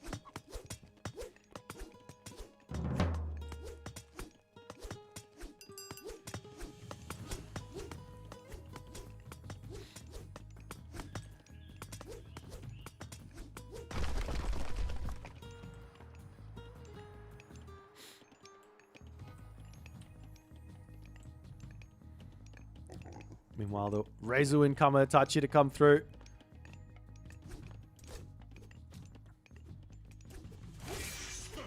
It's the Hersa. Gonna snipe down that one. He could actually drop the Solar Shield on it, which he absolutely does do, but we do have a defensive Gulin Bursty getting dropped here to say, all right, at the very least, let's not lose the game right now. Get a huge amount of value onto this. The Kamatachi does pick off a villager there as it's slowly dying. We're getting some huge value, but Izamato loses a lot for that. Was it worth it, though? No Gulin Bursty means no huge fear of Tempest later. We are going to be seeing the Val Galdir to come forward, as well as medium infantry.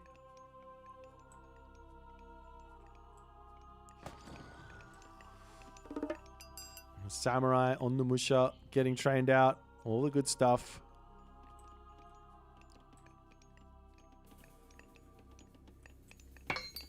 Armory on the back here for Hells.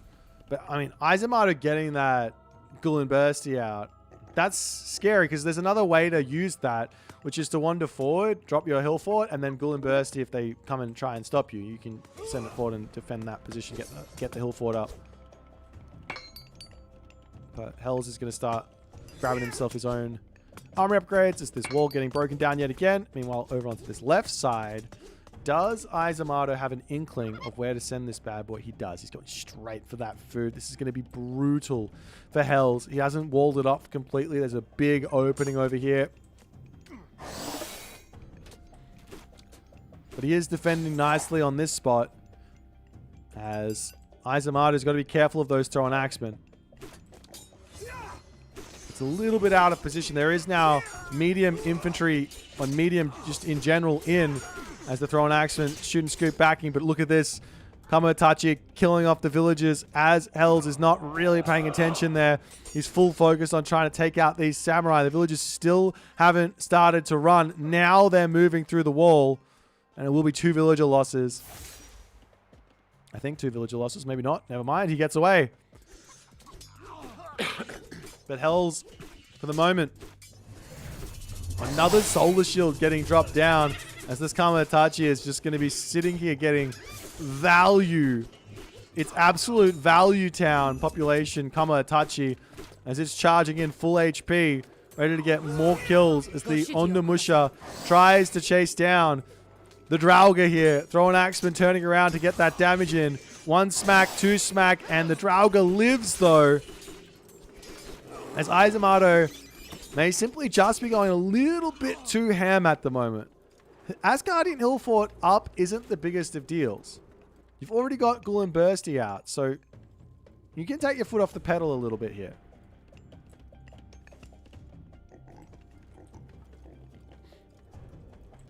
More samurai coming through.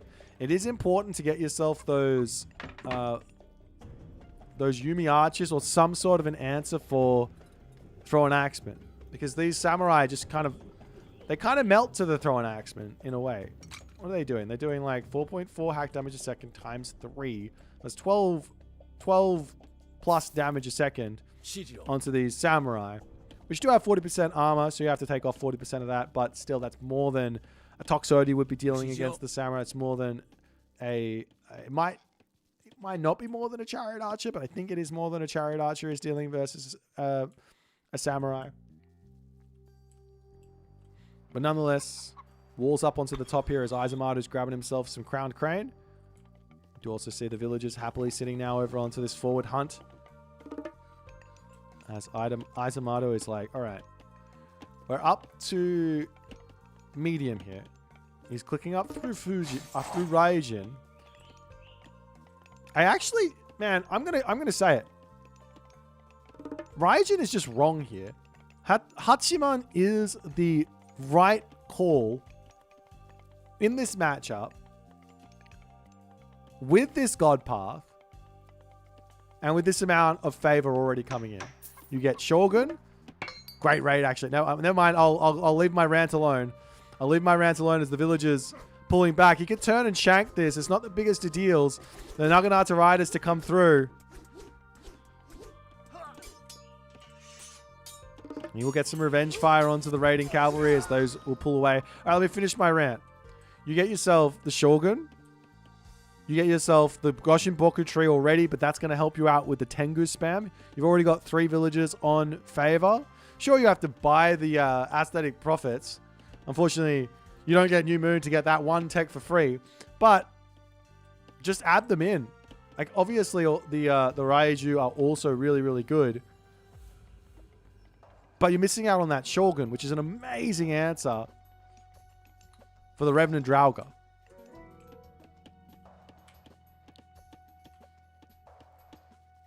Tengu spam is good with the Amaterasu. You guys are tripping. You just can't rush for it. It's like, this unit is amazing. You gotta just spam it. Get a ton of them out. Don't fight with 2 of them. Fight with 10 of them.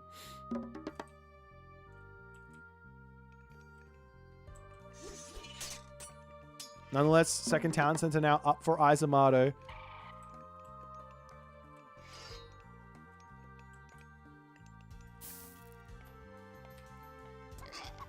Couple weapons coming through.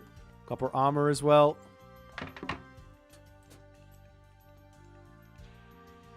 Now Heavy is in for Izamato as well as Hell's Ravage, slowly getting himself to the Heroic Age. He will have himself that A gear. I guess the one big usage here is Thunderburst to play around Tempest. That's the one big usage, as well as also the Raiju to zap the enemy units away. You see more Ondamusha coming through, but realistically, Daimyo are probably a better option because at least they can tank a little bit more against the Throw and Axemen, and they're going to be able to get onto the Draugrs a little faster. Raiding Cavalry coming back around here, trying to spot some villages to kill as Izamato. 2 town centers, pulling ever so slightly in front.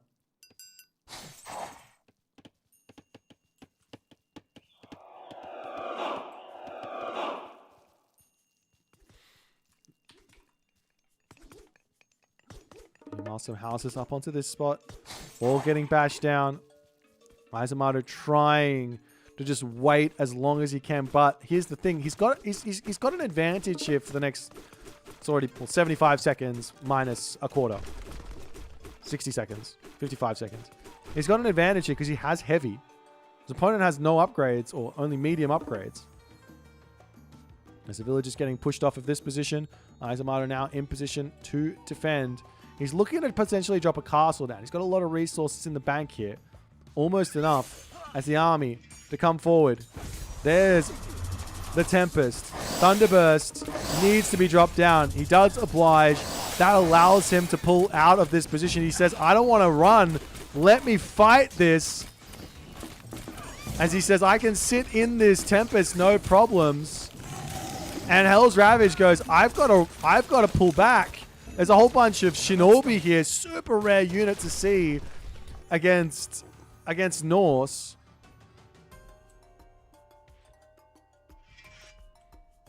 And now Izamato is in full scale attack on this spot.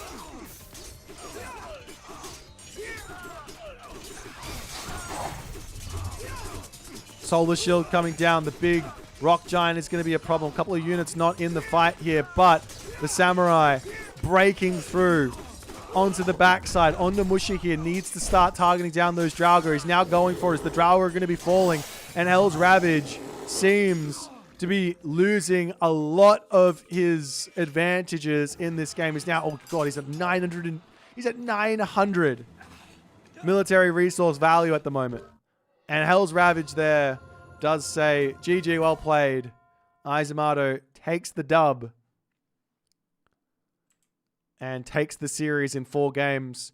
Congratulations to Izamato. Really, really solid series. This one almost went the other way here. Hell's had a lot of advantages here, but I think he needed to just play the slow game, get the town centers, and just, you know, you don't need to force it into the Amaterasu. That's playing into Japan. Like, forcing fights against Japan is not good because they get Bushido and they get upgrades, and that's puts you behind. Now, had Hell's played a little bit more defensively, once he got the hill fort up, just come over and grab his town center, maybe put up another hill fort over here, maybe another hill fort over, maybe 2 hill forts here, and just just play defensive. I think he can probably squeeze out a really, really nice game here versus Aizumato. But nonetheless, Aizumato gets the dub, gets the series, and that is that, as we're going to be moving now into another series directly, which is going to be TheRapl versus Aethereal.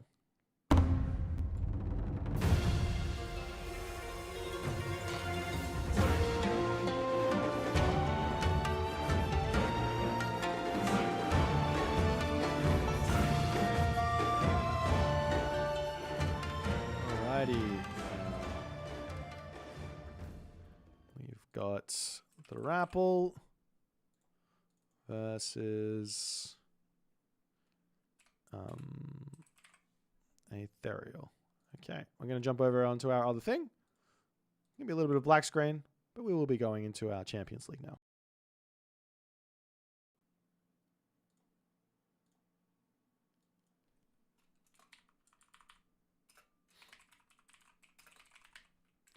All right. Oh, hello there. I didn't mean to come here. Back over here.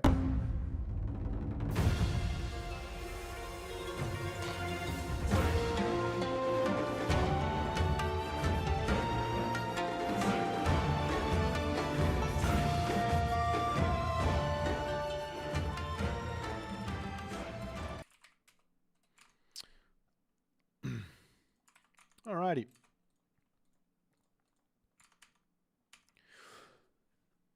So the guys are just doing some drafting at the moment. So we'll chuck that up shortly.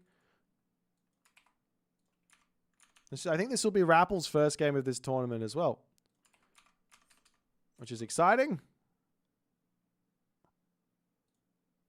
We haven't seen him play just yet. We haven't seen what he prioritizes.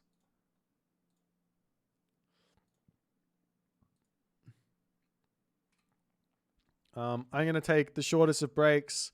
I'll be back in 3-4 minutes when these guys are ready to go, and we'll be good to go. So don't you guys go nowhere. Games will start very shortly.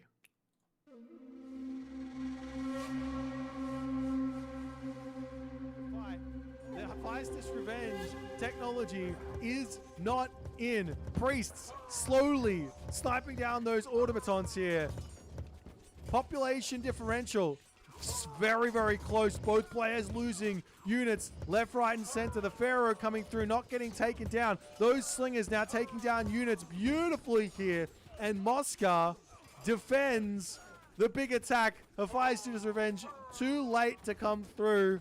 He can drop the Ghoul and Bursty in here as well. Does decide to do so. Pushing in to take out a whole bunch of that front. Look at the damage from the Ghoul and Bursty. Gareth deciding to fight this one is absolutely insane. He has to just say, no worries. It's fine.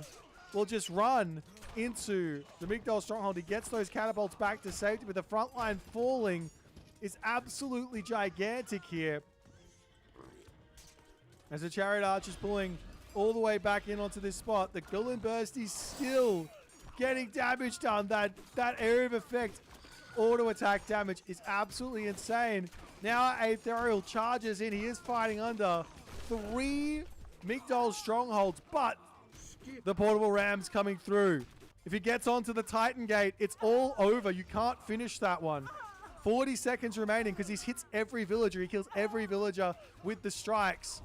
Does Chasing the Sun see this? Not just a huge hit onto the Toxotes. He takes them all out. Eric is 70% here. He sees the Titan Gate. 20 seconds remaining. He's got to click on it though. He has to click on it, and now he's making his way over there. Disaster for Eric. 18 seconds remaining. The villagers will start to die. They've got a huge amount of HP. 13 seconds. Is it going to be? He drops Tempest. Is that going to be enough? He's going to be healing. The restoration from Eric.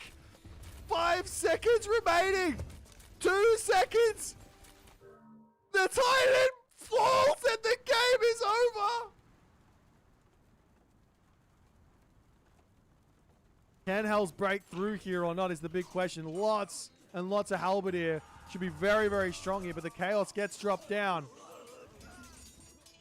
The healing, though, from those Chillin is going to be an amazing assistance for Hells. It looks like it's able to completely dominate this army. I did say that those Terma were not of any value there for Zucolo. But now, Hell's imagine Forest Fire. He doesn't have the favor for a recast. The Wadgets caught out. 3DB here is going to be losing big on this fight. It looks like the Spearmen coming in onto the back line. They're throwing action. Great control there from Hell's Ravage.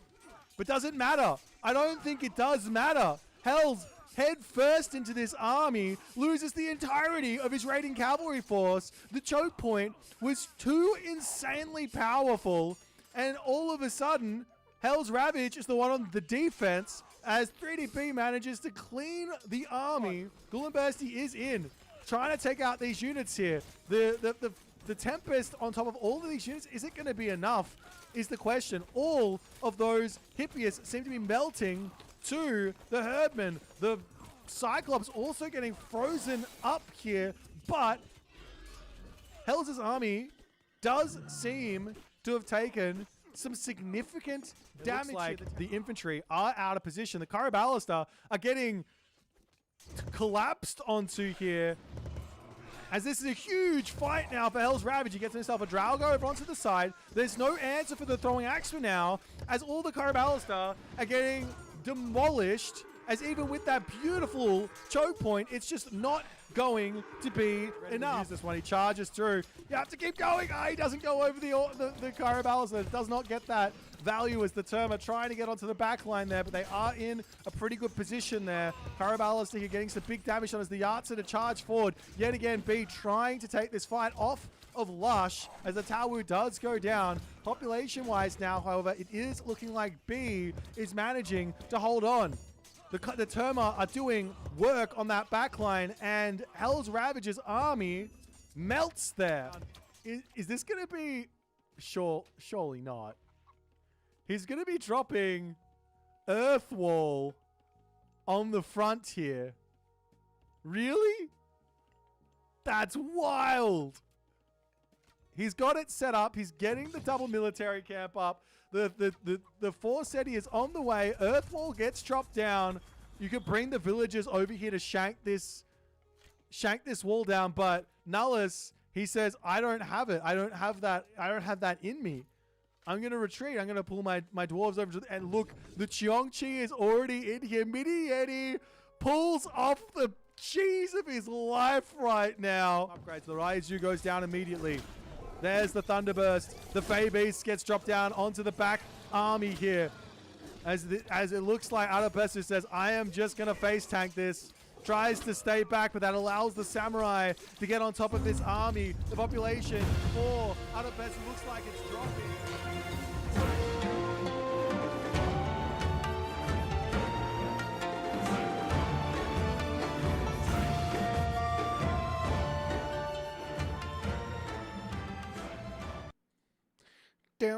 Down.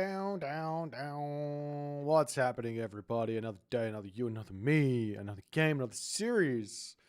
Before we jump into this one completely, let's talk about the schedule here for the rest of the week. Unfortunately, I am away. Oh no, I'm leaving for 2 days. I will not be here on Thursday, and I might be here on Friday. There is a maybe. I got to do like a 3-hour drive on Friday. So I might be here, 3.5-hour drive. Not sure. I'm probably going to crash after the 3.5-hour drive.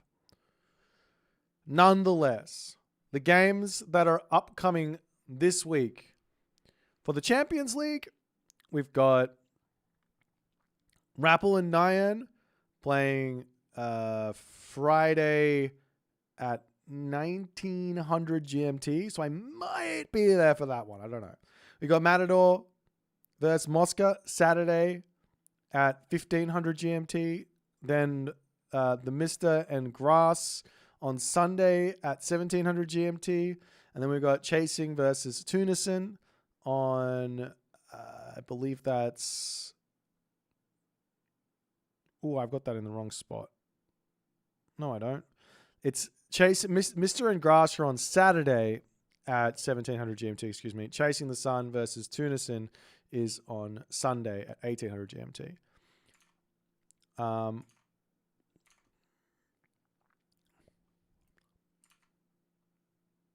So yeah, that's my story. Alrighty. There's also the Challenges Leagues there as well. So make sure you're looking into it and seeing what's going on there.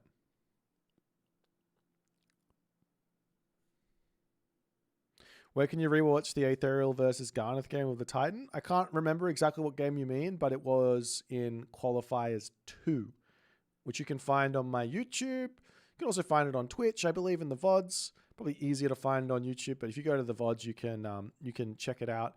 It probably was 2 weeks ago on Sunday, is my guess.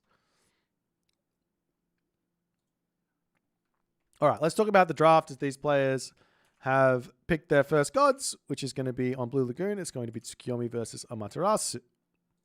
So we'll go ahead and do this, and we'll do this. So Tsukiyomi versus Amaterasu shenanigans. It's going to be Blue Lagoon for game 1. And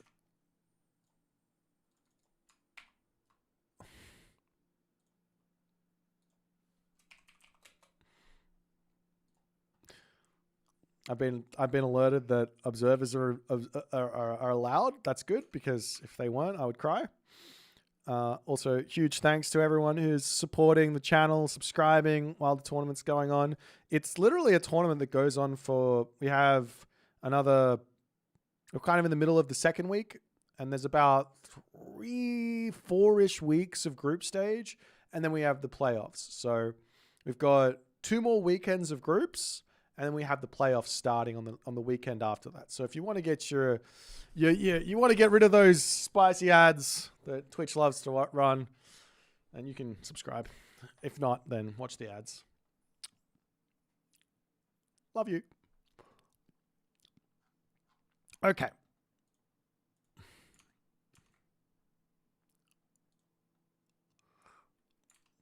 I literally just went through the schedule. Don't at me. Schedule's on my Discord. Schedule's in Liquipedia. If you want to keep up to date with it, exclaim tournament in the chat to go to the Liquipedia. Can be pretty up to date most of the time. And yeah, that's the story.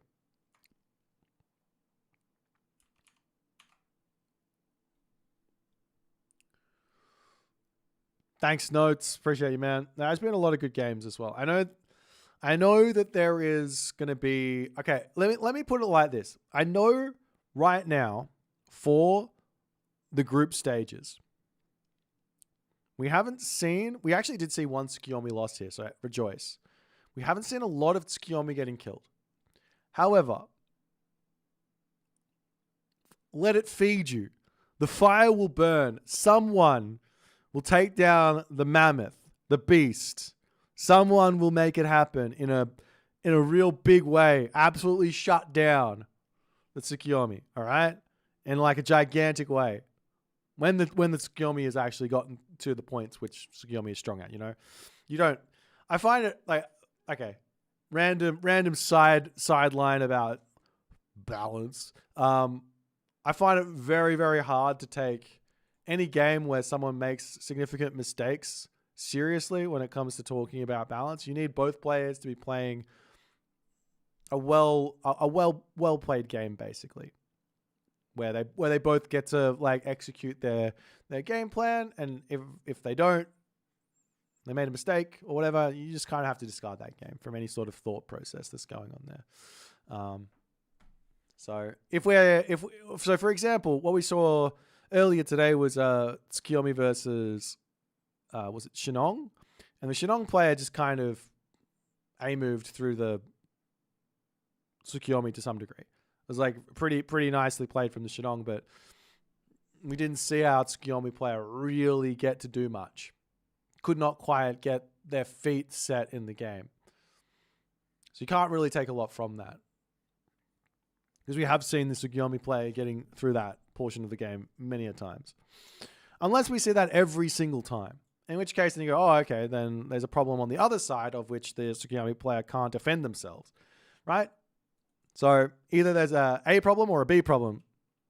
So what we really want to see is good games. That's the number one thing. But nonetheless, we're going to be jumping into game number 1 here in about 2 minutes and 15 seconds.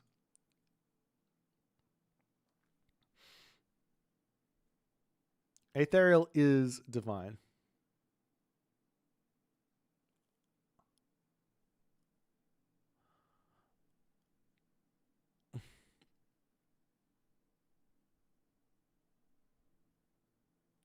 Alrighty. So, Tsukuyomi versus Amaterasu. One thing here, what do I think about the Aztec mod and the Old Age of Mythology? I think we're seeing some mods starting to get made right now. Not to hype anything up too much, but I have seen a couple of glimpses of some things, and you might even be able to try them. I haven't looked in the mod workshop just yet, but I know that we're seeing mods coming into Retold.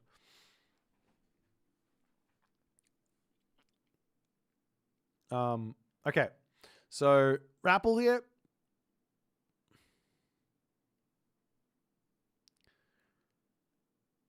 On Blue Lagoon, Tsukuyomi versus Amaterasu. So Aethereal does love a good defensive game.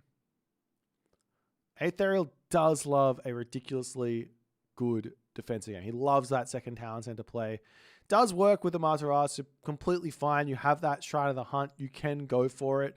You've also got that Kagura technology to get the free Miko out, so you can sort it out. You can bring the Miko over there.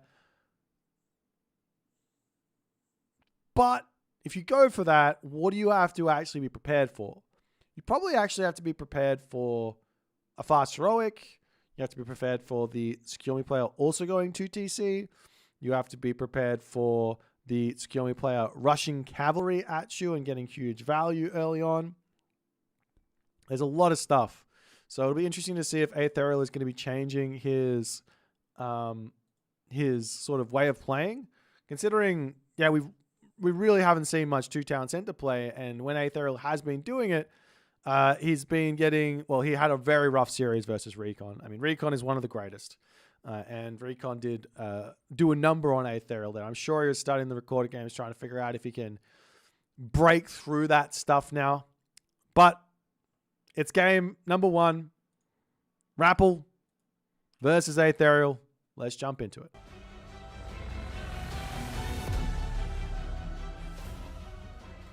In the left-hand corner of the map, TheRapl here, as the Tsukuyomi also has himself a Miko already in queue. On the other side of the map, it is Aethereal, and he is off to the races, killing all of his giraffe like he loves to do. It's a really interesting idea, right? Like, the argument that Aethereal makes here is twofold. One, if I shoot these down, then my opponent can't screw with my hunt, which is nice. 2, I don't have to then move my villagers around and shoot them back in later. And 3, you really don't lose that much food. He's lost 5 food here. Now 6 food. Now 7 food. So he really hasn't lost that much. Well, I mean, if you think about it, he's lost 8 times 4 food. But anyways, he hasn't lost that much. So it's a bit of a trade-off type deal. Nonetheless, let's take a look at the relics and see what we're going to see before we can start working out if maybe this is a 2-town center map or not. Tusk of the Iron Ball. Cavalry hit points plus 10%. Huge for the Tsukuyomi player if he spots it. Onto this side, there is the Blanket of Empress Zoe. She's going to be building damage vulnerability minus, was it 15%? I thought it was 15%. There you go. I got it right. Over here, we've got the Scales of Kotobble Blast, making those myth units a little bit less vulnerable to pierce. Which could be a huge relic, actually, for TheRapl if Aethereal decides he wants to make bushy for some reason. Staff of Dionysus here as well. This is a nice relic here to play defense with. This is a really, really good defensive relic against those raids. Grab that one. Villager raids, lose some HP. They leave, back up to full HP. No problems. These guys are not in the Uranus division. They are in the Isis division. How dare they? Okay. Fixed. Okay, so I'm very interested in how Aethereal is going to try and win this one. Like, having faced what he faced against Recon, He has to know to some degree. TheRapl, Recon, these guys play together a little bit. So they they know the strategies. They know the like the ways that each of them are playing. So if TheRapl watches Recon's games and whatever in practice, then they're going to be able to do that stuff, use those strategies against other people. So Aethereal has to know that there is a potential for fast heroic coming in from TheRapl. There is a potential for Tengu stuff coming through, and all that other good stuff. We actually, that's an interesting one there from TheRapl. He's already pre-queued through the Sakura Gardens, which is not available until Mythic Age. So he wants that one as soon as he possibly can, apparently, in the Mythic Age. So he doesn't forget it.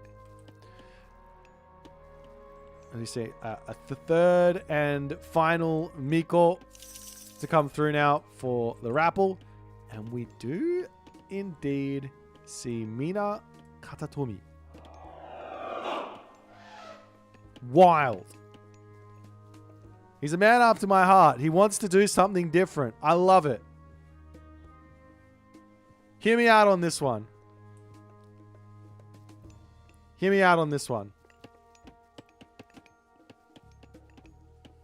Don't go for the second town center. Drop the Shrine of the Hunt in the main base. Go Heroic Age through Hachimam. Have the Shogun to defend against the Tengu. And then also have your own Tengu to defend against the Tengu.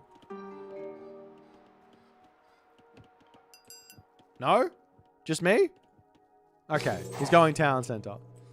He's going to try and make this happen. It's Aethereal, the defensive wizard. He's just about to hit the next stage. The cleanest of clean when it comes to a fast second town center here. It doesn't get any more perfect than that. Hits the town center just as he ages up. More villagers are going to be making their way over here as the shrine will come down, and then Shrine of the Hunt will also be on the way. Do see a guardhouse up for the TheRapl as well.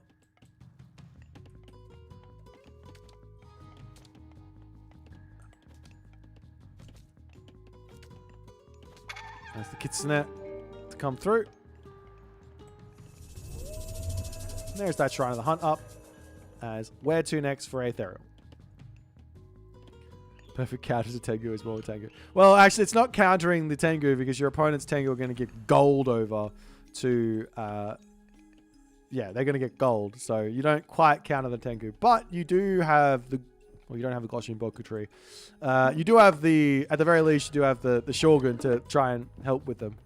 And we do have a fast heroic going to be coming through here now for the TheRapl.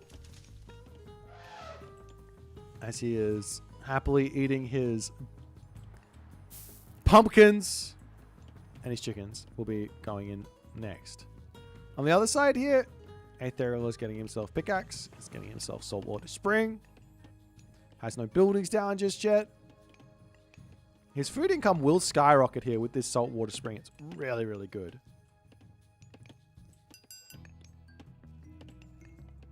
And we do see a guardhouse coming up for Aethereal. Look, there's units that the Bushi are good against, and there's units that the Bushi are not good against, and the Tengu is not one of them, I don't think. Why? Well, the Tengu can just jump onto them and kill them. That's the problem. If it's Onimusha, they can't jump in there. That's a little bit more scary. So have you ever like zoomed in and just really enjoyed things? Like look at this guy. Look at how sick this guy is. Anyways, that's enough of that. Dojo coming up. We do have the randomest of shrines over here and a random commoner as well, just hanging out on that gold mine. A little bit dangerous as TheRapl armory coming in. House. We'll be heading to that next age momentarily as Aethereal does decide to get some Yati Spearmen out. He's now going for some dojos as well. There's a lot of infrastructure for him. As the Bushi slowly starting to come through. I've also got the Onimusha on the way as well for Aethereal. And that's definitely the unit he's going to be wanting here.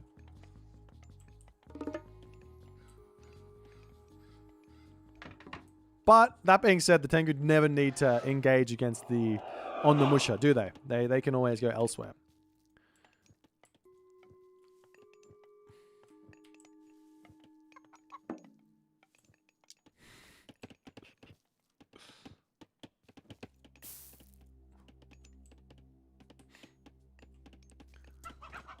Nonetheless, Hachiman is on the way. It's only a 50-second research time. There is nearly 100 favor for the TheRapl. This is going to be... Guys, you might want to close your eyes. It might be a little disgusting. This is going to be a very difficult thing here for Aethereal to defend. However, he is pumping heroes. So, if there's anything here that is going to be able to stop these Tengu, it's this hero spammage from Aethereal.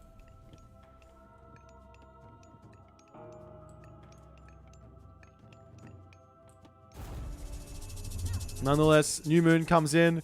The Shuriguma Venom Spinner managed to actually get a little bit of gold in with that attack. Gets a villager pick as well. Pretty rare to see this bad girl getting that stuff. But the Tengu, they are on their way. He's got 4 already out, and he's going to keep on spamming them. The Onnamusha in to defend. Over onto this side. Nine-tailed Kitsune defending. Over onto this spot. One Tengu Master diving forward. Getting lit on fire by the one Yudor as another Tengu to dive forward. And TheRapl seeing all of the heroes here for Aethereal, he has to start thinking, okay, well, where do I go? Over here? There's a lot of wolves. The wolves are actually... Well, they don't have any bonus versus myth units. I thought they would. They are myth units, technically. But TheRapl is now going to make his way onto the bottom side, looking for even more value as he charges forward. He's got himself that Shogun. Funnily enough, the Shogun here can just get massive value by sniping all these wolves and just building up a whole bunch of samurai. As the army for Aethereal to come over here and attempt to defend this. This Azure Gumo coming into the main base. Unfortunately, throws the villager away, so it will survive there. But up onto the top side, one samurai now coming through. As the Shogun kind of getting lost here, attempting to get that ghost building in, not able to do so. Villagers going down on the top side. There's still a villager advantage here for Aethereal, but look at TheRapl's gold at the moment. The one Udol getting targeted down, that's going to be even more samurai to have to be dealt with. However, the Shogun is now down. The Tengu on this side, slowly getting sniped up. He has to pull back. Damage is done, but Aethereal here, he's defended. You guys doubted. You guys thought the Tengu was the problem. Well, the cheese was the problem. No, Aethereal's got all the heroes in the world. He's looking for a bit of a revenge attack here. Meanwhile, the Tengu are going to split off and look for more villagers to kill. Samurai going down. And we now starting to see the Yumi Horse Archers coming through for the TheRapl as he's going to try and heal up his Tengu.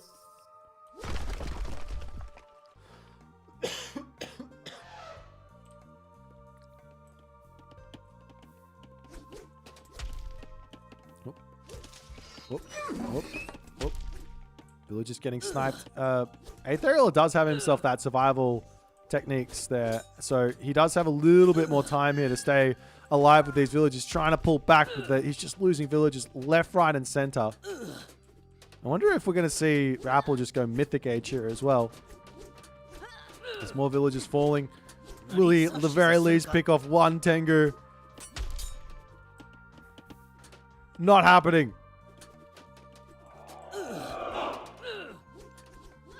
Town center. 2 town centers actually now coming down for the TheRapl as he wants all of the economy. Villagers in the corner of the map getting spotted there as well. Not ideal for Aethereal. He only loses the one there though, as the Onnamusha does get in there. Snipes. Wait, hello? He totally had the special. Oh, I think he cancelled it. He had the special on that low HP unit and cancelled it, unfortunately. But now TheRapl is on 3 town centers. Aethereal here is about to be heavy himself. We do see the heavy in for... Actually, no. Wait, do we? Heavy is in now for Aethereal. Does that get affected here? Yes, it does. So all these units here are now getting very, very strong. And the TheRapl now has to pull back.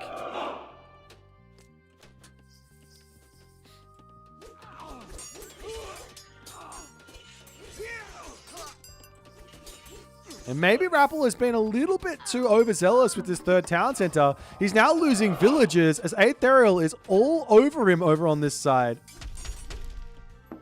Tengu diving in over onto this spot, but the Musha, for some reason, running away.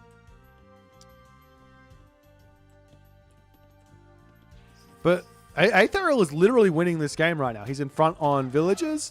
He's got a perfect amount of units here to sort of counter the army of the TheRapl. Tengu diving into their death over here.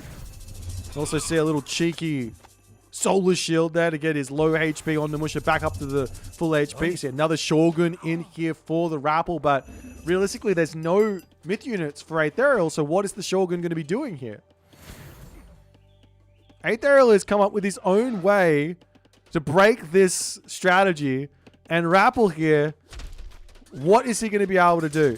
Naginata Riders to come in onto the back line. He needs to be taking out everything he possibly can. One more Tengu going down. There's one last one on the back. The Bushi, however, slowly getting sniped. There are a couple of Yati, actually a couple of Yati Spearmen. There's one Yati Spearman here as the Shogun going to be taking some damage. Aethereal overstaying his welcome, however, and he might lose everything on this spot. As he pulls off into the corner, turning around, trying to snipe a couple of units. Does pick off a couple of those Yumi horse archers for the time being there. But the Shogun is now finally... The second Shogun is getting a lot more value than that first one did.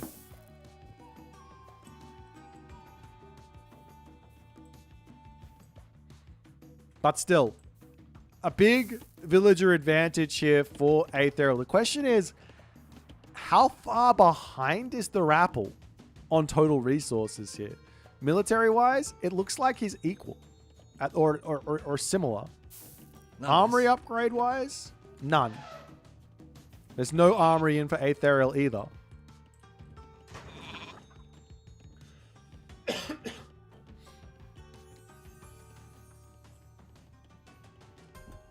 So, equal on military, behind on villagers. Tengu coming back in over onto this side. Aethereal really needs some walls or something. I mean, the Naginata Riders to chase the Tengu down makes sense. They are fast enough.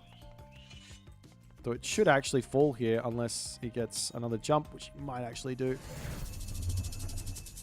So over onto this side. A little cheeky solar shield to keep everyone alive and well. As the Tengu ends up falling.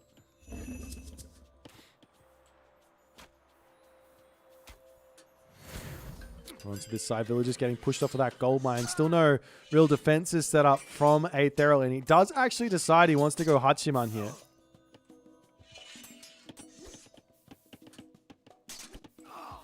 More units starting to come out for Aethereal. He's got a nice counter army against these medium Yumi horse archers. He's still a ways away, or TheRapl is still a ways away from that heavy. I say a ways away. He's 700 XP away from that heavy, so he's not that far. But there is still a bit of an advantage here for Aethereal in the fights.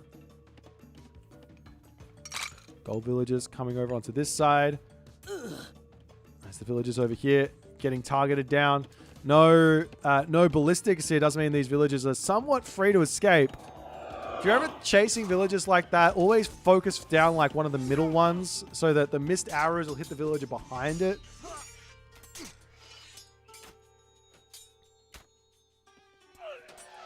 And TheRapl losing some units on the left side of the map there as well.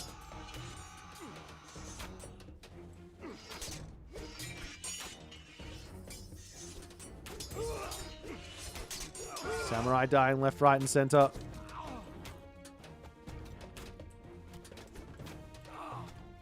And Aethereal is looking for a big attack here, but now it's heavy each. Each player's got heavy. We see the Swampland getting dropped, and Aethereal says, I don't care about this. He is going for it. Those Yati Spearmen are going to be doing so much damage here, though, surely. He's still charging forward here. He's losing so many units to the Swampland, but Aethereal still has the advantage. Militarily speaking, it's close. Even more falling. He charges through. He's going to be able to take out the Yuumi Horse Archers next, it looks like.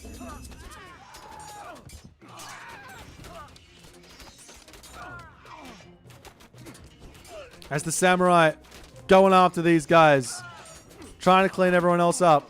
But maybe, just maybe, Aethereal has overstayed his welcome here. As TheRapl is held. So Aethereal pulls back. I'm surprised Aethereal didn't just run there. He had the cavalry. Cavalry versus Swampland is probably the best unit to have versus that god power. Why? Because they're so fast. You just run. It's not a problem. Nonetheless, Yati Spearmen are in. Samurai needed. Definitely don't want to turn around and just face tank Yati Spearmen, but he's going for it. His Tengu is still going after the villagers. Left, right, and center. TheRapl going after everything he possibly can here. And all of a sudden, Aethereal is the one in trouble. Villagers over here going down. Village differential now equal after TheRapl's extended heroic age fight has finally slowed down. We are seeing Okuni Nushi also pre-queued here for TheRapl as the Naginata rider goes down. TheRapl going to be moving around onto the left side looking for some more villagers to take out. These villagers on this gold mine are very much open for the pickings. Hachiman is queued up now for Aethereal, though. I'm a little surprised to see Aethereal going Hachiman. He doesn't really have that many villagers or Miko for favor income. So I don't know what he wants from this Hachiman. Obviously, Shogun is good, but still. Castle up onto this side. Going to be a little bit scary for Aethereal to come and attack this one, but he still goes right underneath it. TheRapl notices it before any damage. Dives inside the castle. All villagers are going to be safe there. Meanwhile, over onto this side, just losing villagers left, right, and center. We see the new moon getting dropped down for 100 favor there onto the armory as Okuni Nushi is coming through, which means he's going to have another new moon momentarily. Heroic Age in for Aethereal now. Horse Archer is going to be coming through. That's the unit he wants here. This technology, plus the technology from Minakata Tomi. These are some very, very strong archers for Aethereal. I can't remember what it's called, but does he have it? Yeah, he does. It's Hunter's Strength. There it is. The Hunter's Strength plus the other archer upgrade is going to be huge. However, the problem with this is Oyumi. Oyumi are a gigantic counter to what Aethereal is going for here. And they are an option with Okuni Nushi. That Divine Prefecture, Mechanical Artisans.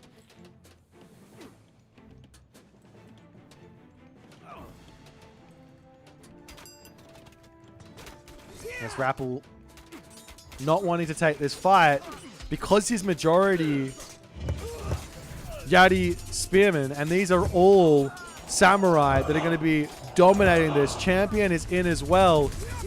There's the Okuni Nushi. There's the Swampland. There's the new moon. Everything coming up to full iron here as TheRapl is trying to just hold on from going to this mythic age, but he's still not quite up to full champion just yet, but he does hold the attack, and now Aethereal needs to bail on this one.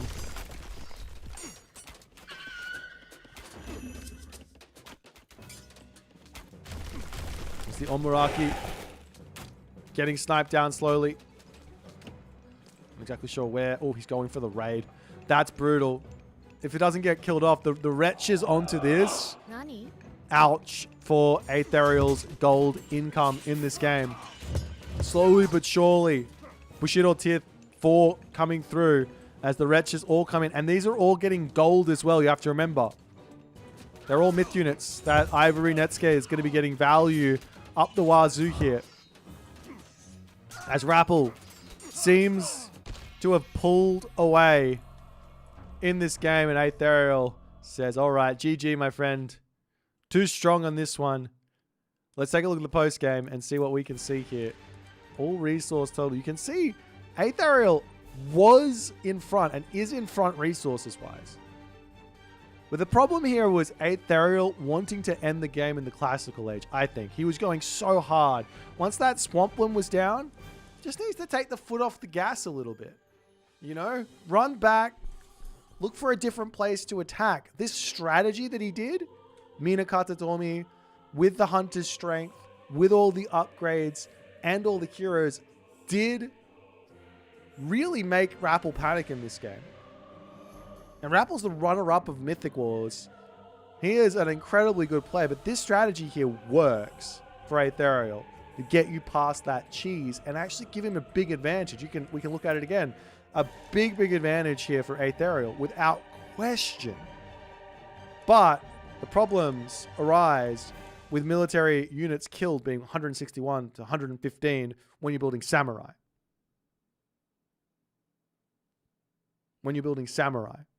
So you've got to, you've really got to take those fights better. Nonetheless, let's jump back over to the drafting screen and see what's going to happen for game number 2.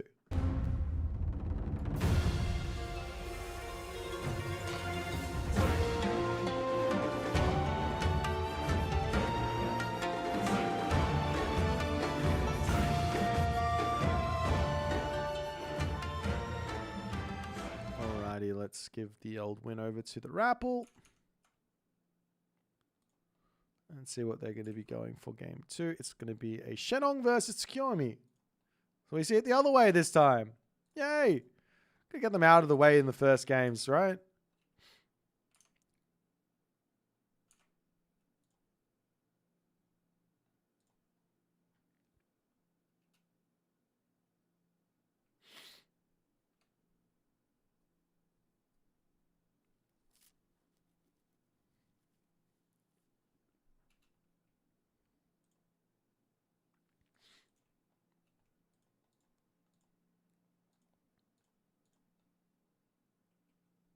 All right, and these guys are in their game.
Okay.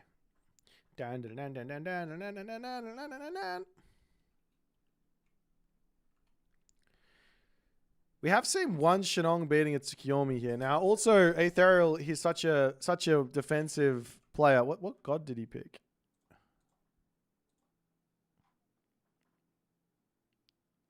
Oh, what god? Wait, yes. What map? It's on Ghost Lake. So going on to Ghost Lake here. How come no Zeus from Aethereal? He ace picked Tsukiyomi, and TheRapl then first picked Zeus. So TheRapl got the first pick of that one, so took it away from Aethereal. TheRapl's also a really good Zeus player as well.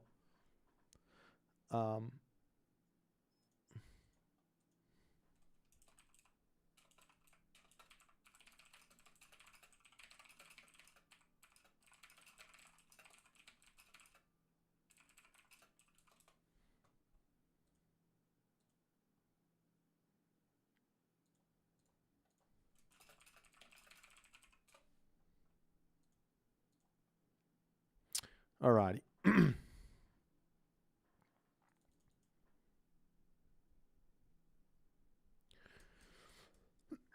So game number 2, TheRapl. I have to say, a little bit of a shaky start there for him. A little bit of a shaky start.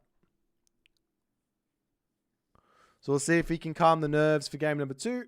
Get that Shenong popping off. And see if he can quell the storm that's coming for him with this Tsukuyomi.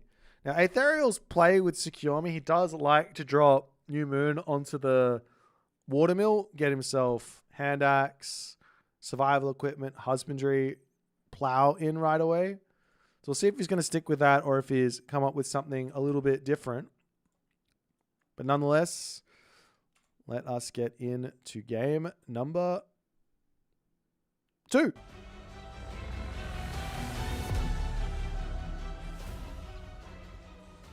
Alrighty. TheRapl in the right-hand corner of the map playing as Shenong. And Aethereal in the left-hand corner playing as the green Tsukuyomi. It is 1 gold mine Ghost Lake. Checking out the town centers for our 2TC champion. Gold mine here. Hunt here. Doesn't look bad, especially if he drops the Shrine of the Hunt like on this spot, right? Like a little bit off the shrine. And that can like help him defend this hunt over here to eat and also have a little bit of a retreat value over here. There's also the gold in the main base here for Aethereal. It's a little bit open, but nonetheless. For TheRapl, probably doesn't have a lot to worry about in terms of his base here in this game. We'll see. Relics on the map. We've got the System of Bast. This is going to be minus 15% villager food wood gold cost. We've got the Anvil for Feistus, making the gold go down by 50% in the armories for all the upgrades. Grass cutting sword here. Inventory movement speed plus 5%. And on the bottom of the map, it is Ship of Fingernails, which is a food trickle rate plus 0.5.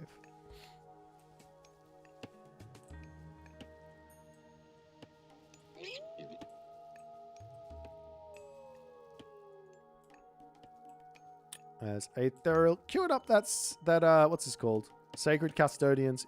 Has he seen a relic that he liked? I didn't really see anything that was that amazing. I mean, System of Bast is obviously nice if you want to play 2TC. Gives you a little bit of food trickle. It used to be 20 food a minute per town center, but now it's probably a little bit less, probably closer to like 15 food a minute per town center. So it's kind of got nerfed a bit, I think. Maybe they should make this cheaper. Maybe they should make it. Maybe they did. What's minus 15% on System of Bast? It used to be minus 5 food at some point. 15% is a little bit more than 5 food, right? Anyways, I'm losing my mind. That's fine. I never really had a mind to use anyways, so it's all good. It's gone someplace else. But TheRapl gonna getting himself another Qualfu out and then probably looking to advance next. And Aethereal says, time for a temple. A little bit of a late advance time. He likes this extra villager here for a 418. And then the town center immediately. Now, the thing that TheRapl can do, very simply, is go, let's just make a whole bunch of Pioneer here. And send them over. And then Shrine of the Hunt's not going to do a whole lot to stop the Pioneers, and he's going to be able to get some damage done. We're going to be seeing Hull 2 here for TheRapl as well. 7.5 food off. There you go. This is probably closer to 20 food a second at the moment still. Anyways, alrighty. Let's Inari Okami on the way here for Aethereal. He's coming over onto his wood line, getting his gold in.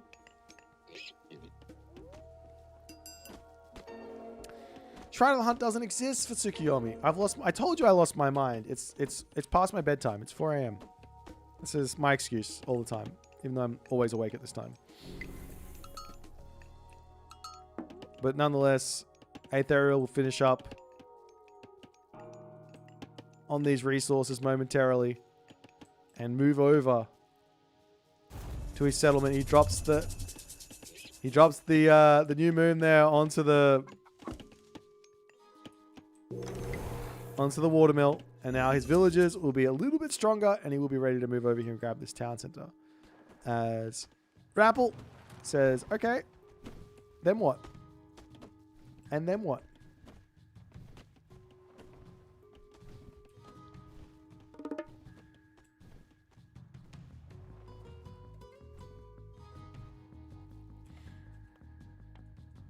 It's now the Aethereal villagers to come over, and they say, let's grab this this town center here.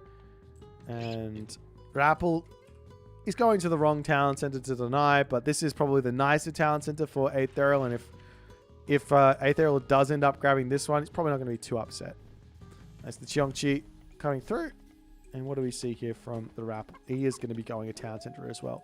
So it's a big, fat boom off. A big, fat boom off after all is said and done. And TheRapl is just going to be enjoying mass Quaofu shenanigans here. As the Cheongchi trying to get a villager pick here, but it will not be coming his way. As the Cheongchi needs to pull back into his main base. Now, one thing here that Aethereal's going to have to deal with, or should be dealing with here, is a whole bunch of pioneers poking this gold line, poking this wood line. But TheRapl kind of letting Aethereal do what he wants at the moment. He's saying, I'm going to just, you do that, that's fine. I will chill. There's a machine workshop now coming up for TheRapl. Says, I need some fire archers, I need some halberdiers, I need some javelineers. And we'll see what Aethereal is going to be going for. A little bit of harassment on this gold mine. You can passive stance that if you just want to sit there and take it for a little bit. But Aethereal says, no, let's get off that gold mine. I got a gold mine over here. It's not a problem. Get himself out of stable now. Ready to start getting some Naginata riders that can easily deal with pioneers.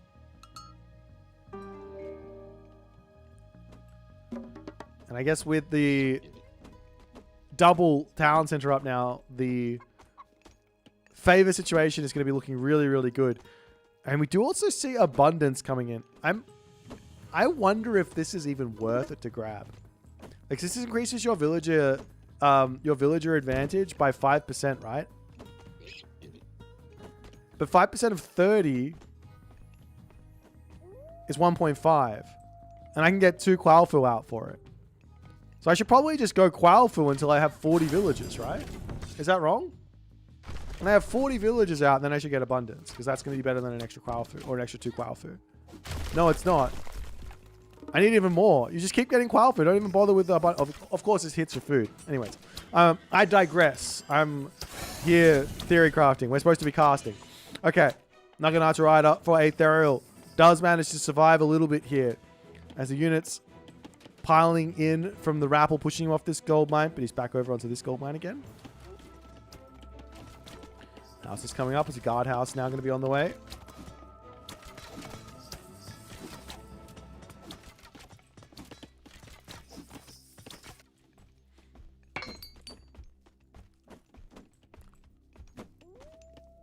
Does it actually make the resources last longer? No, it just gives you more. It just gives you more resources. Oh, I guess it technically makes the resources last longer. You get more out of the gold mine. Just make them last longer. You get more out of it. I think that's probably the technical answer. Anyways, TheRapl now moving up onto this side, still putting pressure onto the front here as Aethereal slowly getting himself together a bit of an army.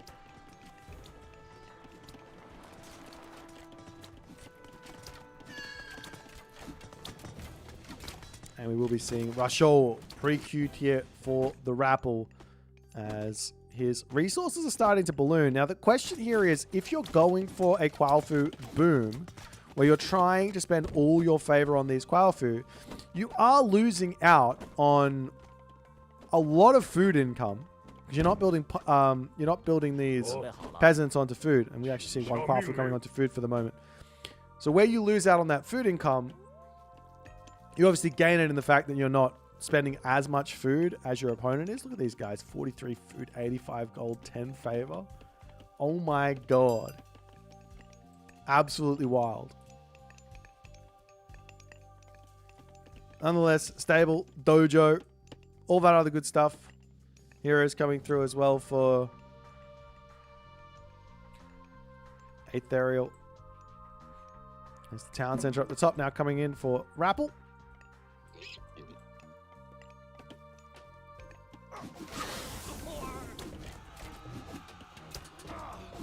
He charges and tries to take out the villager. 1 HP left in a dream there. And the moment, there is a pretty stark differential in what each of these players has out. The differential here is that Aethereal is behind on military population, behind on resources, and TheRapl is going heroic age.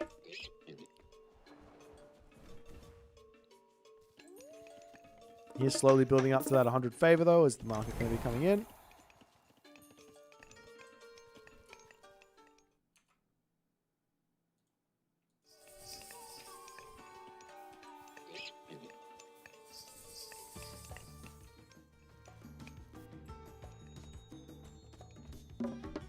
Town center up for TheRapl on top here, as he's going to be looking to grab the Imperial Academy, Machine Workshop, and all the other good stuff.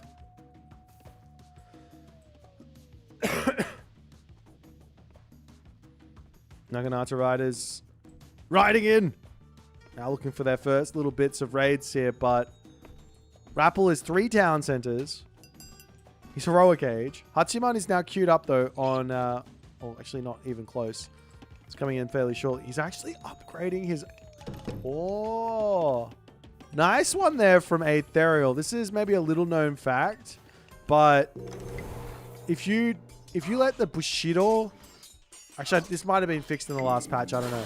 If you let the Bushido get your medium upgrades in or heavy upgrades in, then you don't actually get the Bushido tech at some point. That was the case. It might not be the case anymore.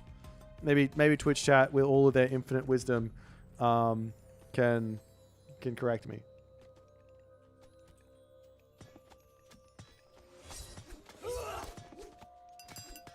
As TheRapl is going to be pumping units out here. It's smart here from TheRapl. Get first if you can versus Japan, because that means you can fight heavy versus medium, basically, as opposed to fighting medium versus heavy on the other way from taking a huge amount of fights in the classical age.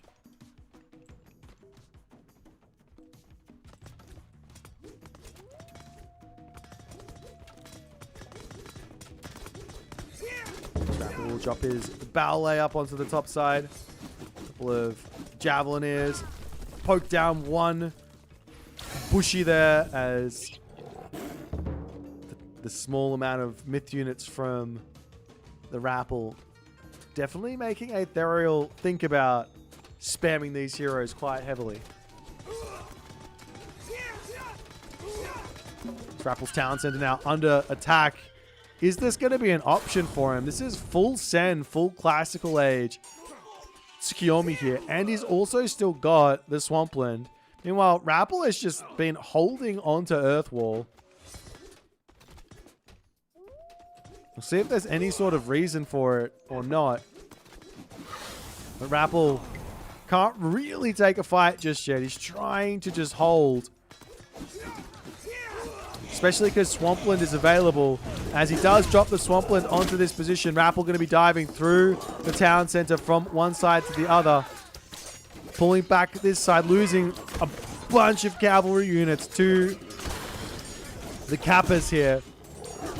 As Beast does get dropped down, but the Bushi are in to take them out very, very quickly.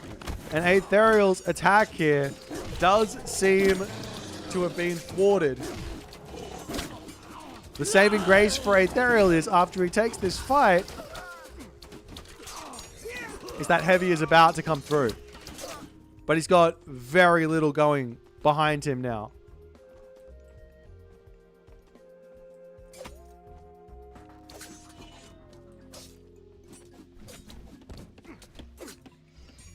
Meanwhile, behind this, TheRapl goes, all right, we won that fight. Let's go Mythic Age. Let's get our Huang Di in and call it a day.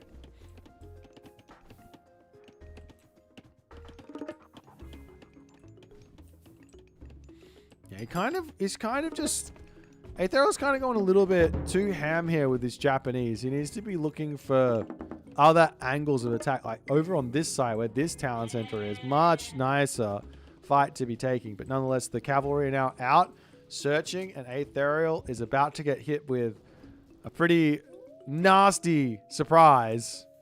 As he does have that survival equipment. But he has to react to these raids at this point. As he's getting attacked all over the place. Chongqi going down over here. He is now starting to pull his units back, but already losing a whole bunch of them.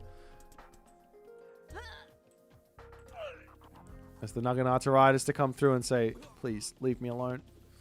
I don't want to play. The Miko in to get a little bit of HP back there as well. Why does he make so many bushy? I'm really not sure. I mean, obviously he's got to play around the potential Huang Di with the dragons.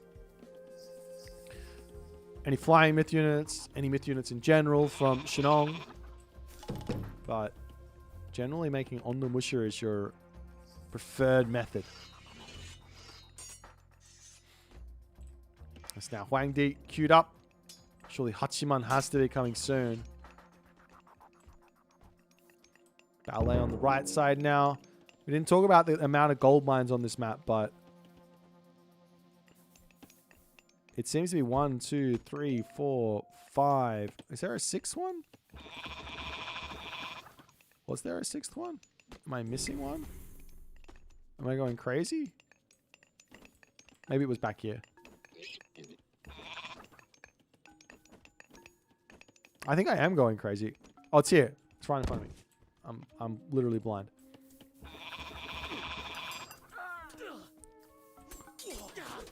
It's now the Naginata riders do manage to catch those White Horse cavalry here. They're going to pull back, but they do have the advantage, the speed advantage. So this slow Aethereal Tsukiyomi army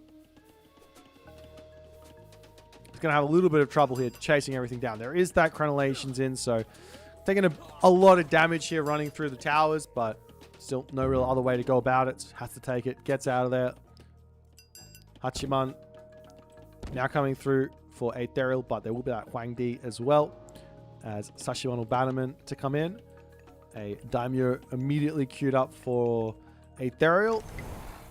What I want to see here actually from the TheRapl is just to come forward and drop a ballet on this gold mine. He's defending it with the White Horse cavalry, but there we go. Well, ballet on the town center is fine, but here on this gold mine is a million times more important than this. So the ballet up on here. Now going to be seeing Levy ballet soldiers as potentially we might have TheRapl going for some Tiger Cav here, which does make some sense. And that is the stock standard 17-minute, 35-second Earthwall. I haven't seen an Earthwall ever drop then. Castle coming up, or ballet coming up as the town center getting grabbed by Aethereal. Is this going to get spotted is the question. He doesn't see it, but town center here going up that tiny bit faster. TheRapl says, I don't want to risk it. Let me pull back. And the Yinglong getting dropped over onto this side. Village is going to be going down very quickly here.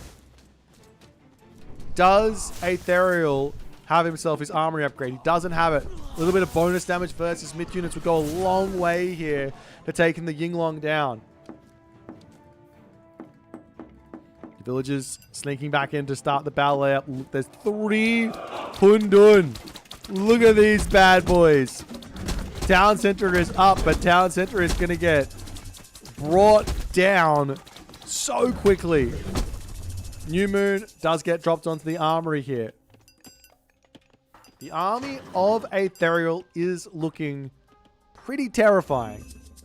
The Shogun, Naginata Rider, Yumi Horse Archer. TheRapl's army, hate to say it, it doesn't look that amazing, but the Yumi Horse Archers are needed. And Aethereal taps out as he kind of gets caught middle of the map. I don't know what he's trying to do here. He splits his Yumi Archers up, maybe going for a raid on this gold mine. He just taps out, maybe a rage tap out. I don't know. I don't know what he's, I don't know why, but he's out of gold. The Ying Long onto the gold mine yet again. Brutal. Absolutely brutal. Post-game situation here, you can see resource-wise, it's pretty close. I mean, he does fall off towards the end of this game, but it was pretty close in terms of resources. Which is kind of wild looking at that. Considering the civilian unit count was so different. Nonetheless, 2 games for the TheRapl. Will he clean sweep Aethereal, or can Aethereal get on the board here? Let's jump over to the draft and see what's going to happen.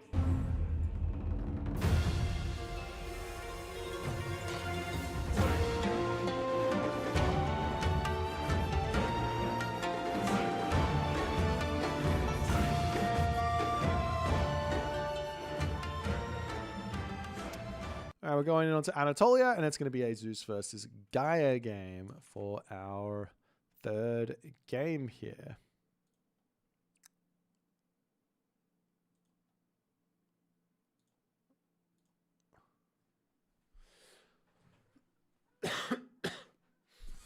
All right.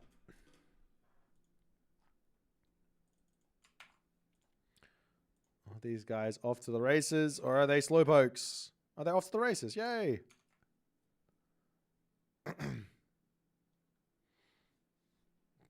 Baltic, what's happening, man?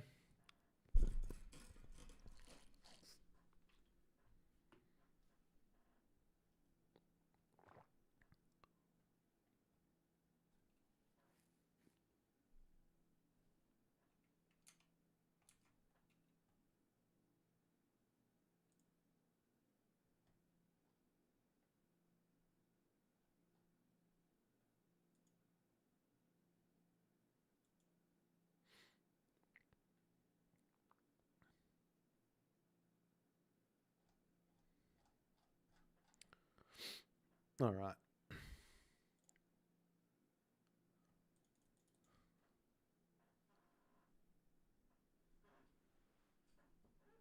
Yeah, Zeus versus Gaia is an interesting matchup on this one.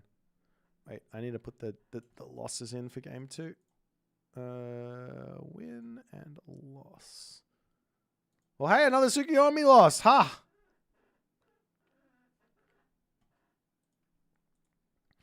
Yeah, these ones are normally pretty grueling. Hoplites raiding you, Murmillos to defend. Lots and lots of economy on the Gaia side. That being said, no, Tengu spam doesn't count. True. It is a best of 5, first to 3. All the group stage matches, all the way up to the finals, are best of 5. The finals and the losers finals are best of 7.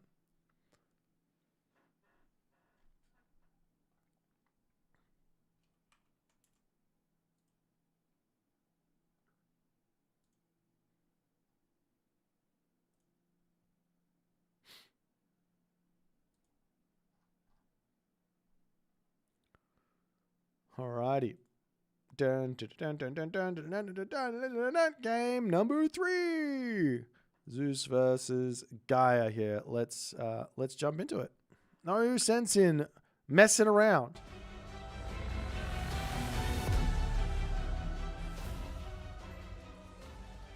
And in the left-hand corner of the map, we have Aethereal playing as Gaia, as he very quickly sends his hero citizen forward. In the right-hand corner of the map, it's TheRapl playing as Zeus. As he will scout out with that Katoskopos nice and early, going to be looking for what's happening here. He will see a citizen making her way over here as the villagers... Oh, this is kind of spicy. Yes, good decision there from TheRapl. You don't want to be too close to this citizen. In fact... a bolt there onto the Oracle. In fact, if you are, you might even be wanting to be prepared to drop this wall here, such that he can't shank you down. Aethereal doesn't spot the dock. Rapple is fine here. He'll get the dock up. There is some pretty brutal cheese here with regards to hero citizens, right? Because they do. Wait, I thought they had more speed. Maybe they don't get any speed when they turn to a hero. I thought they had a little bit more speed than a regular villager. Scopos? Maybe not. I'm going crazy. Herr Joe's? Yuji? I really think it's just 3.8 speed. Anyways, fishing ships coming through. And both players are on the same side, right next to each other. And that means the secondary dock here for the Rapple should probably come up to the top side of the map. And same too for Aethereal. I could be remembering Legacy with the citizens getting extra speed. Because I always remember trying to chase them and being like, they're so quick. Especially the Gaia ones on that lush. Wait, no. They didn't have speed on the lush in Legacy. So they must have just been faster in Legacy. Okay, I'm getting channels. That's right. God. It's all coming back to me. It's all coming back to me. We're the brain has forgotten everything. It's good. It's good. Anyways, more fishing ships to come out. We do see that second dock already up for the Rapple, as he is well and truly on his way with fish spamming. Aethereal, unfortunately, has not been watching my streams. I explain it perfectly. If you dock on the same side as your opponent, second dock goes on the other side. If you dock on a different side to your opponent, second dock goes on the same side.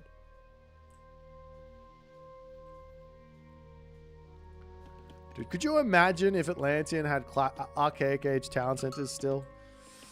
Terrifying. Terrifying. We might see fast 3 Archaic Age town center builds again. Yuck. Terrible. Nonetheless, some fishing spots over here getting stolen. There's a third dock coming up here for the Rapple. This is something that I've been seeing more and more of in recently on Anatolia. Like, it used to be 2 docks and a temple. Now we're starting to see 3 docks. 3 docks and then a temple. As Rapple, for some reason, idling his villagers here. The little trick is to take a look at the amount of gold remaining and then force drop if you're looking for the if you're looking for the temple.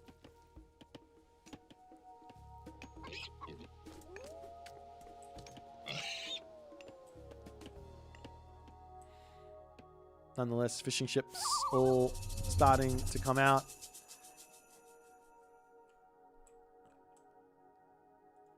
Gaia forests out, and we really haven't seen Aethereal moving up onto this side. Now he's the dock, but he is late to this top side, and Rapple has just found himself a gigantic advantage.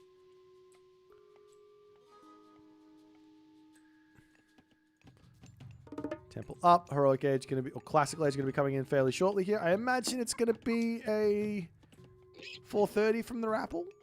Cult Villagers, yeah, he's a little bit slow, but he will be getting that food in. Does he use one-click garrison? I haven't seen anyone using one-click garrison. I know he's using it because he sends the fishing ships into garrison to drop off the resources. Don't use one-click garrison, guys. Just use alt. Alt is the secret. Nonetheless, Oceanus going to be coming through for Aethereal. A little bit late, but he has his economic gilding and he's got his economic upgrades coming through as well.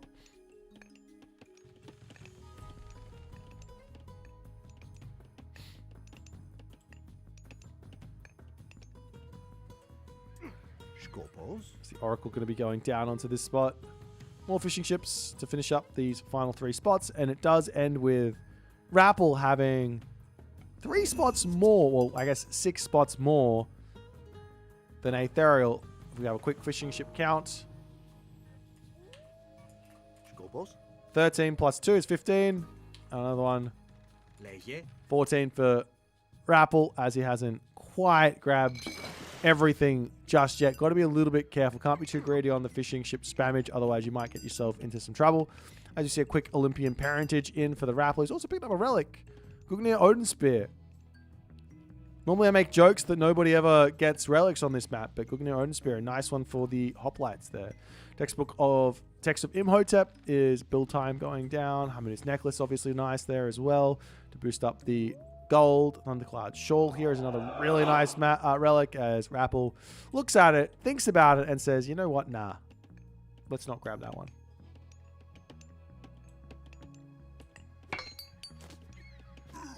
As the Minotaur's coming through. I have a couple of a fire ship and a Juggernaut siege marine. Oh, hero citizens getting converted. Oh, do they get denied? They absolutely do. I'm pretty sure you get the resources back for it though, right? But a little bit of damage to come in. There should be a Caladria somewhere here for Aethereal to defend this.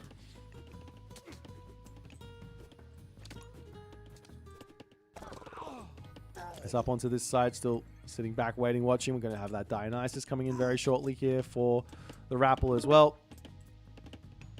As he dives into the tower. And we'll be ready to go shortly. Meanwhile, some defensive boats actually coming through as he needs a Trireme, he needs a couple of Pentaconta and all the other good stuff. And we'll see a little bit of a mini water fight here onto both sides as Aethereal is trying to get all the damage he possibly can. Oh man, these two heroes, they are a nightmare here for Aethereal.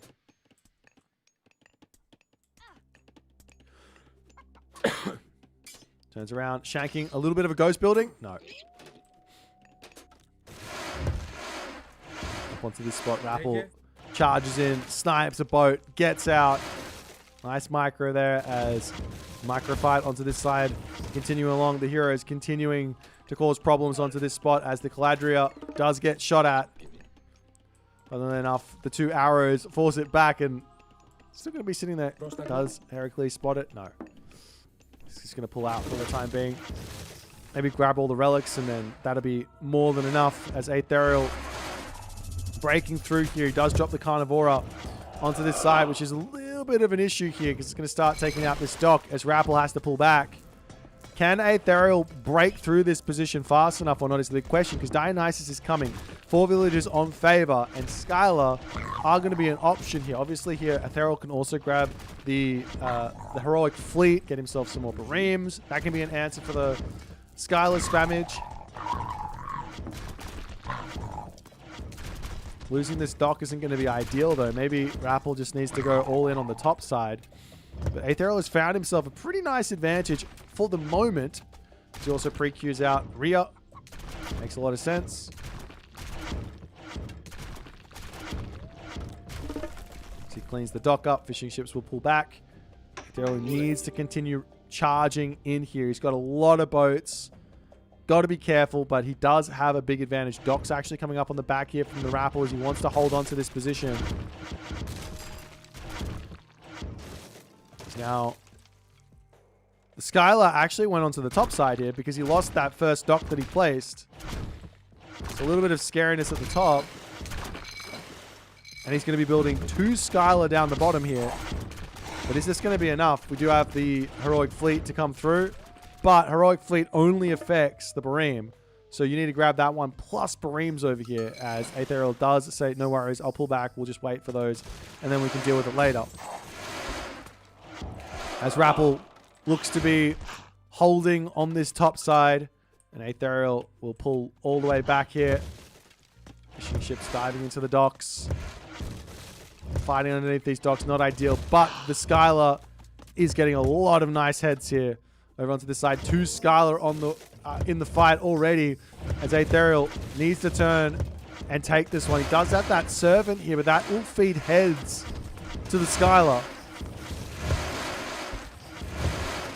And is there enough stuff here to hold? Servant there is going down. Look at that. It's up to 3 heads already.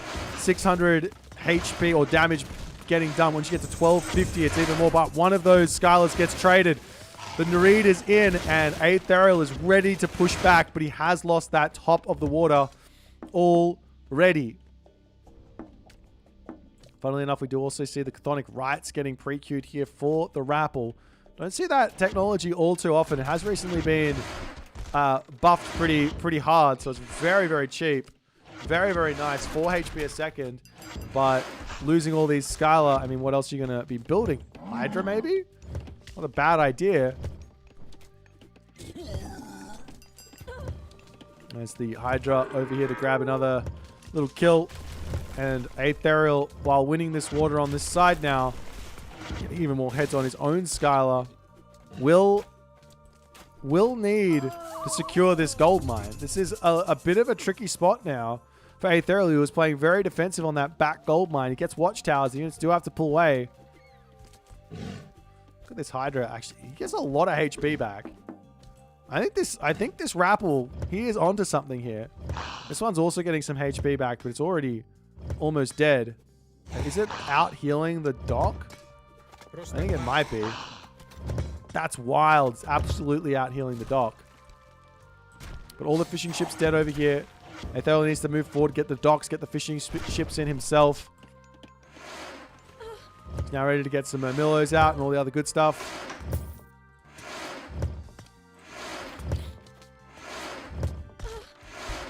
It's an attempt to hold on to this spot. It looks like he actually will be able to do so. And on the other side here, TheRapl says, all right, if you're going to invest this much in the water, no worries. I'm going to go Mythic Age and I'm going to keep you off the middle of the map. Hera, pre-queued. Just needs a little bit more gold. One other way to do this is to sell a bit of food, which I think has happened in this game already with someone. Could have, I don't know who sold the food, but Murmillo's now starting to come through. There is a big danger here, though.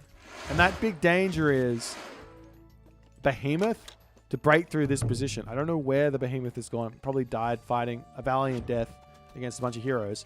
But there is that option here to hit before Hera comes in, clean this up, and then a defensive lightning storm rather than on your gold mine, killing off all your villagers and army as well.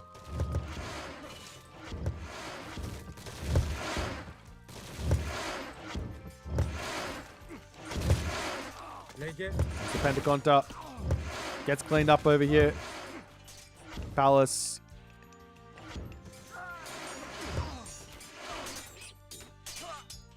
In the middle. Aethereal wants that position here, but doesn't quite have enough units here to break through what TheRapl has got going. And all of a sudden, there's going to be a Hera. We see more Skylar coming in for the TheRapl as he knows he needs this water. And he's basically secured it, so I'm surprised he's getting that final one out. Looks like he actually cancels it.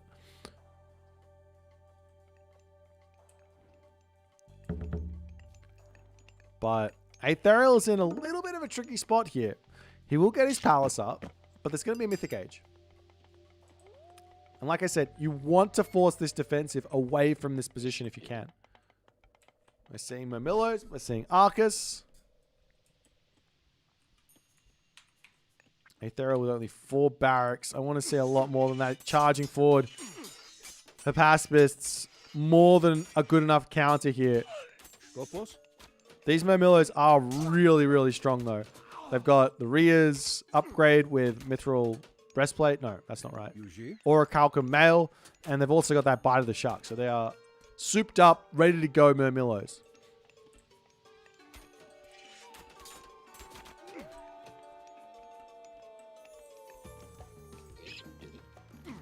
TheRapl continuing to put pressure on here.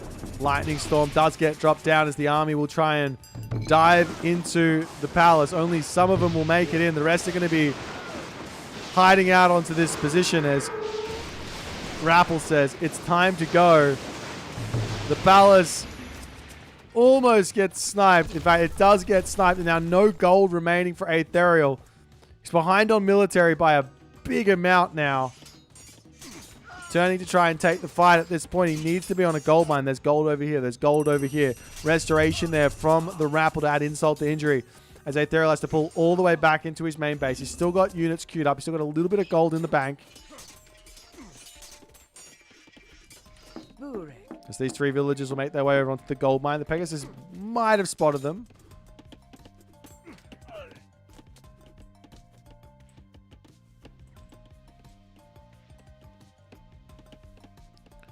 But TheRapl is in a very nice position now. The Bellerophon also an amazing raider here to just pop over here and kill off those villagers, prevent the gold from going up. Really don't need to split the army up too much. Sit in the middle. Lock off these gold mines. Prevent any sort of palace from coming up. Handful of units over here. This guy does 100 pierce, right? Or 100 divine when he actually hits on that special. Wait, 100 divine? 60. Never mind. 60 hack damage there, which is still a lot. But you do have to, like, use it correctly. There's a carnivore up onto this top position. There are 2 heroes already in, as the Arcus are going to try and snipe some more stuff. And Aethereal says, that is it for me in this game. TheRapl played an incredibly powerful Zeus. A valiant effort from Aethereal. He manages to win this water, but maybe a little bit too much commitment up to the top here and not enough of a push into the middle to keep TheRapl, the Zeus, in the heroic age. Because you have that behemoth. So you build a couple of behemoths and then you go. And if I can knock the fortress down, I can prevent the villagers from being here. A lightning storm is just going to allow Rapl sort of back into the middle of the map to grab his gold. And then we're playing a nice game. But in this situation, Aethereal just a little bit too slow. And Rapl does get the win here, 3-0.